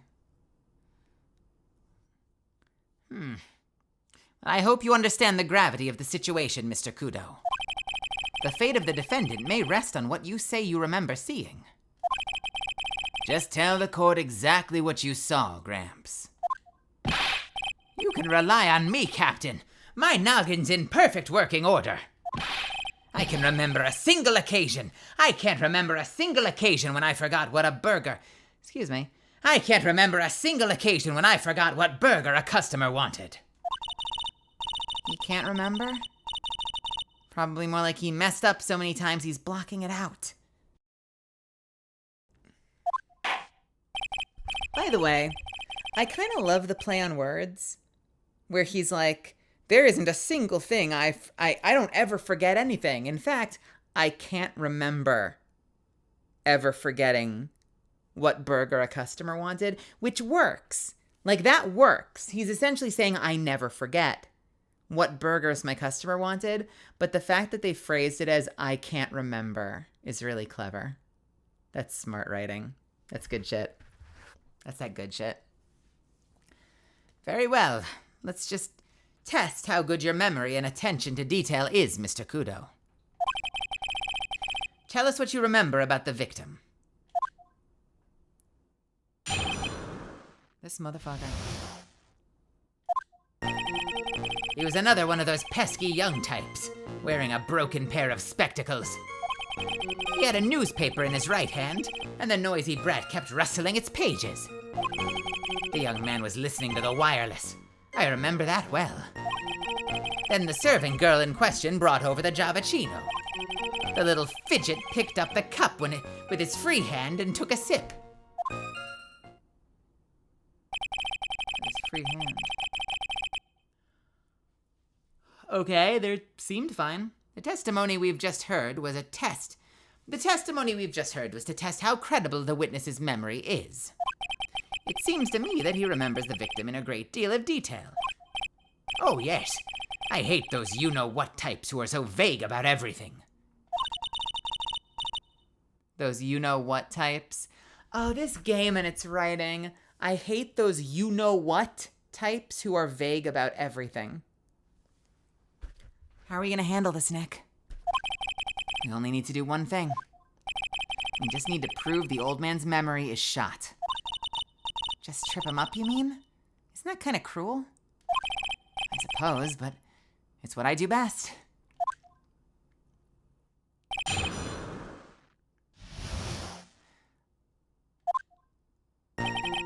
All right. Broken spectacles, sure. Newspaper in his right hand, and the noisy brat kept rustling its pages. Listening to the wireless, I remember that well. Then the serving girl in question brought over the Javachino. The little fidget picked up the cup with his free hand and took a sip. Let's look at our evidence real quick. Left by victim. Doodle is in the victim's handwriting.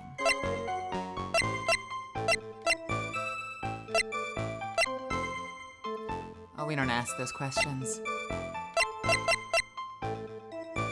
Huh. Alright. Ah, sorry, I'm not yawning, you're yawning. Nothing yet, so let's start pressing. He had another of those pesky young types, wearing a broken pair of spectacles. Spectacles? Dark glasses to you. One of the lenses was green, but the other was broken. One of the lenses was green, but the other was broken? What?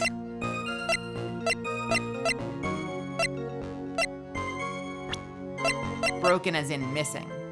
Okay, as in missing. Newfangled rubbish. That's why I remember him so well. He did have some kind of lens over his left eye. I wouldn't have called it a pair of glasses. He seems to have been wearing some rather modern-looking shades. Perhaps I should take to wearing some and rival Mr. Gatto's sharp appearance. We better come up with something sharp and quick. Guess I'll wait and see if I should challenge him about the spectacles. He had a newspaper in his right hand, and the noisy brat kept rustling its pages. The newspaper was a sports paper, right?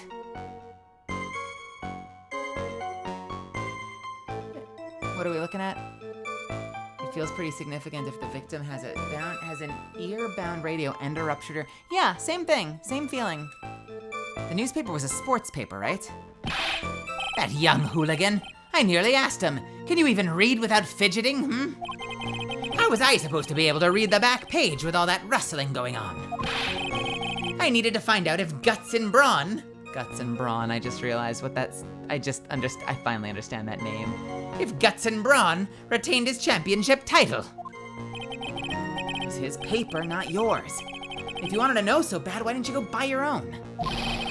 What are you looking at me like that for? How dare you judge me? Ow, ow! Guts and Brawn got beaten yesterday, by the way. Anyway. The young man was listening to the wireless. I remember that well. The wireless? The decadent young rascal. In my day, it was one or the other. Read the paper or listen to the wireless. Oh boy. And using an earpiece. It's selfish, that's what it is. I was straining my ears, but I couldn't catch any of it. Was he that desperate to listen to the radio?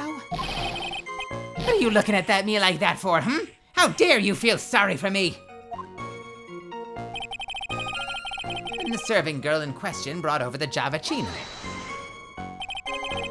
You mean the waitress? Who you only saw from behind, right? You're one of those, aren't you? You never let anything go, isn't that right? You know who this is? You know who this is? This is a replacement for Wendy Oldbag, isn't it? I feel like this is the new Wendy Oldbag.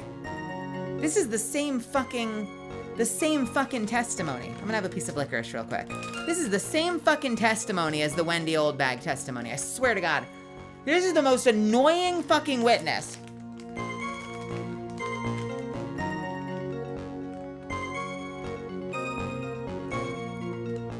I am so over this guy.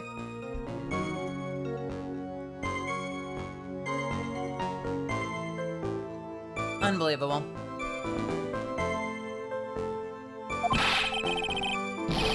What does it matter if I saw her from behind or not? What does that change? I saw what I saw. You better not push until I've got some hard evidence. The little fidget picked up the cup with his free hand and took a sip. His free hand? Yes. Which hand was that? Weren't you listening before, cloth ears? I said he was rustling the newspaper with his right hand, didn't I? If his free hand wasn't his right hand, then what do you call it? Ha. Wait. If his free hand wasn't his right hand, well then which one was it? What did you just say? I'm trying to make that up. It went so quickly, I missed it. God damn it. Hold, please.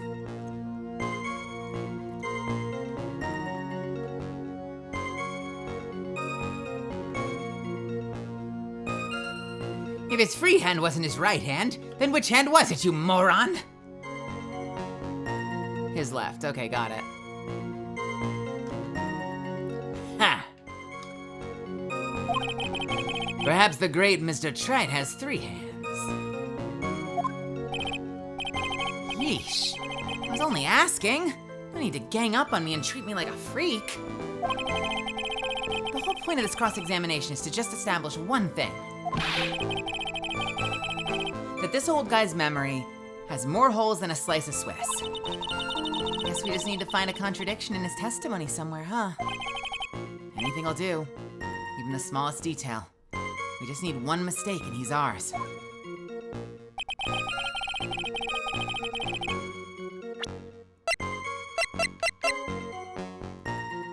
Coffee contained potassium cyanide covered in the victim and Maggie's fingerprints. Left by the victim, doodle is in the victim's handwriting. His left eardrum ruptured the day before the incident.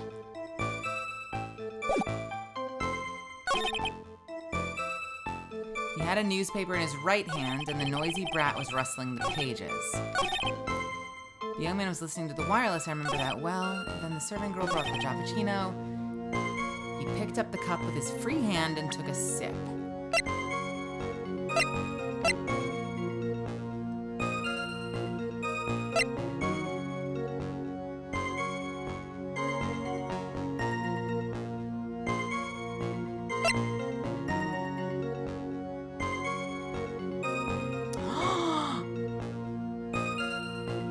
Interesting.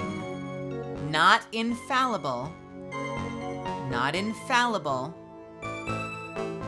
But interesting.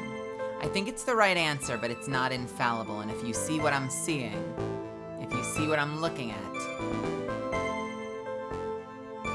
you understand.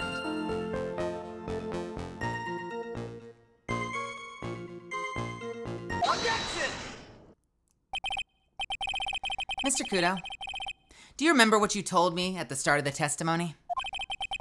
That this was the way of testing the credibility of your memory. I know. There's nothing wrong with my memory, I tell you. Nothing.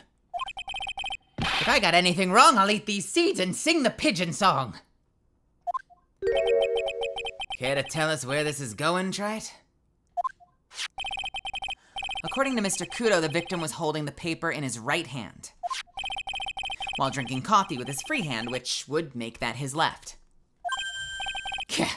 What is this, kindergarten? But I'd like the court to please take a look at this. That's the cup of the victim used, correct? Yes. And on the rim, you'll notice the mark left by the victim's lips. Yes, there's a stain left by the coffee. If you consider where that stain is, you'll clearly see that the victim was holding the coffee in his right hand. But how? Well, Mr. Kudo, the court is waiting for your epic performance. Epic? You said you'd eat those seeds and sing the pigeon song.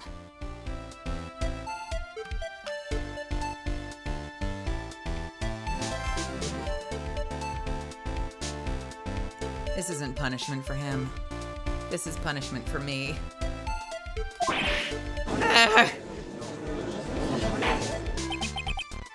Mr. Kudo, I'm afraid this is simply not acceptable. I think the witness had better go back to the park where he came from. Wait! If you think I'm going to stand here and listen to you tell me I'm mad, you're wrong. I don't care about the dirty coffee cup. I know what I saw. You still insist on your testimony. That young brat was holding the cup in his left hand. Oh yes, no question. I am a good law-abiding citizen, I am. It's that dead young hotbot in you, you spiky-haired yahoo, who are at fault. Who, me? Thank you, old man. We've heard quite enough from you already. Don't call me old man, old man. Been around for 68 years, I have. You can't ignore me. Listen to what I've got to say. I'm sorry, Mr. Kudo, but... Sure. Why not hear a little more? Mr. Gatto. But this is my 16th cup of coffee. So this is your final stand. Oh, thank you, Captain. You can rely on Victor.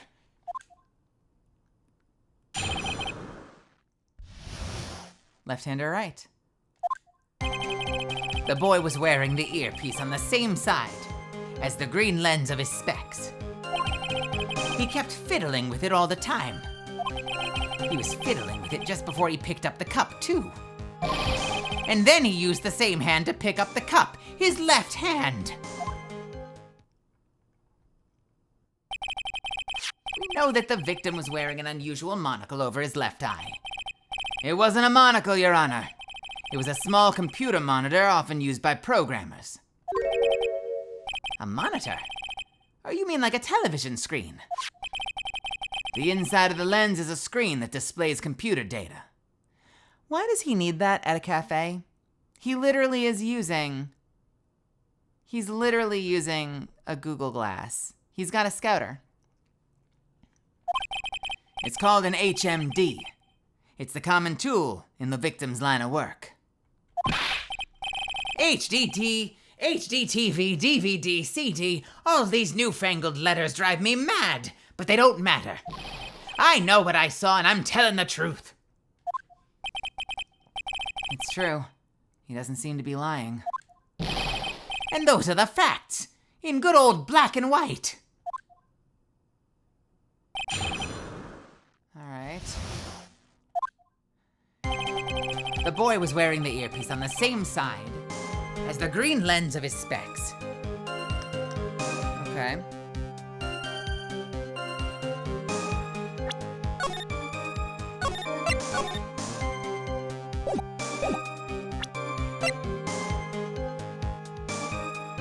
We know that he put the medication in his left ear. But we don't have it.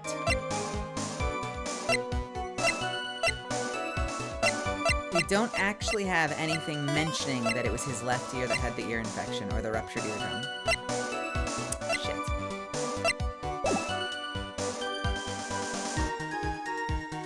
You think I do? The victim got this from the doctor before going to the Très Bien. The bag is empty.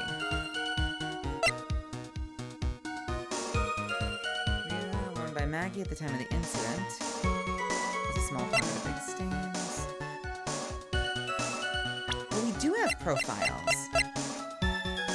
Worn, oh, it keeps changing. Worn HMD over left eye, left eardrum was ruptured. So this might be the place to present it, but let's keep looking. He kept fiddling with it all the time. He was fiddling with it just before he picked up the cup, too. And then he used the same hand to pick up the cup, his left hand. Hey, Matt, how's it going?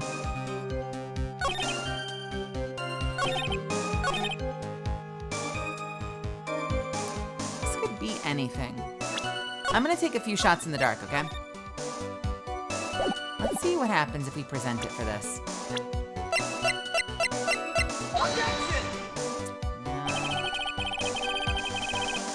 I really thought that would do it. I thought there was a chance that would do it, but it's not gonna do it. He kept fiddling with it. He was fiddling with it just before he picked up the cup, too. And then he used the cup, same hand to pick up the cup, his left hand. All right, let's go through it. So the victim was wearing an HMD.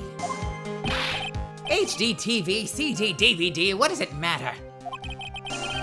There's none of them actually, but anyway. And you're sure that he was wearing the earpiece on the same side? No question. I could only see that side of his head from where I was sitting. Yeah, that's pretty obvious if you look at the floor plans. From the opposite table, he'd only have view of that side of the victim's head. From the opposite table, he'd only have a view of that side of the victim's head.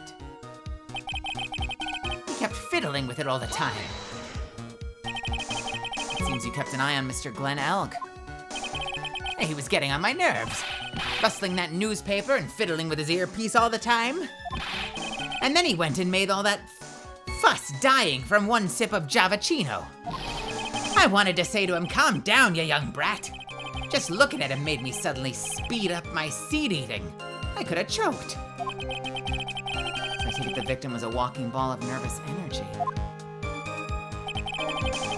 He was fiddling with it just before he picked up the cup, too. The earpiece you mentioned. Which hand did the victim touch it with? Wait. You're one of those people, aren't you? You're the type that uses your left hand to get things out of your right pocket. Or fastens your left cuff with your right hand. And when the tour guide says, on your right side, you'll see the famous blah, blah, blah. You're the only one who deliberately looks left, well, aren't you? No, I didn't mean... Obviously, he used the hand on the same side of his body that the earpiece was in. Ow! Ow! So if he had the HMD on the left side, it was his left hand, I guess.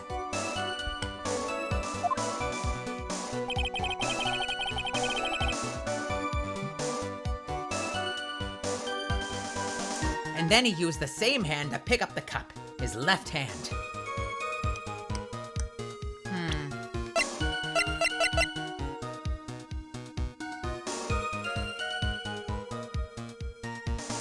I think it's gonna be the fingerprints. We can check this. We can check for fingerprints and make sure they're on the side of the cup that would allow him to hold that part of it. Because to be fair, I hold my cup like that too sometimes. So it's possible, but the fingerprints would substantiate it. You seem very sure of yourself, Mr. Kudo. That's because I know what I saw, no matter what tricks you try to play on me. Looks like you really did see the guy picking up the cup with his left hand. This is a dead end. Oh, Nick, what do you think? I think the guy's telling the truth. Even so, something's not quite right. Then chuck evidence at him until he breaks. If he's not lying, there wouldn't be any contradictions in his testimony, right? Okay. I think it's this. I don't think we have exactly what we need, but I do think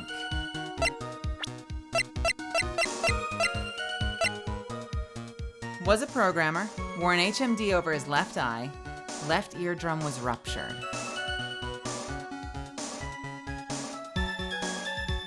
So we're either presenting the fact that his eardrum was ruptured, right? Oops, whoops, whoops, whoops, whoops. To one of these.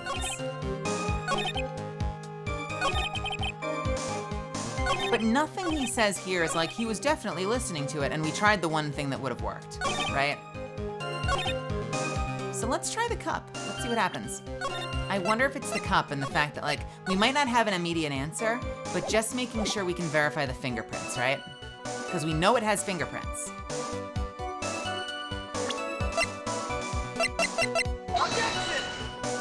No. Really? All right. Well, fuck me, I guess.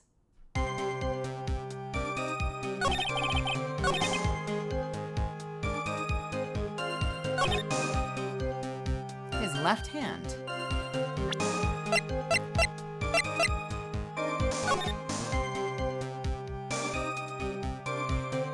Doodles in the victim's handwriting. Bummer. You'd think we'd have this information.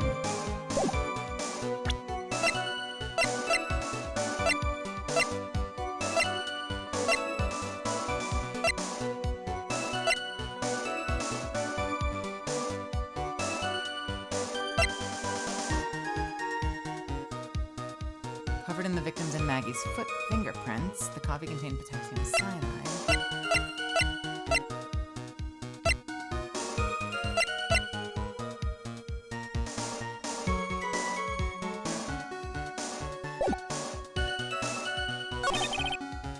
He was fiddling with it just before he picked up the cup.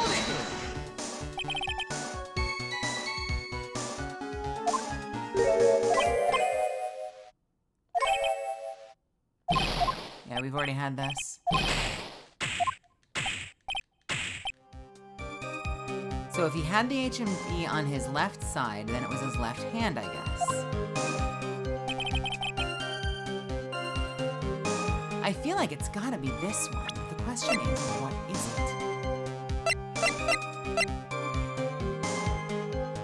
Written ticket for $500,000. Coffee containing potassium cyanide covered in the fingerprints.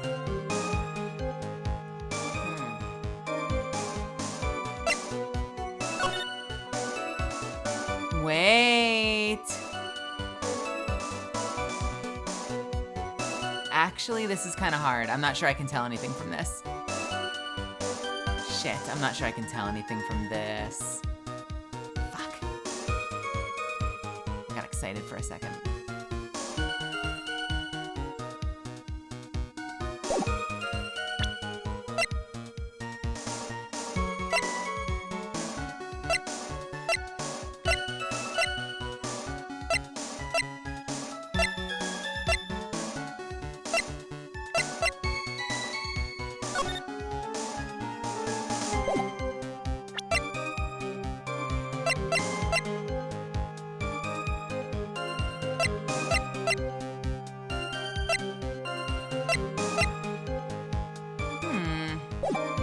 Let's try presenting him. This is gonna be a weird stretch, but let's try presenting him, okay?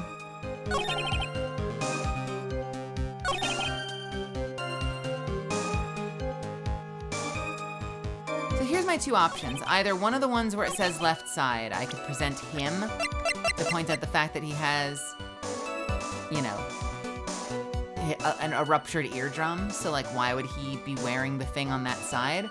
Alternatively, I could present the ear medication as to why he was fiddling with his ear, but that's not a contradiction, that's just clarification. Right?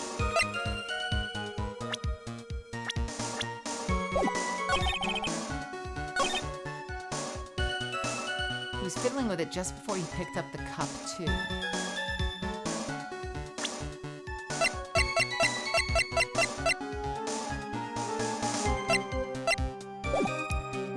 One. Then he used the cup, the same hand to pick up the cup. All right, let's just try presenting him and see what happens.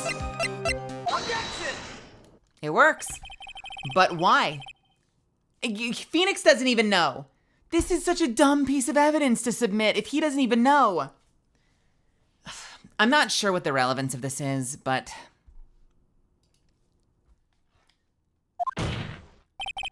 Mr. Kudo, there's something very strange about your observations of the victim.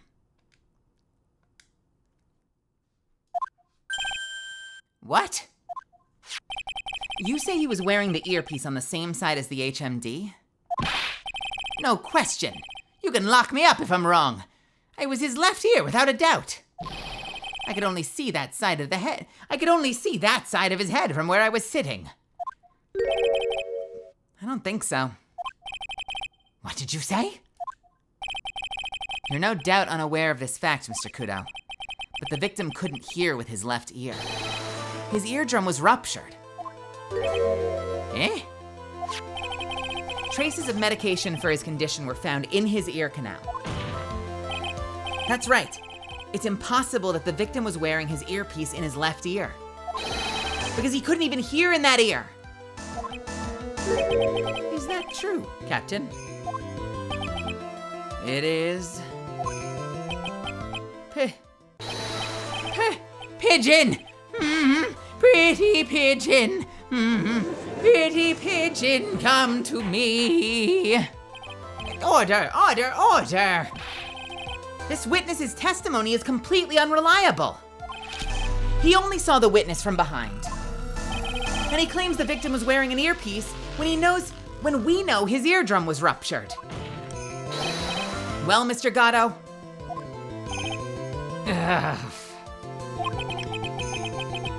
A single drop of milk is all it takes to destroy a perfect black magic in a cup. This old man is my drop of milk. Captain, are you calling me a drip? This is the victim's coffee cup in which the potassium cyanide was found. The mark on the rim clearly shows that the victim picked it up with his right hand. I'll never back down. I know I'm right. The lad drank his Javachino with his left hand. Let me put you out of your misery. Clearly, the victim used both hands. He took a sip with the cup held in his right hand and then switched to his left. That's what the old man saw. Impossible. The witness has already testified on numerous occasions that the victim died immediately after taking one sip of coffee. Which hand the victim used to pick up his cup is irrelevant, Your Honor. The facts still stand. With one hand or the other, Mr. Elg drank the poison coffee. Like this. Sadly, Mr. Gatto, that doesn't wash. The point of this testimony was to establish whether the witness's memory is credible. And the results are clear. The testimony given by this witness is useless.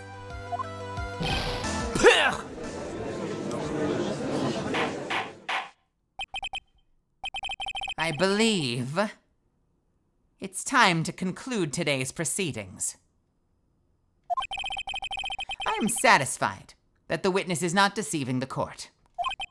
But to be frank, his testimony is a farce. Did you have to be so frank? Take that, you pompous old fogey! I'm sorry, Mr. Kudo. You can't reach me from there. I'm ordering the defense and prosecution to investigate this case farther. That is all for now. This court is adjourned.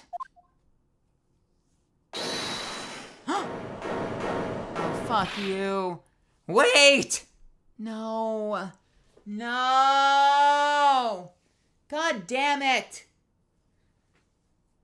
I don't want to hear it. I don't want to hear what he has to say. I'm taking a quick break because we're almost at an ad anyway. I will be right back. Fuck this guy. I need a break. Give me a second. I'll see you in a few minutes. No. No more testimony. Fuck this guy.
Hey, sorry about that. I know it took an extra minute or two. Thank you so much for waiting. Shall we... Oh, fuck me. I don't want to do this. Oh, this guy. I'm so done with this guy. I'm so done with this guy. I don't get angry at that many witnesses. I'm just so done with this guy. Okay. It's fine. It's fine. It's fine. It's fine. Fuck. I'm hungry. I'm tired. Shut up, Kudo. Wait! If we stop now, where does that leave me? Leave you, Mr. Kudo? Thanks to that blue-suited young upstart over there. I'm just a bumbling old man who can't even dot his T's or cross his I's now. How is your bad memory my fault? I'm sorry, Mr. Kudo, but there's nothing I can do. I've kept my mouth shut until now. But there's something else the court should know. What? There's more? There's more? Sorry, that's a better delivery for that line. To be perfectly honest, it might not be anything. But I want another chance! I want another crack at you, you young shark! Me? He's looking at me like I'm some sort of evil shogun. Well, everyone, what do you say to one final showdown? The final chapter in this eccentric old man's scrapbook. Why did I roll my R there?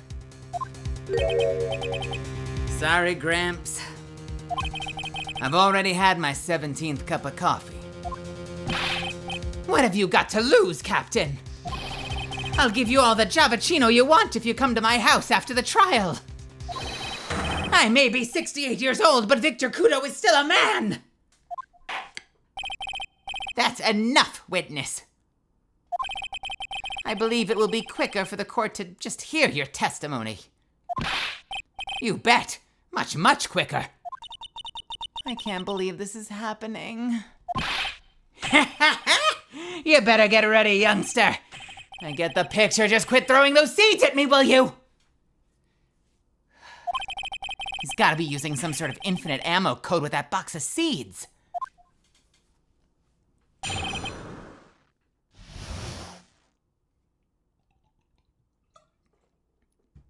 God, fuck this guy so much.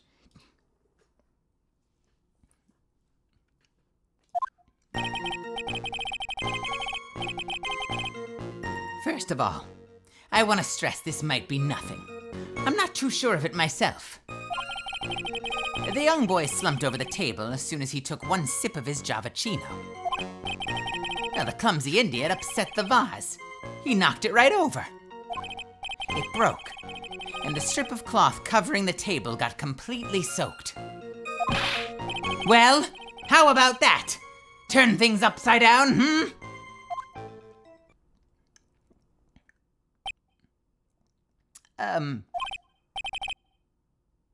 Is that all? Yes, that's all. I remember it perfectly. Eh? You doubting me again?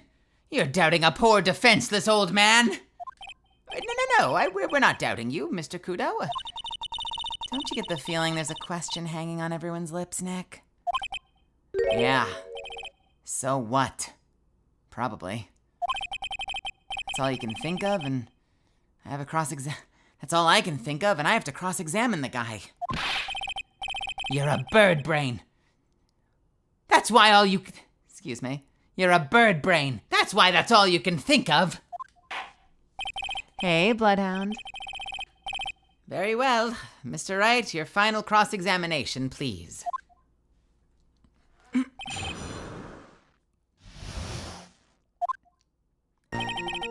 First of all, I want to stress that this might be nothing. I'm not too sure of it myself. But the young boy slumped over the table as soon as he took one sip of his Javachino. Well, the clumsy idiot upset the vase. He knocked it right over.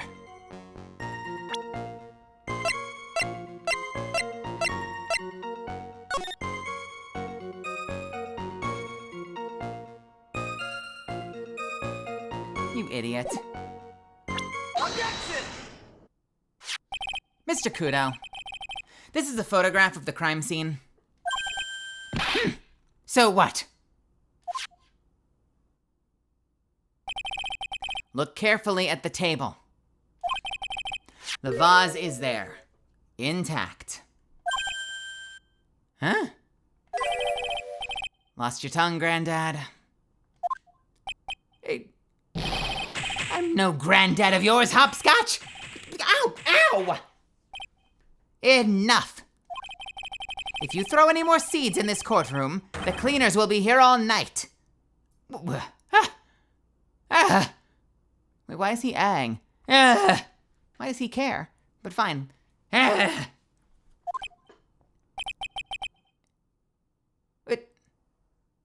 Oh, literally. If you throw any more seeds, the cleaners will be here all night. What is it now? I just remembered something. Yes. The broken vase. It was on my table. What? Well, you see, it startled me when the young man collapsed. So I stood up. That must have been when it fell over. The vase on my table, I mean. The vase on your table. Yes, it was on my table. And that's how my groin came to be completely soaked.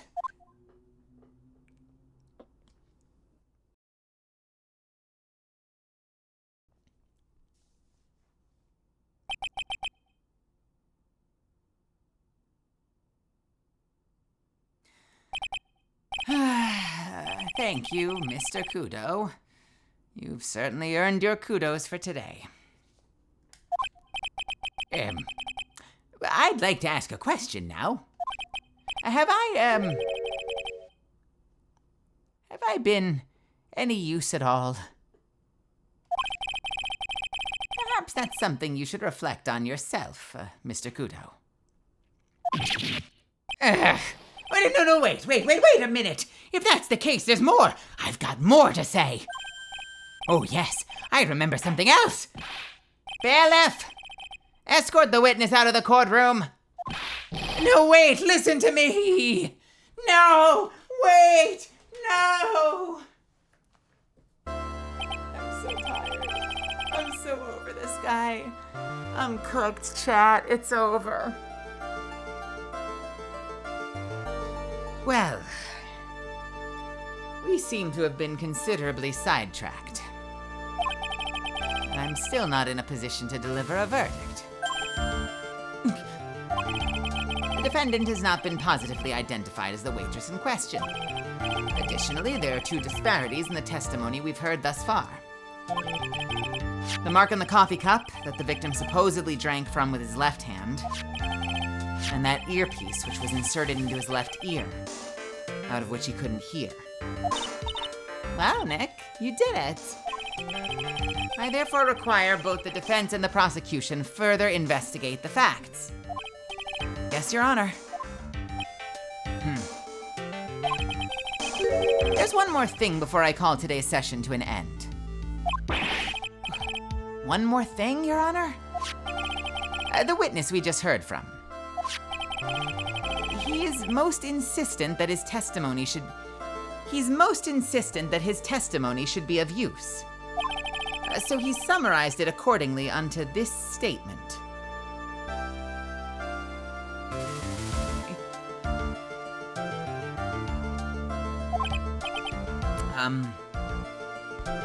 Okay. You may each have a copy of it if you wish.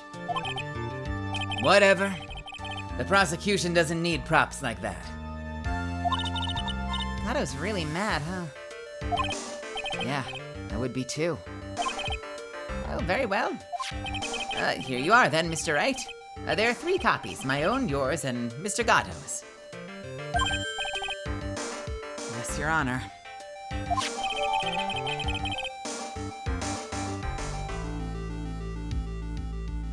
When the incident occurred, I broke the vase at my seat. I'm sorry.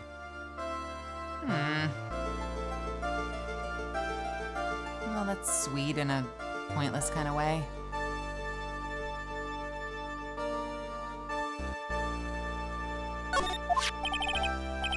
Sorry? This isn't a piece of testimony. Like a 5 years old apology. More like a 5-year-old's apology. What the heck are we supposed to do with 3 copies? That is all. This court is adjourned. Oh my god.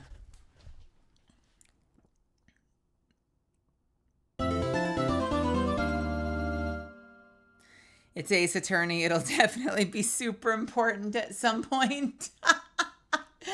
Yeah, probably.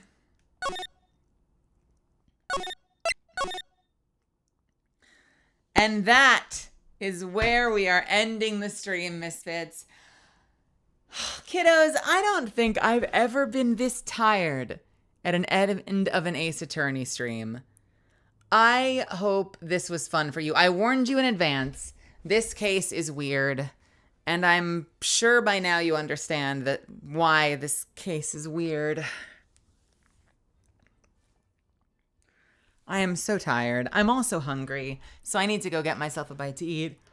I'm gonna get myself a little bit of a nap as well after that, so I think that is where we're gonna call it for the night. I'm not gonna belabor the ending, just to say that you know how I feel about these streams.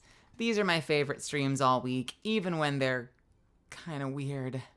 So thank you so much for joining me tonight, and thank you for continuing to support me. Thank you for the subs. Thank you for the love. Thank you for the follows. If you're here from somebody else's community, and you decided to stick around despite everything that happened here tonight, thank you. You fucking rock. If you're supporting the channel through gifted subs or through Prime subs or bits, or even just hanging out with me here and holding the space and being an active participant, thank you so much. If you're lurking in the background and you had fun, I appreciate you. You guys are awesome. Thank you again. Let's go ahead and take this over to... Oh, man. Let's go take this over to Hachi's stream, because I need to cool down too. So we're going to go say hi to Hachi, who is playing some Minecraft. And I'm super jealous because I want to play Minecraft too. So I'm going to go ahead and set up that raid. As always, we're going to give Hachi a little bit of a fond greeting. We're going to say, bark, bark, Hachi.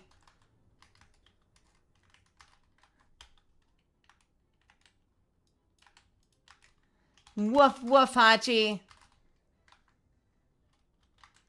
We love Hachi. Bark, I say. That's what we're going with. It gets a giggle out of her every time. I think it'll be funny. My loves, thank you so much. Go get some rest when you do. Eat something delicious for me if you're so inclined. Have a wonderful night. Stay hydrated. Be kind to yourself. And I will see you in the next one. As usual, Saturday nights are always up in the air because I'm usually fucking exhausted after this one. So if I do something tomorrow night, you will find out about it on my Discord. If not, I will see you Monday. All right? Mwah! Good night, good night, good night, good night, good night, good night. Take care.